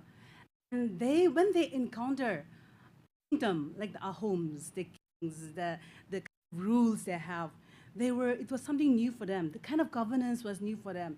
And so they don't have Nagas at this point. Yes, some Nagas did have kings, but most of the Nagas, we don't have kings. The concept of king was new to them. So the concept of king, as well as the word, was borrowed from Ahom. So the word for king in Ahom is Chaupa, also written as Chaupa. And so the Aus, they borrowed this word, Chupa. Until today, the concept of the king, the word borrowed from Ahom, is used. I was just talking with Nandaraj, asking whether they're talking about the word chupa, and then he said choba, they have choba in Manipuri, it means big, it's a proper noun. And so maybe, I'm not claiming this, but maybe this chupa, the word for king, and choba might have a semantic relation. Maybe, I'm not claiming that. So over time, the Ahoms, they started adopting Hindu practices. Sanskrit was increasingly used in all official languages. And so at this point, the Aus still had a contact. They were having a contact with the Ahoms. And most probably, some Sanskrit word might have entered the our lexicon. And one of the words we suspect is naring, which is orange. And Sanskrit term is naranga. If there's any Sanskrit speakers, you please correct me. So this word naring, it is not a Tibeto-Burman word.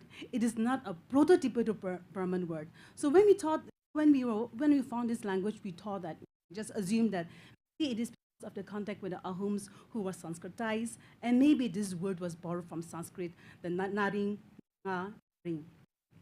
We do have a word, equivalent word for orange, which is chimban, but people still prefer to use naring. And we believe that this might be an influence of Sanskrit vocabulary, since this word is not of a Tibeto-Burman origin. So the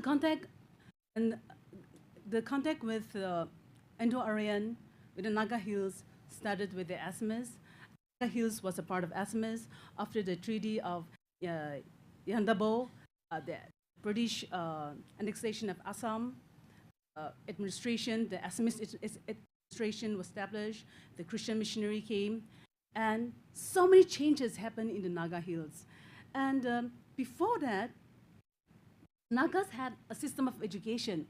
We had morongs, where boys and girls were taught, crafts, the bamboo culture, the oral traditions, the storytelling. This was the kind of story that we had.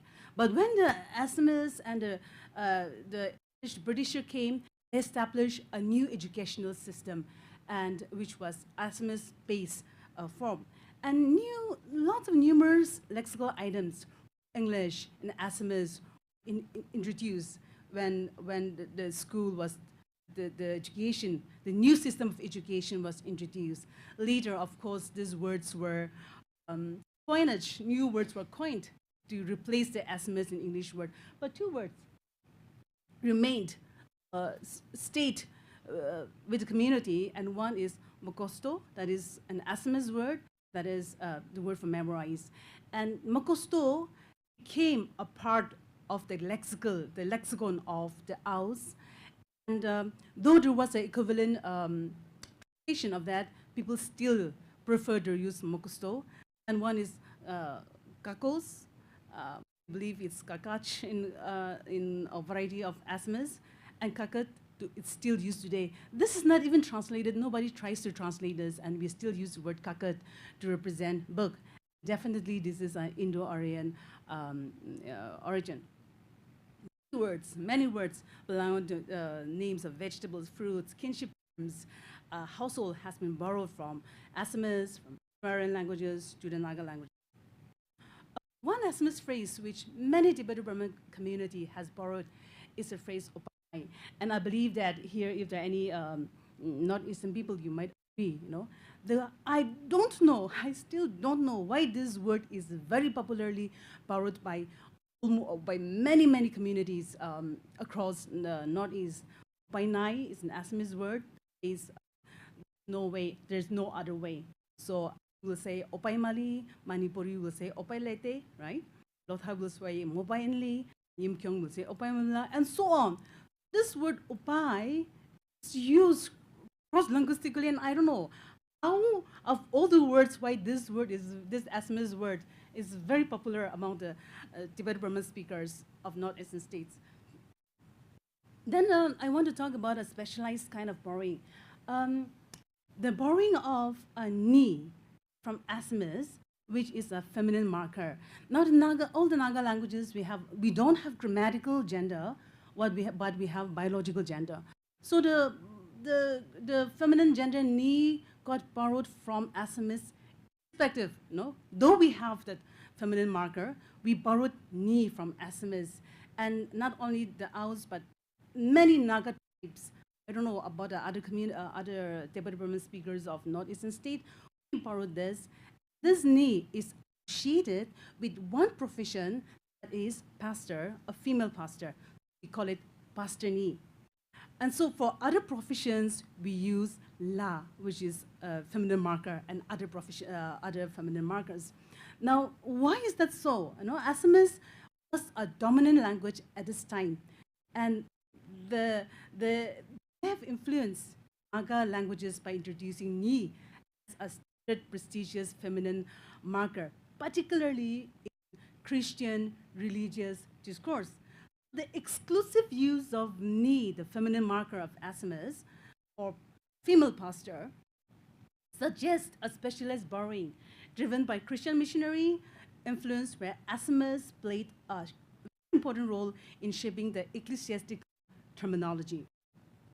Gradually, Nagas interacting with Assamese, they start speaking Assamese, a simplified Assamese as a language. It's not just Nagaland, but even in Arunachal Pradesh, they start speaking a simplified Assamese, which is known as Nagamese Nagaland, a pidgin. So it's interesting how state like Nagaland and Arunachal Pradesh, where the indigenous languages are Pedro-Permal language. The major lingua franca that connects the people is Indo-Aryan language. Now, new wave of Indo-Aryan settlers started coming to the region. The Muslims began arriving in the region, further enriching the cultural diversity. One notable example of the Muslim coming to the northeast is the establishment of a madrasa in Nagaland, our area. So a madrasa was set up in the 1905, and with the British annexation of the northeast India, people from various parts of the country came, including Bengalis, the North Indians, the Rajasthanis, the South Indian, Nepalis, all migrated here. There was a lot of convergence, of cultural convergence. So many convergence happened. And many words, we borrowed many words. Now, 5 minutes. Okay. A few years ago, we did a survey, and in the survey, we mixed this English word, the very much used Hindi words, and the indigenous words, and we set out the questionnaires, and we asked the people to identify the words which is not the indigenous languages. Interestingly, the Hindi word, the Hindi word dikat, which is nativized as diktari, and hisab, which is nativized as isab. 50%, almost 50% could not identify this as an Indo-Aryan origin. They said it's a part of our mother tongue. Going a little fast. Our community, the Naga community, before the British came, the economy was very different. We had a barter system. Don't have them buying and selling at the profit and loss was a new concept to us. And when the British came, when the non-tribal communities came, the concept of profit and loss was introduced. So the word noksan, we pronounce it as noksan, we pronounce it as lab, was put. Till today, we don't have a word to express this. This is a concept that is new. The last point, the concept of time before the British came, the 4 hours in a day was something new. We look at the sun and we look at our daily activities and we decide what part of the day it was. So when the time was introduced, the word baji was borrowed from Hindi. So we use numerals like bungo, which means 5, and we add baji, and then bungo baji, it came. Interestingly, the numerals 10 to 11, the Hindi word was used to denote time, 10 baji, 12 baji, 12 baji, 1 baji, but the other numerals were not used. So for example, if I say baru baji nong sungu ajimzi, I'll have the 12, people will say it's good. But if I say sat baji nong sungu ajimzi, people will say no, something is wrong with that. Time is not, the other numerals are not related to time. So this is happening in Lotha and in many other Naga languages. So for time outside this range, from 10 to 9, is not used to denote time. And for other counting systems, the numerals, the native numerals are used. So we just want to conclude with a question here. What accounts for common preference for Hindi numerals? One in expressing clock time, while native numerals continue to be used in other rural or general contexts. The similar patterns of related exist in other multilingual regions of India or South Asia. Thank you. Thank you very much for the good presentation with living data. Let me call upon Ms. Sarita Sharma to read the paper. So you can take 30, 25 minutes. Yeah, I'm the last one. Yeah. Do you have to give time for the discussion? Yes.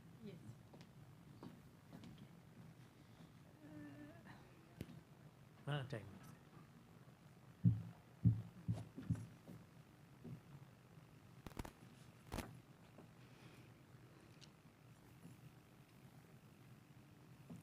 Okay.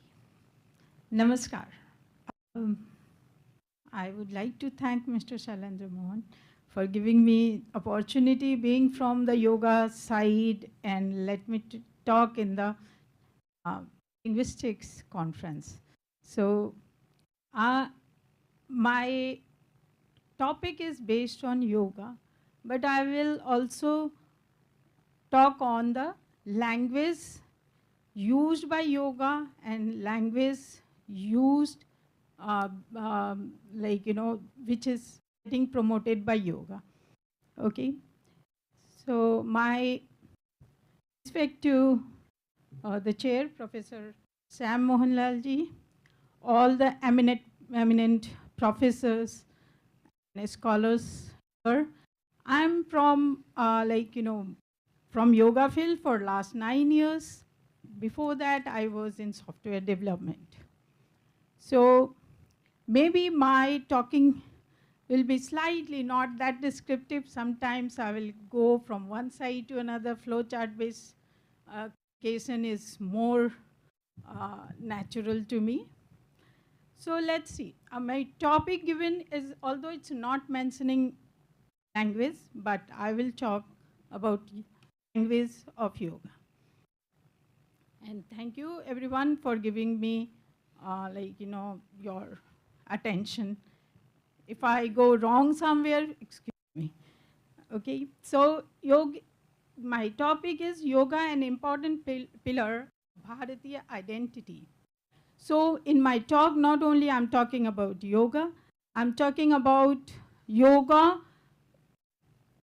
which is accepted in all over Bharat, and contribution to yoga concept development, yoga's philosophy, yoga's spirituality, and everything has come from each and every corner of the Bharat. And when we talk about yoga outside Bharat, when you say yoga, everyone thinks of Bharat, India. That's why I said it is of Bharatiya, one of the important pillars of Bharatiya identity. Okay, so let's see what, these are the things which are most of you are knowing. Just to put things in a frame, Bharat is known worldwide for its rich spiritual heritage through yoga, philosophy, and science. So spirituality basically comes from yoga teaching. So the word yoga is derived from the Sanskrit root yuj, which means to join or to unite. So the practice of yoga, according to the Vedic scriptures, helps in uniting individual consciousness to universal consciousness. So when we talk about universal consciousness, of course, it's a soft area. And even consciousness is something that we can't see. We have to feel it. So we have to experience it. We say super consciousness or the universal. When we talk about Paramatma, Atma, or in Advaitavad, we say Atma and Jivatma. So there is no Paramatma separate from us. So, but still, most of the time we say that Atma unites with Paramatma by certain yogic practices. So meditation being one of them, but there are many things which leads us to the meditation. We'll see how yoga evolved. The term, umbrella term, yoga evolved. So spirituality is the science of consciousness, and yoga essentially is a spiritual discipline which has taken many forms in its journey from Vedic era to the nowadays modern era. Yoga through the ancient scriptures like Vedas, Upanishads, Darshans, the Bhagavad Gita, these are the main ancient scriptures which talk about spirituality and how to get there, how to practice it. And the yoga term was used from the time of Rig Veda. This Bhagavad Gita, these ancient scriptures teaching gives a unique position to Bharati wisdom, its knowledge system defined by sages and the yogis. The origin of yoga can be traced back to Vedic and even pre-Vedic periods.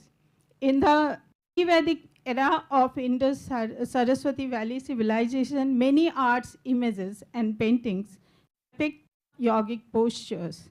It means yoga was practiced in those period also. Vedic period includes Veda Upanishad, where yoga and various ways to its practices are mentioned, like mantra chanting, expanding prana. In Atharva Ved, mantra chanting was mentioned in Rig Veda, describing yoga anatomy in the forms of koshas, panchaprana, chakras, naris, all these things in Upanishad. Taittiriya Upanishad talks about panchakosha. The earliest written records of yoga is given in the Ved, Rig Veda. In the classical period of yoga, sutras and Puranas emerge. Yoga Vasishtha, Bhagavad Gita by Vedvyas, Yoga Sutras by Patanjali, Pancha Mahavrata by Mahavir, and Ashta Mahamagga, an Eightfold Path by Buddha emerge. After that, the post-classical and modern period of great yogacharyas like Raman Maharshi, Ramakrishna Paramhans, Paramhansa Yogananda, Vivekananda, Swami Rama, Sri Aurobindo have contributed. In the Hatha Yogis, like yoga practice through Hatha Yoga became popular, and it was like continuation from the Tantra Yoga. Was spread by the teaching of Swami Shivananda, Sri Krishnamacharya, Swami Kuvalyananda, then Sri Yogananda. Kendra, sorry. And many more after him. Many are there still. We have many in this also in our time also. Many yogis are doing their work. They are spreading yoga all over the world. It's better not to name because it's bad to leave someone not mentioned. In the Rig Veda, it is said, Ekam Sata Vipra Bahudha Vadanti, meaning truth is one, the wise call it by many names. This applies on yoga too, because yoga has evolved its journey through different eras under the influence of various schools of thought and teachings and various teachers' style of teaching. Many forms of yoga practices have emerged, but they all have one ultimate aim of bliss and liberation. Here, we'll talk about some more on Hatha Yoga. Yoga manifests itself in many major paths. Most of us must be knowing Karma Yoga, Bhakti Yoga, Raj Yoga, Jnana Yoga, and a bigger part which is, we can argue that it's not the most popular, but it is, practice-wise, it is most popular is Hatha Yoga. So Karma Yoga is a selfless service. You do some action, don't worry about the results. You have to do the right action, the action which is good for everyone and which is defined for you to practice. Killing by us is bad, but killing by soldiers is good. So what is your karma? What is required of you is more important when you are doing karma. And also you should do, no results should be there in your mind. What will I get when I do this? Okay. Next, we talk about the Bhakti Yoga. It's path of devotion. You surrender to your whoever you worship, and whoever, like, you know, in yoga we say only super consciousness is the power. So because of him only we are doing things. We are not doing things because we are very capable. He wants, that's why, and he lets us do it. That's why we do those things.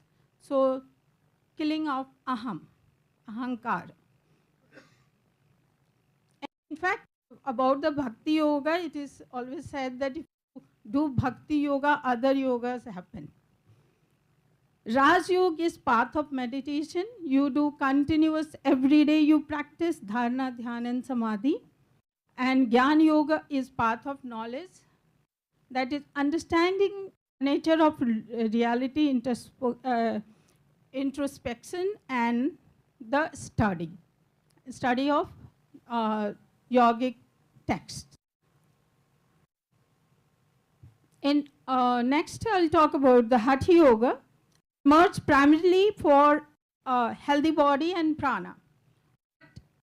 It is started with, says first we have to take care of our body so that we can sit in meditation. Also we have to cleanse our body by Shatkarma.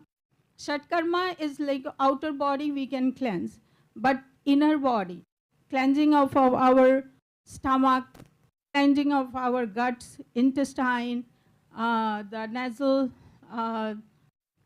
ducts and all, can be done through Shatkarma. So first it works on the cleansing, and then making the body strong, flexible, the Annamaya body that we can see. I'll talk about a little bit about koshas also.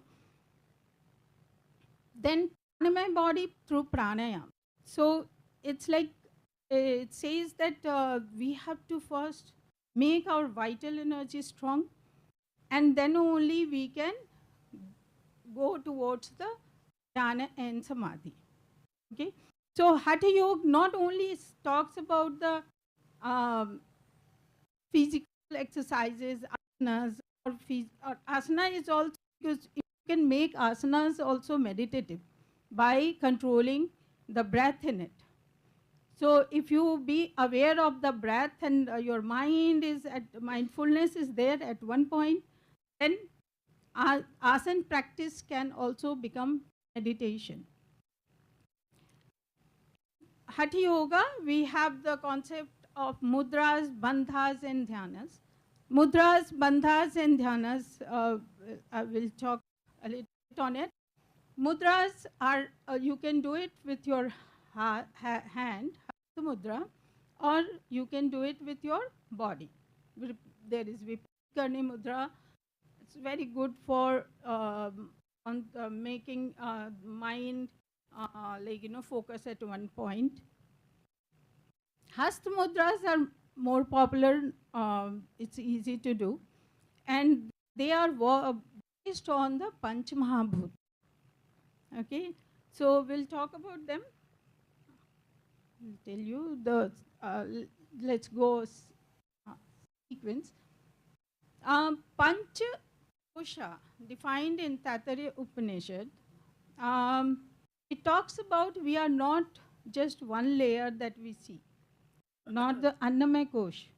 We are made of 5 layers: Annamaya, Pranamaya, Manomaya, Vijnanamaya and Anandamaya. Annamaya Kosh also includes our organs and all, whatever is tangible, जिसे हम छू सकते हैं, है ना, देख सकते हैं, फील, ज्ञानेंद्रियों से जिसे हम जान सकते हैं. That is Annamaya, and it is made of food we eat, and that's why it is called Annamaya Sharir, Annamaya Kosh, Annamaya Sheath. Second is the Pranamaya, vital energy. See, a dead person has all the Annamaya Sharir. They have the body, they have the organs in it. The only thing missing is the prana. So second one is pranamay kosh. And pran and anna. Pran lets the physical body work. It make it work. So with the vital energy only we can work. Behind that, inside that layer is manomay kosh. आप काम ही नहीं करोगे जब कि मन आपको बोलेगा नहीं कि आप ये, सो मन आपको गाइड कर रहा है अच्छे बुरे सभी तरह के कर्मों के लिए. तो जब आप मनोमय कोश से गाइड होते, मनोमय शरीर, मनोमय कोश, प्राणमय और विज्ञानमय के बीच में, तो मनोमय से सीधा आप अन्नमय को नहीं बोल सकते. मन सीधा हाथ पैर को नहीं बोल सकता चलो रुको मारो बोलो. It has to ask the pranamaya sharir to control the अन्नमय शरीर. तो ये सारे एक साथ हेल्दी होने हैं. और एक इसमें ये नहीं कि मन ने कुछ कहा, प्राण ने कुछ सुना और अन्नमय बॉडी अपने मन से कुछ और कर रहा है. तो ये सारे तालमेल में चलते हैं, एक बैलेंस में होते हैं. देन इनसाइड द मनोमय कोश देयर इज कॉल्ड ज्ञानमय कोश. इंटेलेक्चुअल शरीर है ये. Intellectual where there are like तर्क वितर्क, whether I should do it, if I do it, this will happen. So it gives direction. It's buddhi based. So it gives direction to, I'm keeping the language very simple so that we all can understand things. Even if you have not heard about all these terms. तो मनोमय शरीर, विज्ञानमय शरीर मनोमय को बोलता है कि इसे मत करो. It's like, if you do this, it will happen, this will happen. So this is the upper subtle body. And then comes the Anandamaya Sharir, which is the last very thin layer, which is attached to Atma, and it is also called Chitta. So these Sharir are divided into three bodies. One is your sthul sharir. Sthul is annamay. Second is sukshma sharir. जो subtle body है उसमें 3 कोशास आते हैं. Your प्राणमय, Manomay and विज्ञानमय. ये तीनों सूक्ष्म है. You can't see them, but you know they exist. Okay. And last one is Karan Sharir, causal body, because of which, Yog Darshan also, second sutra, it talks about the Chitta Vritti. Chitta Vritti is the vritti which is the experiences we carry with sanskar. So this is the cause for our rebirth. That is our causal sharir. So let's see one by one. Annamaya kosha is made of Panchabhuta, Mahabhut also it is called. That is Prithvi, Jal, Agni, Vayu and Akash. Most of us know this. Being an Indian, most of us know this while doing puja and all, we know. Akash has got one gun, that is your Akash has got one gun, and that is Shabd. Then comes Vayu. It has got spurs also. With Shabd, there is another gun, another property, spurs. Then comes Agni. It has got Roop also. Then Jal. I keep including. The first 3 are there, and then new one is Ras. And Prithvi has got Panchaguni है, और वो है उसमें गंध भी है. Okay, तो हमारा शरीर 5 गुणों से मिला है, और इसमें इन सभी गुणों, इन सभी पंच तत्वों के, 5 महाभूत के गुण हैं. तो जब कभी भी बोलना है हमें, और कोई काम करना है, अपने को पुश करना है कुछ करने के लिए, तो आकाश तत्व हमारे भीतर होना चाहिए, जो जहाँ की स्पेस है। अगर वो नहीं होगा तो इवन पाचन नहीं होगा, सांस नहीं होगी। अब सांस लेने के लिए आपको जगह चाहिए, मूव करने के लिए। वैसे ही सारे तत्व हैं, वो सारे इम्पॉर्टेंट हैं हमारे अन्नमय शरीर के फंक्शनिंग के लिए। प्राणमय कोश, इसमें बहुत सारी चीज़ें हैं। इसमें सबसे पहले तो पंच प्राण है, पंच उप प्राण है, देन कर्मेंद्रिय हैं। कर्मेंद्रिय जैसे हमारे 5 कर्मेंद्रिय हैं जिससे हम एक्शन करते हैं लाइफ में, आवर आउटपुट ऑर्गन्स हैं वो। And just written, it's written there. Then कर्मेंद्रिय के बाद आते हैं जैसे हाथ, कर्मेंद्रिय में हमारे हैं हाथ पैर, वाक है हमारा जिससे हम बोलते हैं, लोगों तक बता सकते हैं भी, वो है। ये सारे हमारे कर्मेंद्रिय हैं। एंड उसके बाद हमारा प्राण है। प्राण 5 प्राणवायु, 5 उप प्राणवायु इनसे बना हुआ है। तो 5 प्राण है, उसमें अलग अलग बॉडी के फंक्शनिंग के लिए है। तो मैं जस्ट नाम बोल देती हूँ। प्राणवायु, अगर आपको क्वेश्चन होगा तो आई कैन एलोबरेट। अपान वायु, समान वायु, उदान वायु एंड व्यान वायु। आप रिटन कहाँ से कहाँ तक वो फैला हुआ है और क्या उसका काम है। Okay, then comes the Manomay Kosh. That Manomay Kosha processes thoughts and emotion. It collects knowledge through the Gyanendriyas that are sense organs, controls the sensory and motor functions. Gyanendriyas are eyes, ears, skin, tongue and nose, जो हमें बाहर की दुनिया का knowledge देते हैं। मनोमय कोशा can be balanced bye प्रत्याहार, प्राणायाम, धारणा, ध्यान, यम, नियम, and by taking सात्विक फूड, many things like त्राटक कर सकते हैं मन को साधने के लिए, कंसंट्रेट करने के लिए। और पहले मैं शायद भूल गई उसमें, अन्नमय के लिए आसन बहुत अच्छा है। आसन प्राणायाम से भी होता है। प्राणमय बॉडी के लिए आप आसन, प्राणायाम और मुद्रास, बंधास कर सकते हैं। मुद्रास, bandhas, if anyone wants to know, I can talk about them. And next is vijnanamaya kosh. ये हमारा इंटेलेक्ट लेयर है, पहले भी बोल चुकी हूँ। ये धारणा और ध्यान के से, मेडिटेशन से यू कैन इसको परिष्कृत कर सकते हैं।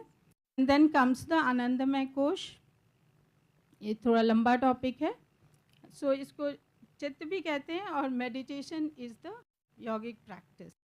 अब इतनी सारी चीज़ें बोलने का मतलब ये है कि अगर आप ये सारे बॉडी पार्ट्स को अगर एकदम ही हेल्दी रूप में रखते हैं एंड यू प्रैक्टिस योगा, तो ये सारे बॉडी पार्ट्स आपके हेल्दी रूप में आते हैं, देन आपकी कम्युनिकेशन में हेल्प करते हैं। तो कम्युनिकेशन में आपको क्या चाहिए होता है बेसिकली, कम्युनिकेशन के लिए आपको एक तो क्या कहना है, ओके, यू विल की बात करनी है, एंड हाउ टू से। मीडियम ऑफ कम्युनिकेशन है लिसनर्स स्किल टू कॉम्प्रहेंड। मेरा लिंग्विस्टिक्स बेस नहीं है, नॉर्मल ढंग से मैं जो बात कहते हैं और सुनते हैं, और एक रिस्पॉन्स है ऑफ द लिसनर, जो यहाँ मैं डालना भूल गई, डिलीट हो गया।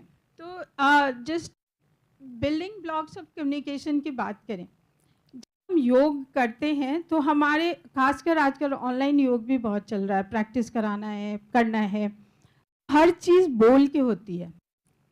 तो योग में जो हम लैंग्वेज यूज़ करते हैं, एक तो संस्कृत में ही आपके योग का मेन डेवलपमेंट हुआ है, तो संस्कृत के बहुत सारे टर्म्स आते हैं। देन आपका regional language to talk to your listeners और practitioners as a teacher. And then आपको अगर मैं बोल भी रही हूँ और समझा भी रही हूँ लोकल लैंग्वेज में भी, फिर भी बहुत बार आप उसको कॉम्प्रहेंड नहीं कर पाते, can't understand. In that case do the body movement, like we show, ऐसे करना है या कुछ भी, we show it by doing it. And then fourth language is language of silence. When we ask, close your eyes and observe inside. अगर मैं अभी आप लोगों को बोलूं, एक बार मैं just या फिर सामने से भी until unless I touch you, आप योगा के पोस्चर लेने में भी कितना लैंग्वेज का यूज होता है. Just see. Just interlace your fingers and stretch your arms up. अगर मैं इतना बोलूं, how many of you can do it correctly? Let me see. So please. I don't want 5 minutes. Okay. Interlace your fingers and stretch. So, ठीक है. How come everyone is putting palms up? So all are practicing tadasana. So interlace करके तो ऐसे भी कर सकते हैं ना, but because you have experience. ठीक है. So अगर मैं अभी बोलूँ, close your eyes and bring your awareness to the Agya chakra. How many of you know Agya chakra?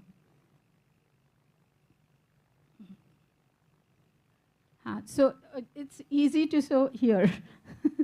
So, but if I say Agya chakra is the forehead, near between the eyebrows, just above the nose. You can find it. Okay. तो फिर अब मैं बोलूँगी कि close your eyes and see your Agya chakra. Many people, I can tell you, when I take children's class, it's very funny. They say, if I close my eyes, how can I see? So the language used. So just, no, then you have to say observe. Okay? So they'll say, should I take the eyeball up inside closing eyes? I have to bring it here. सबसे अच्छा आज्ञा चक्र कैसे होता है? जहाँ India में बोलना आसान है, जहाँ आप बिंदी लगाते हैं. Okay? So this is the way, like, we need a real language. वो लैंग्वेज जैसे अब मैं बोलूँ मार्जरी आसन करना है, संस्कृत का वर्ड है, और इसमें केवल बिल्ली का ही नहीं, इसमें कैट एंड काउ दोनों जुड़ा हुआ है, तो मार्जरी का मूवमेंट है. तो अब मैं इसको कैट एंड काउ बोलूँगी इन एनी रीजनल लैंग्वेज है, जैसे यहाँ पे तो मुझे हिंदी या इंग्लिश करना है. तो अगर आप कर रहे हो, मैंने बहुत सारे अपने जो योग टीचर हैं वो थाईलैंड जाके इतने अच्छे थाई लैंग्वेज में कराते हैं. I don't know what is the language there. और संस्कृत के टर्म्स तो वहाँ भी यूज़ हो रहे हैं. तो संस्कृत तो ऐसे भी इंटरेस्ट जगा रहा है योग संस्कृत में. लोग जो स्पिरिचुअलिटी में जो जिनको अच्छा लगने लगा, they can they are willing to learn Sanskrit also. तो वो एक तरह मतलब ये डिबेट किया जा सकता है, but yes, it is awareness बढ़ा रहा है. Okay. तो जैसे मैंने कहा, yoga teachers and trainers have a powerful communication skills. अगर नहीं है तो वो अच्छे टीचर नहीं होंगे. संस्कृत में डेवलप हुआ है, संस्कृत यूज़ होता है, बाकी रीजनल लैंग्वेजेस यूज़ होते हैं, फिर आप बॉडी लैंग्वेज होते हैं, साइन लैंग्वेज. अगर मैं आपको बोलूँ बिना आवाज़ किए आप ये बजाइए, just clap without sound. So if you know sign language, it is the sound, it is the clapping. So I mean, there are some body language also, and there are no need to use our vocal cord, or no need to write. Okay.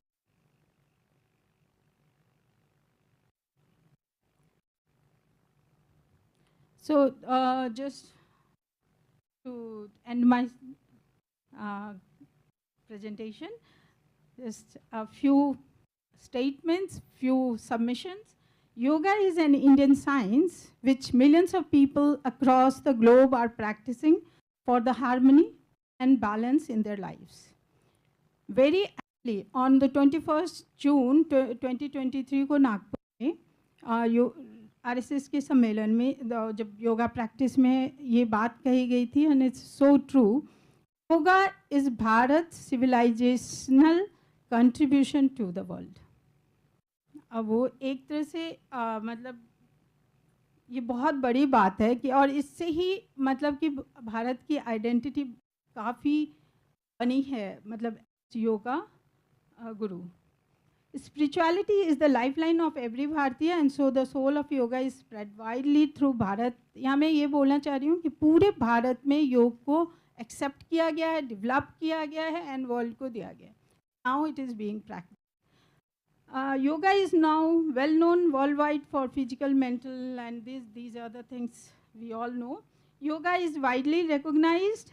Recognition has many folds, it has gone up after the 21st June being declared by proposal अपने प्रधानमंत्री नरेंद्र मोहन जी ने किया था, तो नरेंद्र मोदी जी ने ही किया था. तो ऐसे में योग का जो इम्पॉर्टेंस है और ज़्यादा बढ़ गया है, और एक दिन साल का हम सभी मिलके योग करते हैं तो उसकी अवेयरनेस भी बढ़ी है, उसकी प्रैक्टिस भी बढ़ी है, और उससे not only the social, the physical and the individual's growth, it's social also, it is very, very good.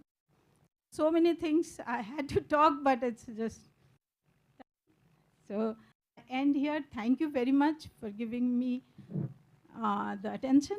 Thanks. Thank you for all the speakers.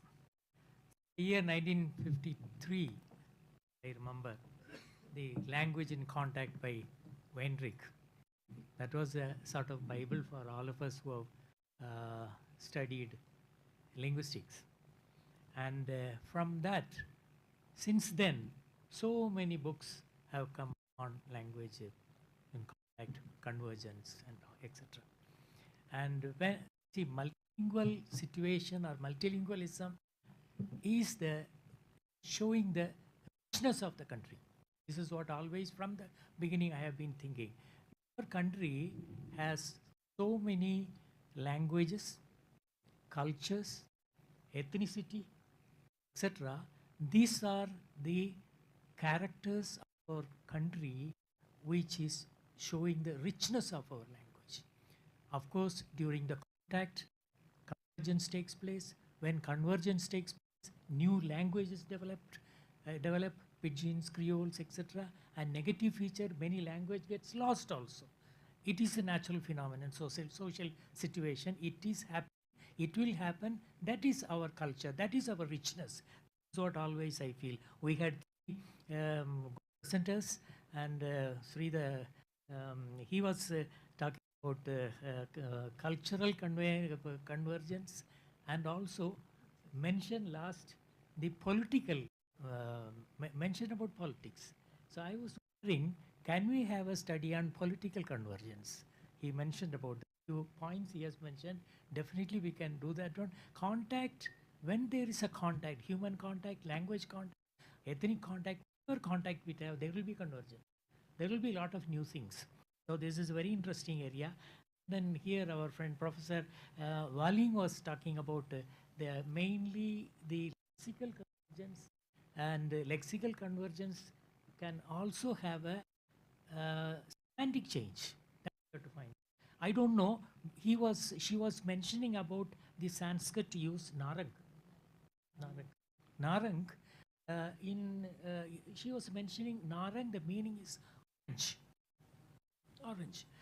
In all the Dravidian languages, narang is the citron. That is citron. Otherwise, lime is the elimich in Malayalam also, I do not know, that maybe Naranga is different. Naranga, as I understand it, citron. This is a citron fruit variety, no doubt about it. Naranga is the one which is bitter. It is citron, C-I-T-R-O-N. See the dictionary, probably you will know that one. Probably citron, C-I-T-R-O-N. This is a family of citrons. And lime is, I do not know the Tamil word lime. We use lime. Lime is different from narang. So now we find out, you have to look to that type of area. What is the word, native word for orange?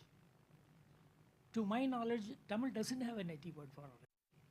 We use lime, that is a different one, and orange only we are using. I do not know. You have that orange different. Huh? You have, yeah. Professor Mahandi says that there is a word. I don't know. Maybe, but it's not used. It is lost. Maybe converged is that word. Another thing is, she was mentioning about the religious convergence. Biblical translation. She was mentioning biblical translation. There is a biblical translation, convergence of the religious concepts. These are all the new areas. We have come far away from Van Dijk's language and contact. Language can never be separated from, culture can never be separated from language. So also religious thoughts. And the third speaker, quite impressive, I thought I am also following the Sarita's mesmerizing talk on yoga.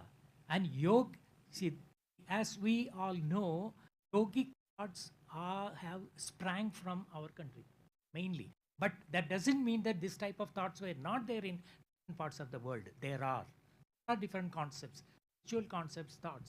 So when now, of late, the yogic concepts are disseminated to different places from India, probably after the current political scenario.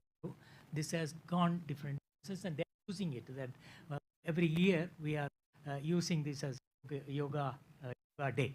That is being, once that is being, in future, I visualize the already existing concept in different parts of the world can also converge to the yogic thoughts, from our country. This is what I feel. This we can have a sort of, and yoga has a lot of language, a lot of languages, different type of language, and there in English situation, French situation, or in different parts of the world in their country, and there can be a different changes. This can also be thought of in future. So this is a very interesting session, which I enjoyed all the three papers, and probably we could give even more time. Unfortunately, we had to restrict ourselves to some time limit, so these papers are open for discussion. I am sure that there will be a lot of discussions. Please go ahead. Please, there. If you can tell your name and the affiliated institution or college, that will be convenient for us. Sir, I am Vanita Bhatkar. I am doing my PhD in Translation Studies. I am PhD scholar in IGNOU, Delhi. Actually, I have a doubt, like Sam has said about yoga, it's quite interesting. So we all know that yoga is very important for our health and what are the benefits. So I have a doubt that, as you said, that Agyayana Chakra, then Tadasana, all this. Is there any similar words are there, or synonym words are there to better understand? And as you said that your friend has gone to Thailand and they're also doing yoga in the Thai language. So definitely in different Indian language also we translate and we do it. Is there any possibility in the tribal community we go beyond in that? Because we want everyone to do yoga in the tribal region also. So is there any pathway or route so that we can reach out to that languages, bring out to the yoga in a wider range? And any synonym is there for this Tadasana, whatever the particular words are there, so that we can catch up very easily. So as you said, if you put Bindi so that we can understand. So is there anything like that? Thank you. What's your name? I'm Vanita Bhatkar. Vanita, it's already happening. I said yoga is being taught in 4 languages. Okay. One is Sanskrit. When I said Tadasana, when I'm taking class in Indian client, like, Delhi English is very, people use it. And in outside also, Europe and America, clients are there. So there, what happens when I say Tadasana, I do say Tadasana first, then I say palm tree. Okay. So Tad means palm tree. palm tree pose is Tadasana. Okay, so similarly, I said Marjorie Asana. Just as soon as I say Marjorie Asana, I repeat cat and cow pose. So this, maybe I'm using English, but if you are doing tribal area, you use the language to explain. But do use Sanskrit, the main. Yeah, everywhere the Sanskrit is there. Yeah. Then But third is your physical body language, and the fourth sign, is silence. sign. So, like I have a very doubt that some of the languages in tribal are very endangered, and we don't know. We don't know what are those, like Northeast. I don't know the language that side. How can we reach out? The strategy we can go forward to reach out those people. Are they learning other languages other than their own languages? Because I don't have no idea about this. So, if how do they communicate outside their tribe?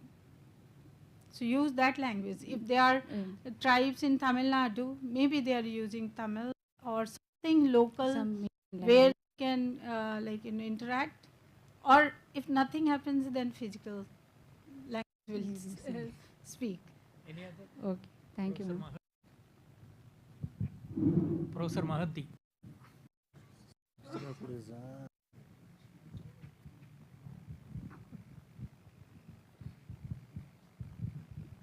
Panchanan Mahant, no affiliation. Still you have honor. You know, first of all, it's for Sri Kumar. Sri Kumar, it was most probably 1988 or 98 or 99. Professor Shishir Kumar Das wrote a paper, India as a literary area. So, and I have collected, we'll talk about it later. I have collected his papers. Most probably by the end of this year, I'll publish a small monograph, India as a literary and translation area, because I claim that India is a translation area on the basis of whatever he has done. My question will be, why are you saying borrowing between Indian language? Why not inheritance? Because we inherit culture for which, take for example, I'll give you examples from my own language, Odia. Sarala Das, I very strongly believe Sarala Das didn't know Sanskrit very well. Balaram Das didn't know Sanskrit very well, but Sarala Das Mahabharata, if I have a little knowledge about most of the, Mahabharata is written in Indian modern Indian languages. There is no other Mahabharata which is so different from the Mahabharata of Vyasa. Lots of stories, very different kind of thing. Now, we inherit the culture. That's why Rama is there in Kashmir, in Kanyakumari also. We don't know whether Rama could travel those days, from this or that. Pandavas have gone everywhere. So, we inherit that thing. Borrowing, why not inheritance? This is something which is. To that, what you told is right, sir. It's inherent. It's not.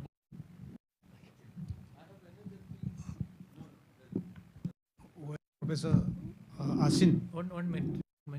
Inherit, I think that's the thing, that's the concept we had to think of.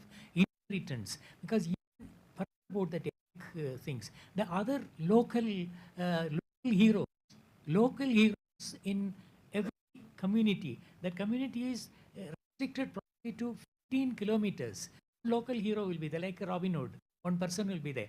And when time passes, his descendants will migrate to another village, so 25 kilometers away. There is a modified stories that is inherited only, inherited by incorporating certain new concepts, ideas, localized new concepts, idea. I think this is the thing probably you can think about. That is the inherited only. Okay, I think.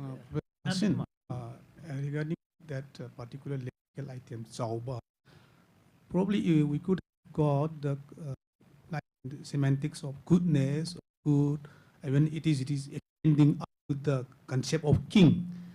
As I interacted with some of the people from the Northeast, actually the word king doesn't have any sort of correspondent lexical in some of the Tibeto-Burman languages. That's what it could have meant, that they don't have monarchy system, like king, ruler. So that could have reflected upon your conversion, it seems. So shows the political scenario. So is it happening actually? Say, for example, as you mentioned somewhere in your paper, like we started counting, starting from the 10 onward. So it is replaced by some Sanskrit or some other word, but it doesn't occur in my cases. So I mean, I'm not talking that our language is far better than others, not like that. It could have been kinds of politico-lingual sort of status actually. What is your actually ideas about it? Yeah, so when the Nagas, they had contact with the Ahoms, it was the first time they saw the kind of political where the king and they have, the kind of system. So most probably that's the reason why, we borrowed that word. That's the reason why we borrowed it.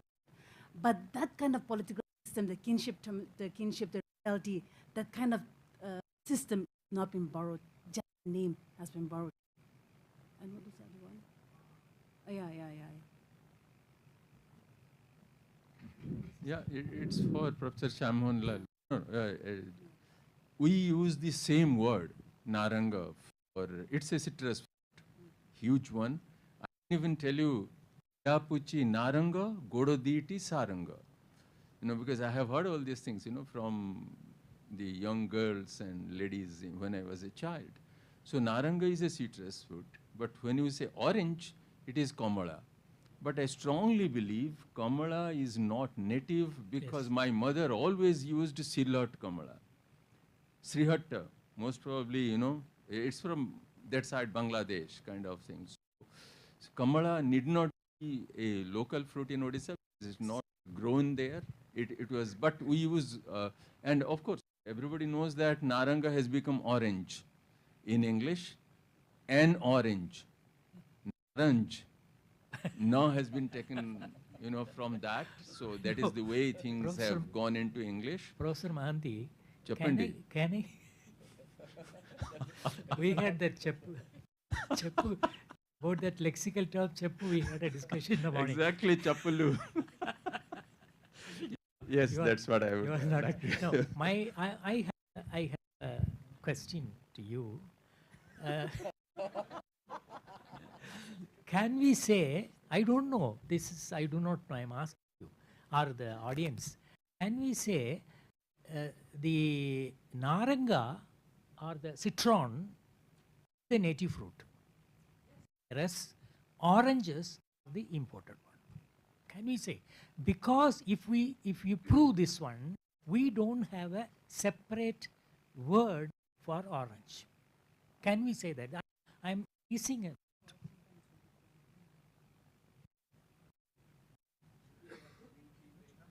Pardon? Kannada, what do you have? See, kittale hennu illa. It's not kittale hennu. Kittale hennu is citron, naranga. Kittale hennu illa.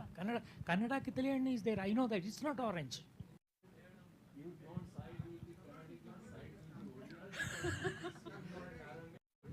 Even in Bihar,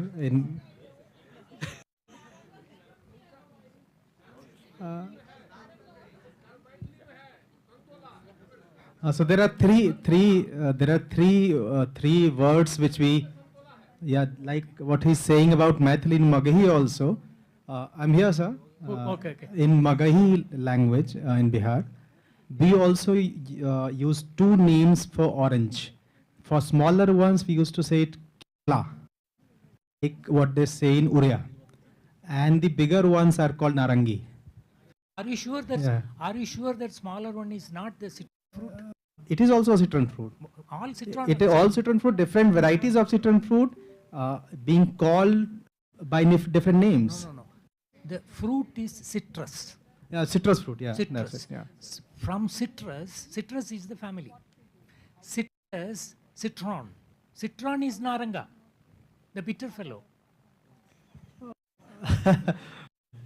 But orange is sweet. or maybe sour. No, orange skin is a bitter one. No. But the inside one is a sweeter food. The skin of all, no, sir. Skin of all these citrus fruits bitter only. All bitter only. But citron, more bitter. Citrus, the orange will become red color, orange color. So anyway, convergence.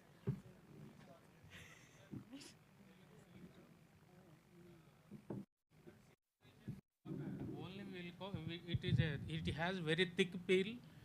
I know that. Yeah, and we'll use for peels and for like that day-to-day use. But narinja is a different variety. We'll use after ripen.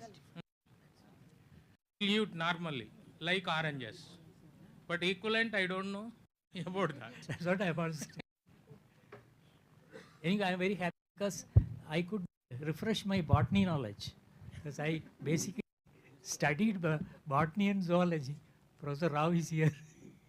He also zoologist. Any more question? If there are no questions, I thank the organizers for this position given to me, and also thank all the panelists who could read very good presentations.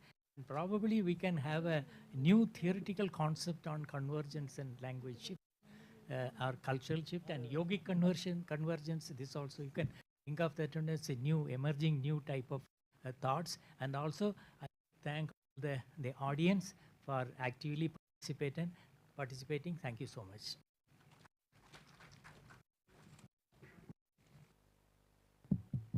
Yes, thank you so much to our panel of speakers for your talks for this session.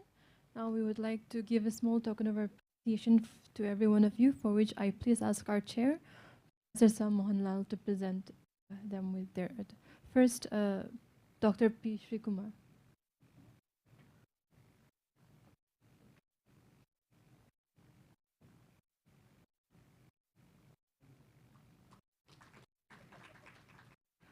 Professor Pangarsan Lawaling.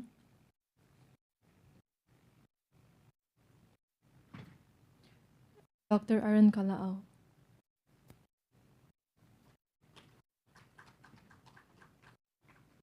And Ms. Sarita Sharma.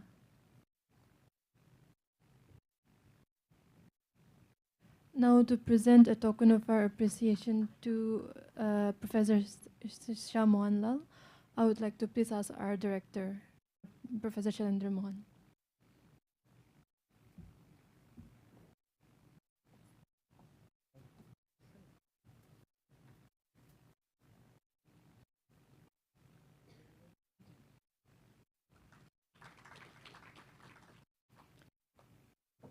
Thank you, sir. Thank you, everyone. We now break for tea for 15 minutes, post which we will start our valedictory session.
Good evening, ladies and gentlemen.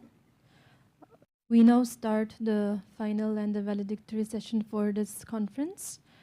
To start us off, I would like to promptly invite our chair and our valedictory speaker to the dais for the talk. First of all, our chair is Professor D.G. Rao. He was a professor of zoology at the Regional Institute of Education, Bhubaneswar. His area of specialization is marine biology and environmental biology. He has also served as the principal of REI Mysore, and he was also the director of CIIL for 4 years. During his tenure, he has significantly contributed to the promotion and development of Indian languages. Sir, please come up and take your chair.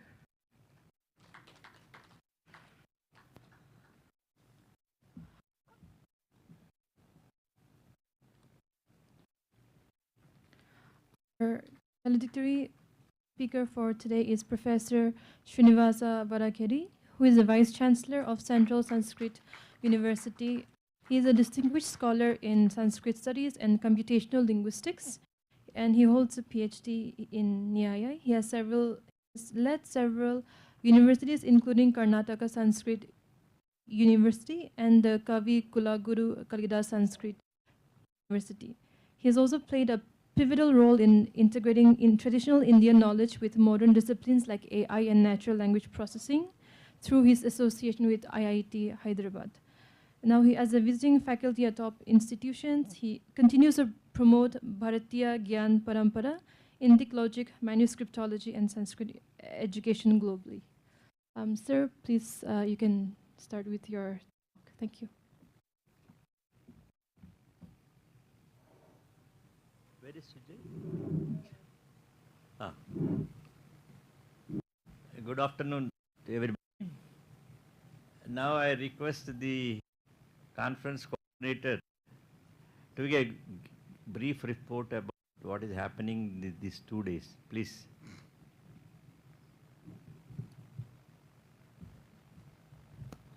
Thank you, sir.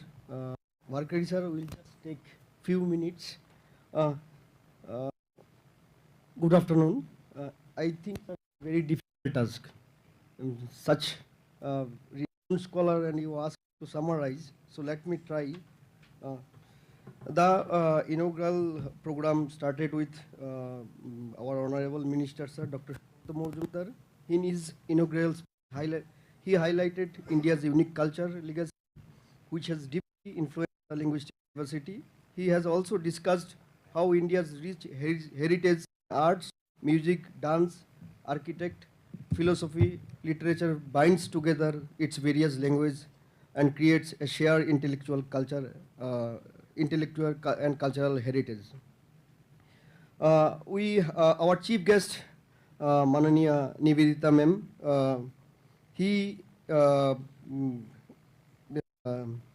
he also mentioned about the India's linguistic and cultural heritage. Sorry, the Bengali speaker, so we don't have the gender distinction. Gender, so that she is still persists with me. Sorry for that. She elaborated on the idea that the outward form of languages may vary, but their core message remains the same.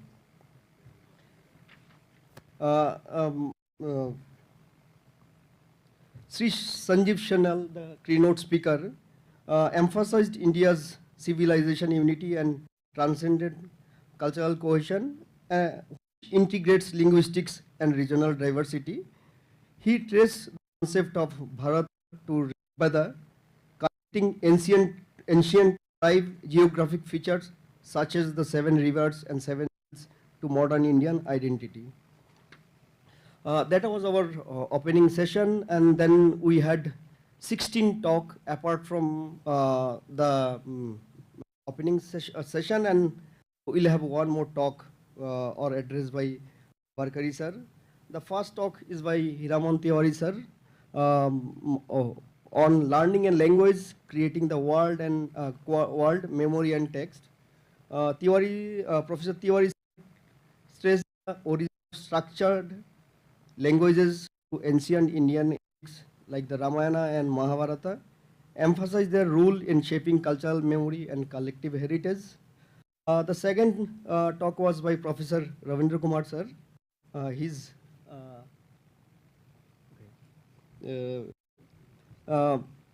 He called for a reassessment of India's cultural past using diverse methodological approach. He promoted transdisciplinary studies to understand India's architectural legacy, presenting new architectural forms as interfaces of evolving identities. The third speaker was Sudeshnam, who talked about the language diversity and the unity of, especially focusing on the Kamrup region, Assam. The fourth speaker, Professor Rajesh Shah from Arai, Mysore, he talked about the importance of multilingualism and how that can affect the cognitive development of the children. The next speaker was Professor Nirjaya Gupta. Madam talked about a strategic study of language of Jammu and Kashmir region. Mainly, Madam talked about language diversity of JK region, highlighting different issues, mentioning census of India, and raised some question which is, I think all of us, we have question about census. Our next speaker was Professor Chandran sir. Sir mentioned India as a unified cultural entity beyond linguistic and regional differences. Sir also explained the meaning of Sanatan Dharma as eternal truth and advocated for a revival of India's philosophical and social tradition rooted in timeless concepts like friendship and unity in diversity. Professor Avinash Chandra Pandey sir connected India's ancient linguistic and cultural heritage with modern computational advancement. He refuted the Aryan migration theory using DNA evidences and archaeological data. Professor Shoroj Sharma madam, who is sitting there, madam talked about the education implications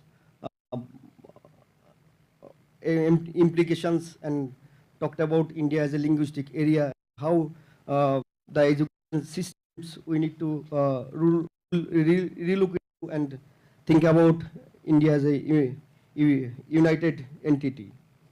Professor Gyanashwar Chobe sir talked about genetic perspective of Indian history. Mohanty sir sitting there talked about Indian language and cultures. He addressed dynamic features of language and genetic diversity of Indian population, pointed out this despite diversity, multilingualism has not fully developed. Also stressed out the need of meticulous language planning and suggested reconsidering the number of scheduled languages. Girishnath sir presented about some remarks in common Bharatiya Bhasha family. Sir discussed about ongoing debate about the genealogical and typological approach of linguistic classification, particularly in the context of Bharatiya Bhasha discourse. Amit Sumanji talked about the traditional education system in our past and the development in the British period, referring examples from Bengal, and raise some important question of the past and which needs to be changed at present.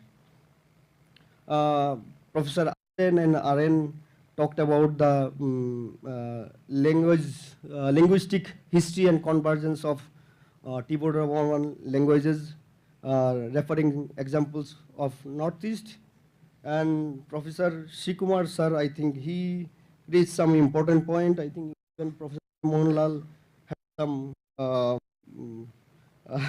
remark on that. He talked about that we consider India as literary area.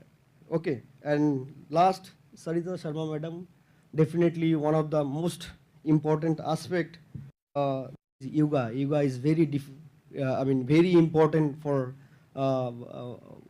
our culture. Not only culture, I mean, see, if you talk about our health, I mean, yoga plays an important part. So we can't deny the role of yoga in daily life as well as any studies, or let's say the importance of it in different studies. So that was from my side. I tried. I think I don't know how I justified their talk, but it's very difficult task, sir. Thank you. Thank you, Dr. Sujay, the coordinator of the conference, has given the brief description, the outcome of it. Now I request Professor Srinivas Varkedi to give his valedictory address.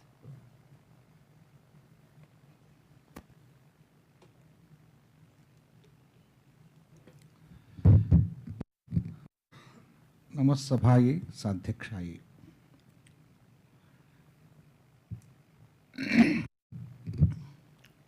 We live in dichotomy. When we go out, we speak English and we in India. When we go back our home, we speak in Hindi, Kannada, Tamil, and we become multilingual, and we live in Bharat. We are living in Bharat or India, we don't know. But we are trying to move towards Bharat. So that's how the signs are seen everywhere. Today's conference discussed about India as one linguistic area, and from multidisciplinary perspective, from education to yoga. And education is starting point, yoga is of course the goal of life. Everywhere, these different disciplines also play or influence, impact our, not only our thinking, our behavior, but our languages. They govern our languages. And there's a profound thinking about language, whether the language influences our thought, whether our thoughts and behaviors influence our language. Many times I think that the language is the key. Even Bhartrhari accepted it. He says, Nasosti pratyo loke shabdanugamadrate. All our thinking process is governed by language. Therefore, ancient rishis always focused on vak. Vak was vag upasana. This is another word. Vag upasita. Vagvai kamadhenu upasita. No, it's today we don't understand this. We analyze the language. We never worship the language. Vag उपासना का एक प्रतीक है, तो वाक शुद्धि के लिए बहुत प्रयास किया गया है. Panini has defined the language and described the language. It is not merely description of the language, the form of grammar. He has, as it is envisaged by our Vedic rishis, he has tried to define and describe the language to keep it in correct track. I mean, keep it in the correct form, so that our communication with the world and with the rest of the world and with ourselves should become clean and authentic. So वाक शुद्धि में भी हमारा ध्यान रहा.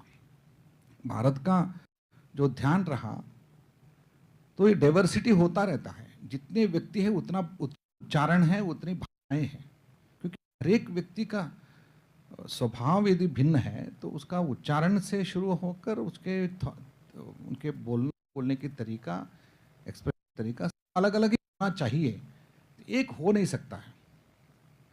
तो multi in the sense that इतने लोग हैं उतने भाषाएं हैं। एक कम्युनिटी की भाषा नहीं होती है, व्यक्ति की भाषा होती है।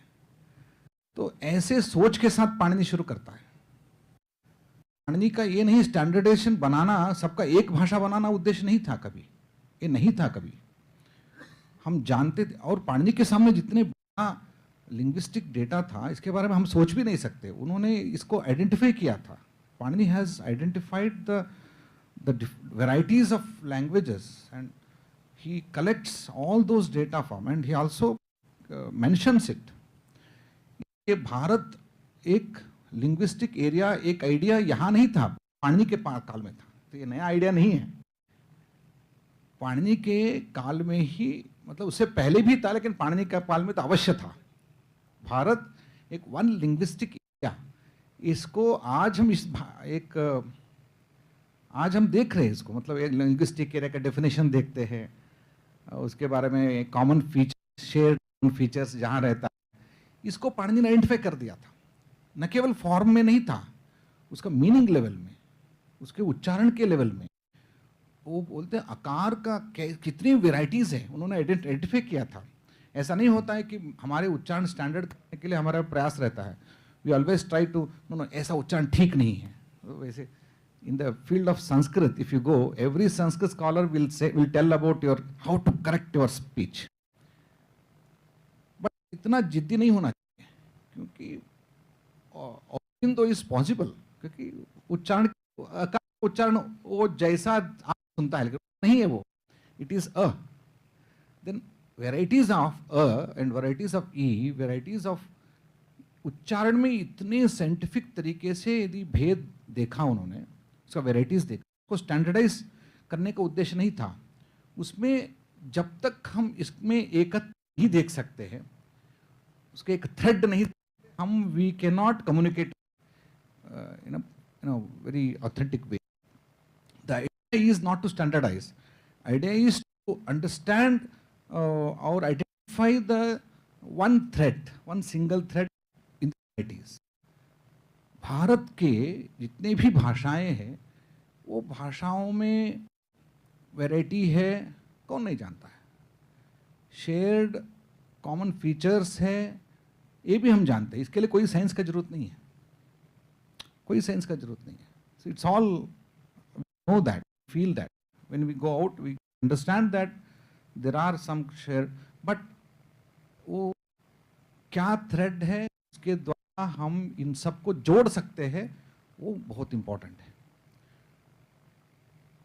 सो बीइंग, बिकॉज मैं तो लिंग्विस्ट नहीं हूँ, वो लिंग्विस्टिक्स एक्सीडेंटली हम सीखते हैं, और मैं व्याकरण भी नहीं हूँ, क्योंकि व्याकरण हमारा, एक तो संस्कृत अध्ययन करने वाला सबको व्याकरण सीखना ही पड़ता है, लेकिन उसका लिंग्विस्टिक्स का अलग एक रूप होता है।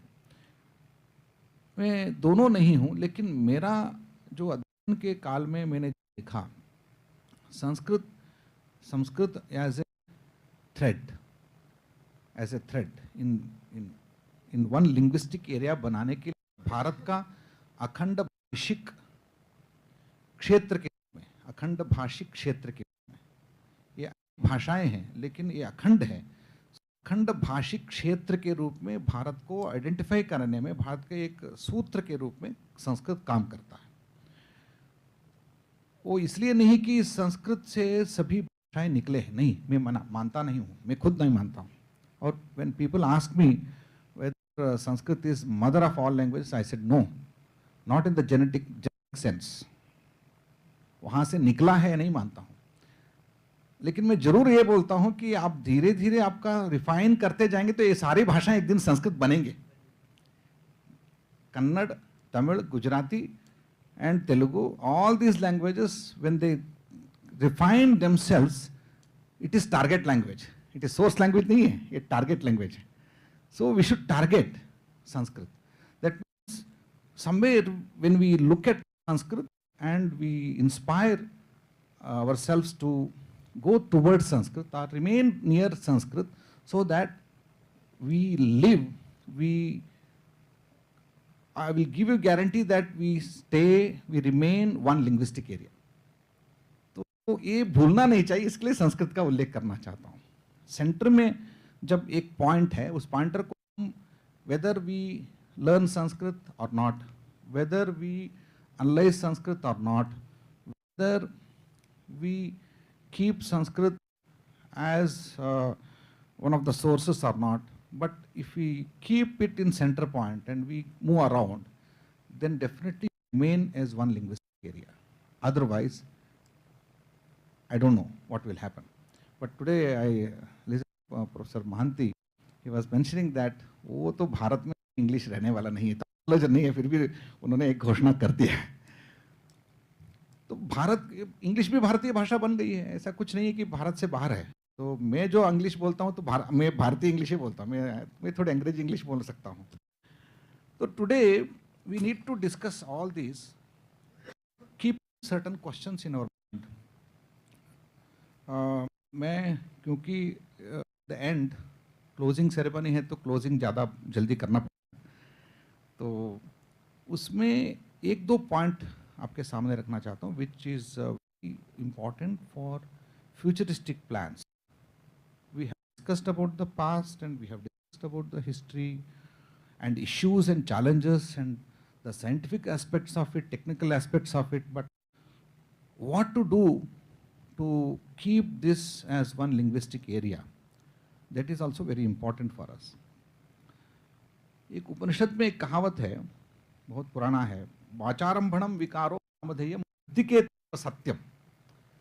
वाचारंभ विकारो नामधेयम, ये मृत्तिकेत्येव सत्यम. वाचा आरंभणम, it emerges from the walk and it is a kind of vikara. Languages that we come across around us are just vikaras, because everyone when he pronounce in different ways. Therefore, we cannot say that somebody's language is perfect, somebody is not perfect. Everyone, whom we consider that everyone speaks in different way, and therefore we cannot say that this is the correct spelling and this is the correct way of speech. Everything is vikara. Then something is which is very pertinent, which has not seen any vikara, that is Nitya and Satya. And we believe in this philosophy of language.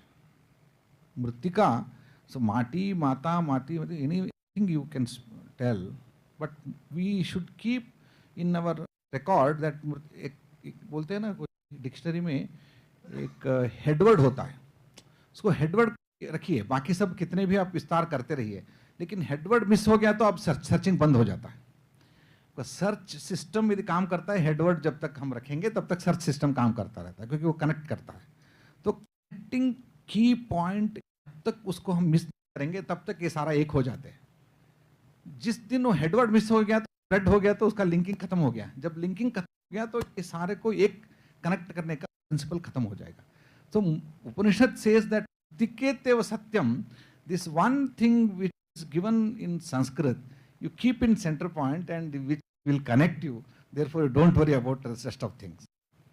तो मैं उपनिषद से इस बात के साथ आज जो भारत के जितने भी भाषाएं हैं, भारत और के सांस्कृतिक भारत को इसको हम मानते हैं. रीजनल भारत को सोचना नहीं है, सांस्कृतिक भारत. इस सांस्कृतिक भारत के जितने भी भाषाएं हैं, कभी कभी भारत से बाहर भी, यूरोप में भी भारत है, अमेरिका में भी भारत है, क्योंकि वहाँ से भी हमारे लोग अपनी संस्कृति को लेके गए हैं, तो उनका भी एक नया लैंग्वेज हो गया. New language they speak. When Tamilian and Kannada, Gujaratis go to America and stay there for longer, 30-40 years, then they create another language there. which looks like Gujarati, but it is not Gujarati, it looks like Gujarati, then that is also covered. So in अनेक भाषाओं में एक भाव ये जो है वो, जैसे आज सुबह बात हुई थी, आध्यात्मिक भारत है. इट्स भारत का डेफिनेशन यदि दिया तो रीजन से दे सकते हैं हम. यद्यपि उत्तरम यत् समुद्रस्य ऐसा एक रीजनल लक्षण दिया गया, भारत का मूल लक्षण यदि हम देखेंगे तो आध्यात्म और योग धर्म, आध्यात्म योग धर्म, ये जो मूल भारत का लक्षण है, इस भाव के साथ हमारी भाषाएं जुड़ी हुई हैं. The languages are meant for different purposes, but these are the languages which are connected with this core of adhyatma and dharma. Therefore, इसके साथ यदि हम जोड़ने के लिए प्रयास है, संस्कृत के साथ हो सकता है, कोई अल्टरनेटिव हमारे पास नहीं है. तो फ्यूचर एक्शन प्लान की दृष्टि से मैं आज तो हमारे पास जो चैलेंज है वो एआई इंटरवेंशन है. With the introduction of AI and of course the new languages will be created. The interactions of global languages, interaction अभी एक भारत का कुछ languages से interaction होता है ऐसा नहीं है. No, global languages will start interacting with each other through AI.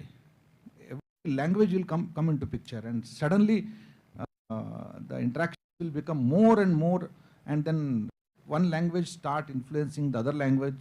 You don't know how after 20-30 years what sort of languages people understand and speak. We can't imagine. And therefore these interactions will destroy linguistic areas. They destroy.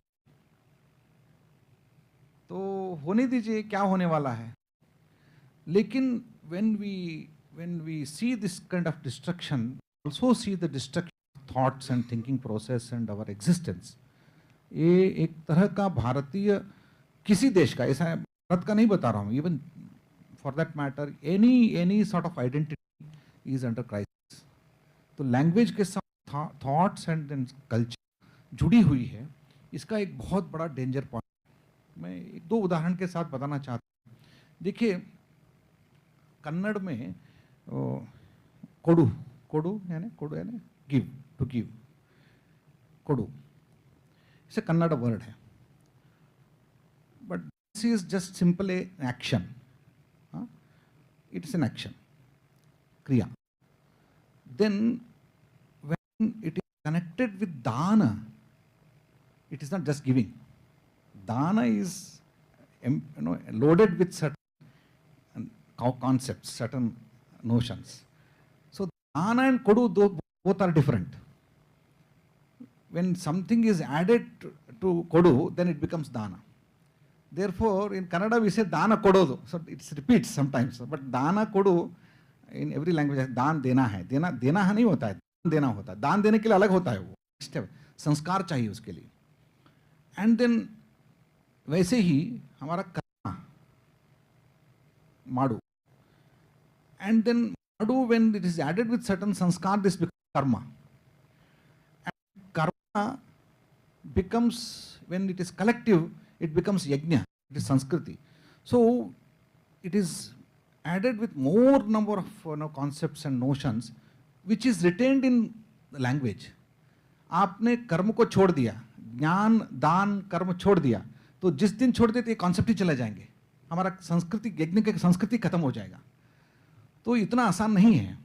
हम जिस रूप से हजारों सालों से जिस जीवन धर्म को हमने जिया है, जिससे हमारा आइडेंटिटी नहीं है, which is very close to the nature, उसको हमने कम कर दिया और नया कल्चर डेवलप कर दिया. तो इसके बारे में गंभीरता है. लैंग्वेजेस मेंटेन दान और यज्ञ कर्म इत्यादि जो हमारी संस्कृति. जैसे देखिए सिंपल है, टेस्ट अलग है. आज हमने खाया यहाँ पर, खाया, उसका रुचि प्राप्त करने के लिए कुछ संस्कार चाहिए. किसी को संस्कार नहीं है तो रुचि नहीं होगी. और रुचि से एक जो कॉमन जो बनता है वो रस बनता है. वो एक मैसूर का, और आज हमने खाया क्या है, वो केरल का, वो केरल का रस है. उसको वहाँ तक आइडेंटिफाई करने के लिए केवल हमारे जिह्वा से नहीं हो सकता है वो, उसके लिए कुछ उस लेवल का कुछ संस्कार चाहिए और उसके बाद कुछ आइडेंटिटी चाहिए। केरल का एक रस होता है, तो वो सारे लैंग्वेज में एम्बेडेड है। इसको हमने खो लिया तो रुचि रस चला गया, तो बाद में हमारे केवल बच जाएगा, केवल जो प्राणी खाते हैं वैसे हम खाना शुरू कर देते हैं। तो ये हमारी जितने भी सोच है वो लैंग्वेज से जुड़ी हुई है, इसको कल्चर से जुड़ी हुई, संस्कार संस्कृति हुई, तो उसको संस्कृत को इसको करना ये अनिवार्य है, हमारे आइडेंटिटी के लिए अनिवार्य है। इसलिए तो आज इस से बाहर जाने के लिए हमारा मैंने तो 3 आइडेंटिफाई किया है। एक इन्फ्लुएंस करने वाला स्थान 3 है। 1 इज मीडियम, स्कूल का educational medium. The second one is media, third one is market. तो मार्केट हमारा कंट्रोल में नहीं है अभी, it's beyond our control, because global market बन गया है। तो मार्केट में क्या होता है, क्या नया चीज़ आता है, कैसे उसको, तो market is beyond our control and even market is governing our governments. Market से ही बन रहे, मार्केट ही बना रहा है। यूएस और इंडिया का रिलेशन खत्म मार्केट से हो रहा है। तो market is highly influential and of course states are governed by the markets and markets are beyond our imagination, but market leaders are coming from these areas, from they are created through media and they are created through educational medium. Therefore medium में ये हमारा हाथ में है, तो medium create करेंगे वो हमारे हाथ में है। Media in some sense media is also in our hands. If we can use these two and then we can create, influence the market, then I think our world will, तो doing एक linguistic area Bharat को रक्षा करने में आसान हो जाता है। Thank you very much.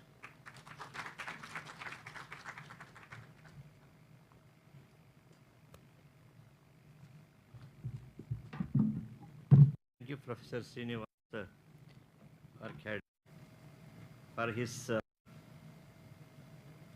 interesting valedictory address. Maybe he dealt the common features in languages in India across. Of course, as he mentioned, Sanskrit is the thread connecting all the languages. And then the diverse communities present in the different, rather globally. And he also has come to the AI can do something to the languages to unifying. That will be big question mark, we have to yet to see. And these are the certain things he has highlighted. Thank you very much for this, your valedictory address. Should I just close it? Yeah. Yeah. I'll just.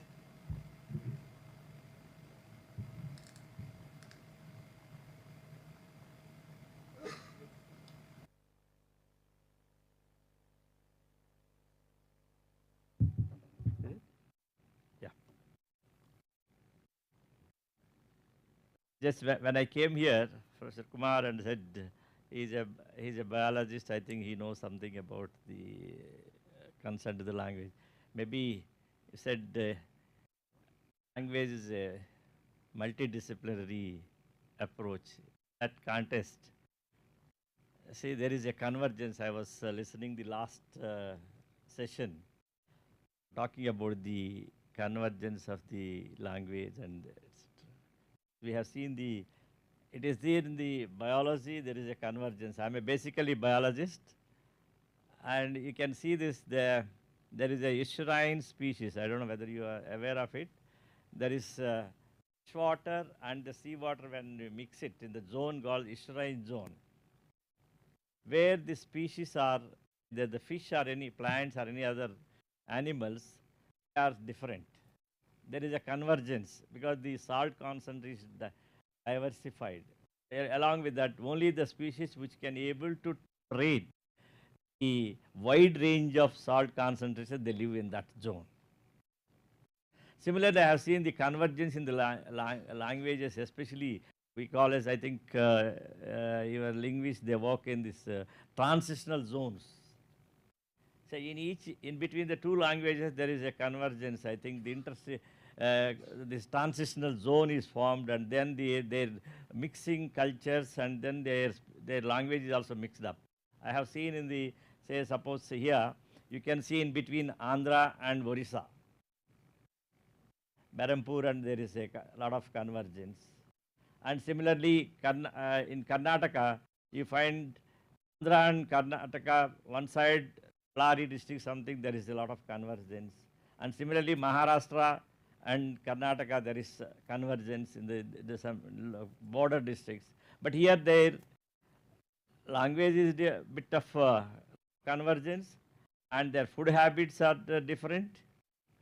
And seen some of the plants and animals also, they are somewhat different, especially in the aquatic zones, etc. They are different. This is where we see this interdisciplinary aspect in the, I'm talking about the logical consent. This convergence is seen in the different zones that we say is transitional zones. There is a temperature zones or saline zones or any other factor, pollution sources, etc. Pollution where it is there less and more. Then there is an in between there is some animals. There are specific indicators we call as. Only you find specifically those areas. Only you find those species. Like that, when you talk about, when you are talking about interdisciplinary, many of the culturally, there are many cultural aspects. When you look into it, there is a convergence. One state to the other, one language group to the other language. And you see a similar group. I remembered here when I was the director here, there is one community that I just forgot, Bettakorba. And those communities, we visited their community, and they we want for a script for their language. Then it seems as some pockets of this same community in Karnataka, some groups in Tamil Nadu, some in Kerala. But they wanted, because they are also they wanted CIIL should give us a script for the language. Of course, we went a team at the time. Professor Kumar is also there. Yes, we all suggested, please listen, if you have this common script, you will have the problem, especially education concern for the children. Today, if they are, if they learn in their particular script, but tomorrow if they are in that particular state, they go to the next higher classes, it may be difficult. That's why what we have suggested is, those who are living in Karnataka, you can take the Kannada script. Similarly, those who are living in Tamil Nadu, the Tamil script, and then vice versa. This year also, the Kerala also, they should take that script. That would be better for their betterment in future for the children education and etc. Since, of course, you can question it. I think Dr. Shailendra Mohan can say that, because we can develop the primers and give it to them, and then I don't know how many, there are so many languages, so many small communities, and we are not able to reach them and provide such a facilities to them to have their education in their mother tongue there, and provide smaller groups. Such problems are there. That's why we suggested they have the concerned state script they can take, and they have them. That's what we suggested at the time. I think I don't know what happened after that. So like that, there is a lot of discrepancy. And I think one visit, we visited the Mauritius. We were surprised to see this. There are Telugu communities, there are Bihar communities, some other groups also there. But they have so much affinity with the Indian communities, but they speak different. Culturally, they are a bit different, but there is a lot of similarities are there. They have gone hundreds years back, more than a few hundred years back. They have gone and settled there, their families, and then so that's how the changing their almost the language and their culture, their practices, and their food habits are also changed. Now that's what when we say the India is one linguist or multidisciplinary approach. The food habits, when you see it now, each state has a specific food habits, and there are certain foods. If you say Orissa, when somebody say, we say Odisha is famous for what, sir? Channapada sweet.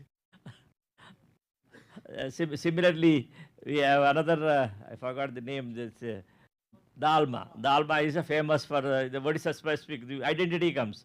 If Karnataka we come, Sambar, what is the bath?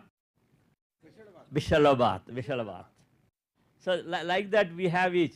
But these foods are now diversified because now you have the state specific, but there are international foods have come like KFC. Now everywhere the KFC shops are there. Even it has I think reaching to the rural areas also. Similarly, pizza and burger, these are all wider distribution is there throughout the world. So this is how this food diversification, when you look at it, that when you case is a global the foods, these are all. So like that we have now in Indian foods when you say dosa. Dosa means is normally it is a South Indian. Now everywhere you get in the almost throughout the India you get, in the globally also it's reached. Pav Bhaji. Then Chole Bhatura. These are all, but now India, throughout the India they are moved, but that is the, we have well connected diversification, though they are specific to the particular state, but now they have the, throughout the, they have moved it. That is what our cultural and food habits are also united, so that we have the greater, say, commonness. So similarly, cultural aspect also we can see, though we have one state, when we have, but there is a lot of commonness is there. I remember that our CIIL is working on the spell project. This we have suggested at the time they are working on it, not only the linguistic aspect, then their population, their food habits, their cultural aspects, and even their plants and animals, all cultural practices and all they were asked to record and keep it. So that many languages which are going to die. That's what we have seen, some of the languages which we have taken care, I think CIIL, those communities having in, I think Andaman, etc., they have recorded only 15 or 20 populations are there. So such communities, I think Professor Adi?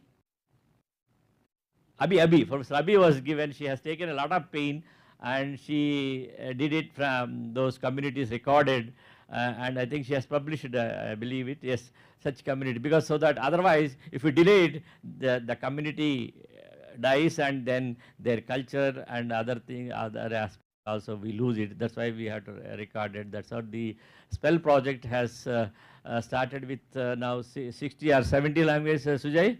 So 65 or 70, or we have increased? Yeah, stand still.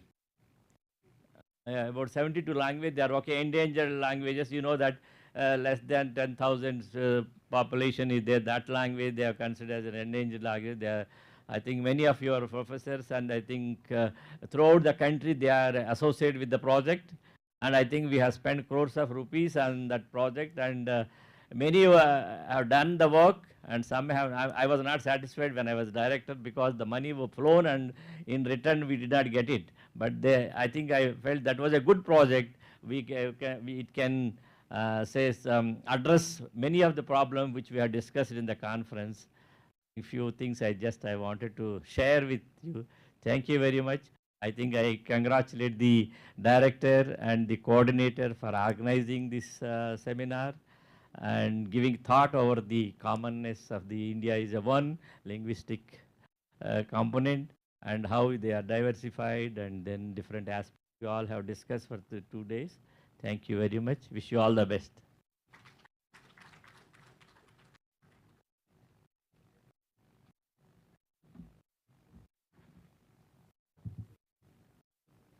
Thank you to our panel of speakers for your enlightening talk.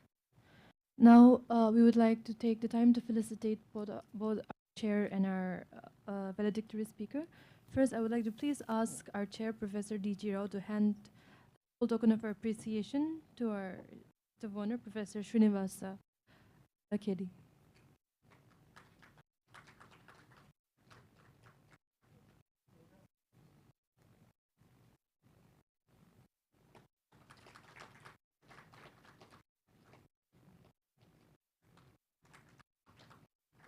Now I would like to please call our director, Professor Shailendra Mohan, to present the same to Professor D.G. Rao.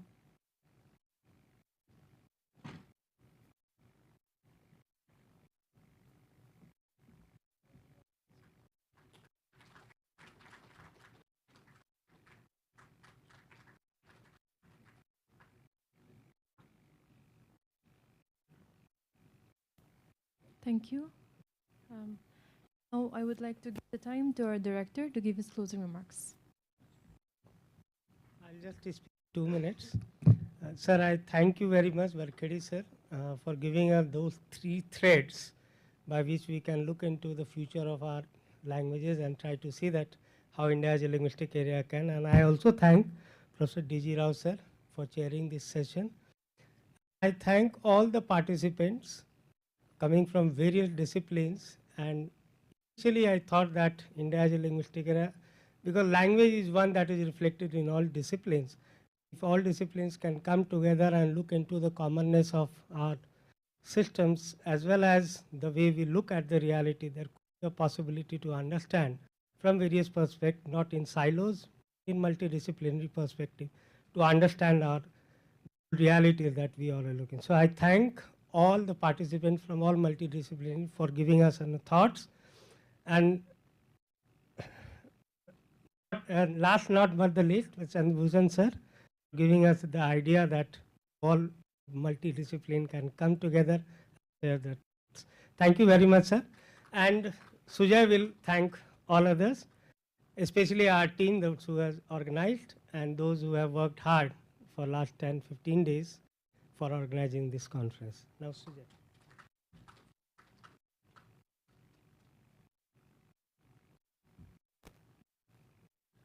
Thank you, sir.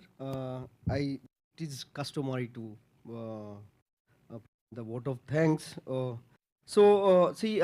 think part is already done by our director, sir, but we do it from the beginning. On behalf of the organizing committee, first of all, we would like to thank our Honorable Union Minister of State for Education and for the Development of Northeastern Region, Government of India, Dr. Shukanta Mojumdar, sir. Despite his busy schedule, he joined with us and gave his time.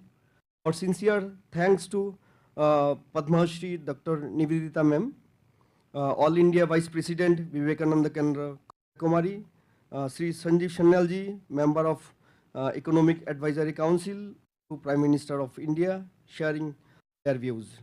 Thank you is a small phrase for the following renowned scholar, Professor Hiraman Tiwari, Professor Ravindra Kumar, Professor Bharkari, Professor Sudashna Bhattacharya, Professor Rajesh Kumar Shaha, Professor Nirjaya Gupta, Rajesh Sachdeva, Professor Sharoja Ma'am, Panchanan Mohanty, sir, thank you. Shyam Lal sir, thank you, sir. Sen, Dr. R.N. Shri Kumar, Amit K. Suman, Professor Pawan Kumar Sharma, Professor Bharkari sir, and our former director, sir. Thank you. Thank you. Despite your busy schedule, some of you traveled, I think, more than 1,000 kilometers and you reached here. Thank you for sharing your knowledge with us. We are grateful to you. The Media Fraternity of Mysore for doing the program. They have been always supportive to our institute. Thank you, all the media friends. My colleagues and friend, Dr. Narayan, Tariq, Pankaj, Alindra, Prem, Rakesh, our deputy directors who are always supportive to us, Professor Uma and Professor Fernandez, CIIL administrative staff. I'm just naming some of them, Ramrikji, Abhayji, Rajanji, Anil, Mohan, Manju, and many others. One person probably you are wondering, I have not mentioned Professor Chandrabhushan Sharma. Thank you so much for receiving all the calls and supporting in many ways. We disturb you a lot, but ultimately the conference happened. But another person, important person, our director, sir. So thank you so much for all the administrative approval on time, other than it was not possible. our scholars from different scheme and projects. Thank you. I know it's extended weekend, but all of you joined with us, sacrificing your extended weekend. Thank you. See, it's a long list. See, you probably seeing this. There's a lot of facilities or arrangement is done, but it is not done by me. I'm just mere communicator. Okay. So our team, it's very difficult to scroll, name all of them. I just wrote it in the screen. So thank you one and all for supporting in this program. Other than your support, it was not possible. Thank you. Thank you so much.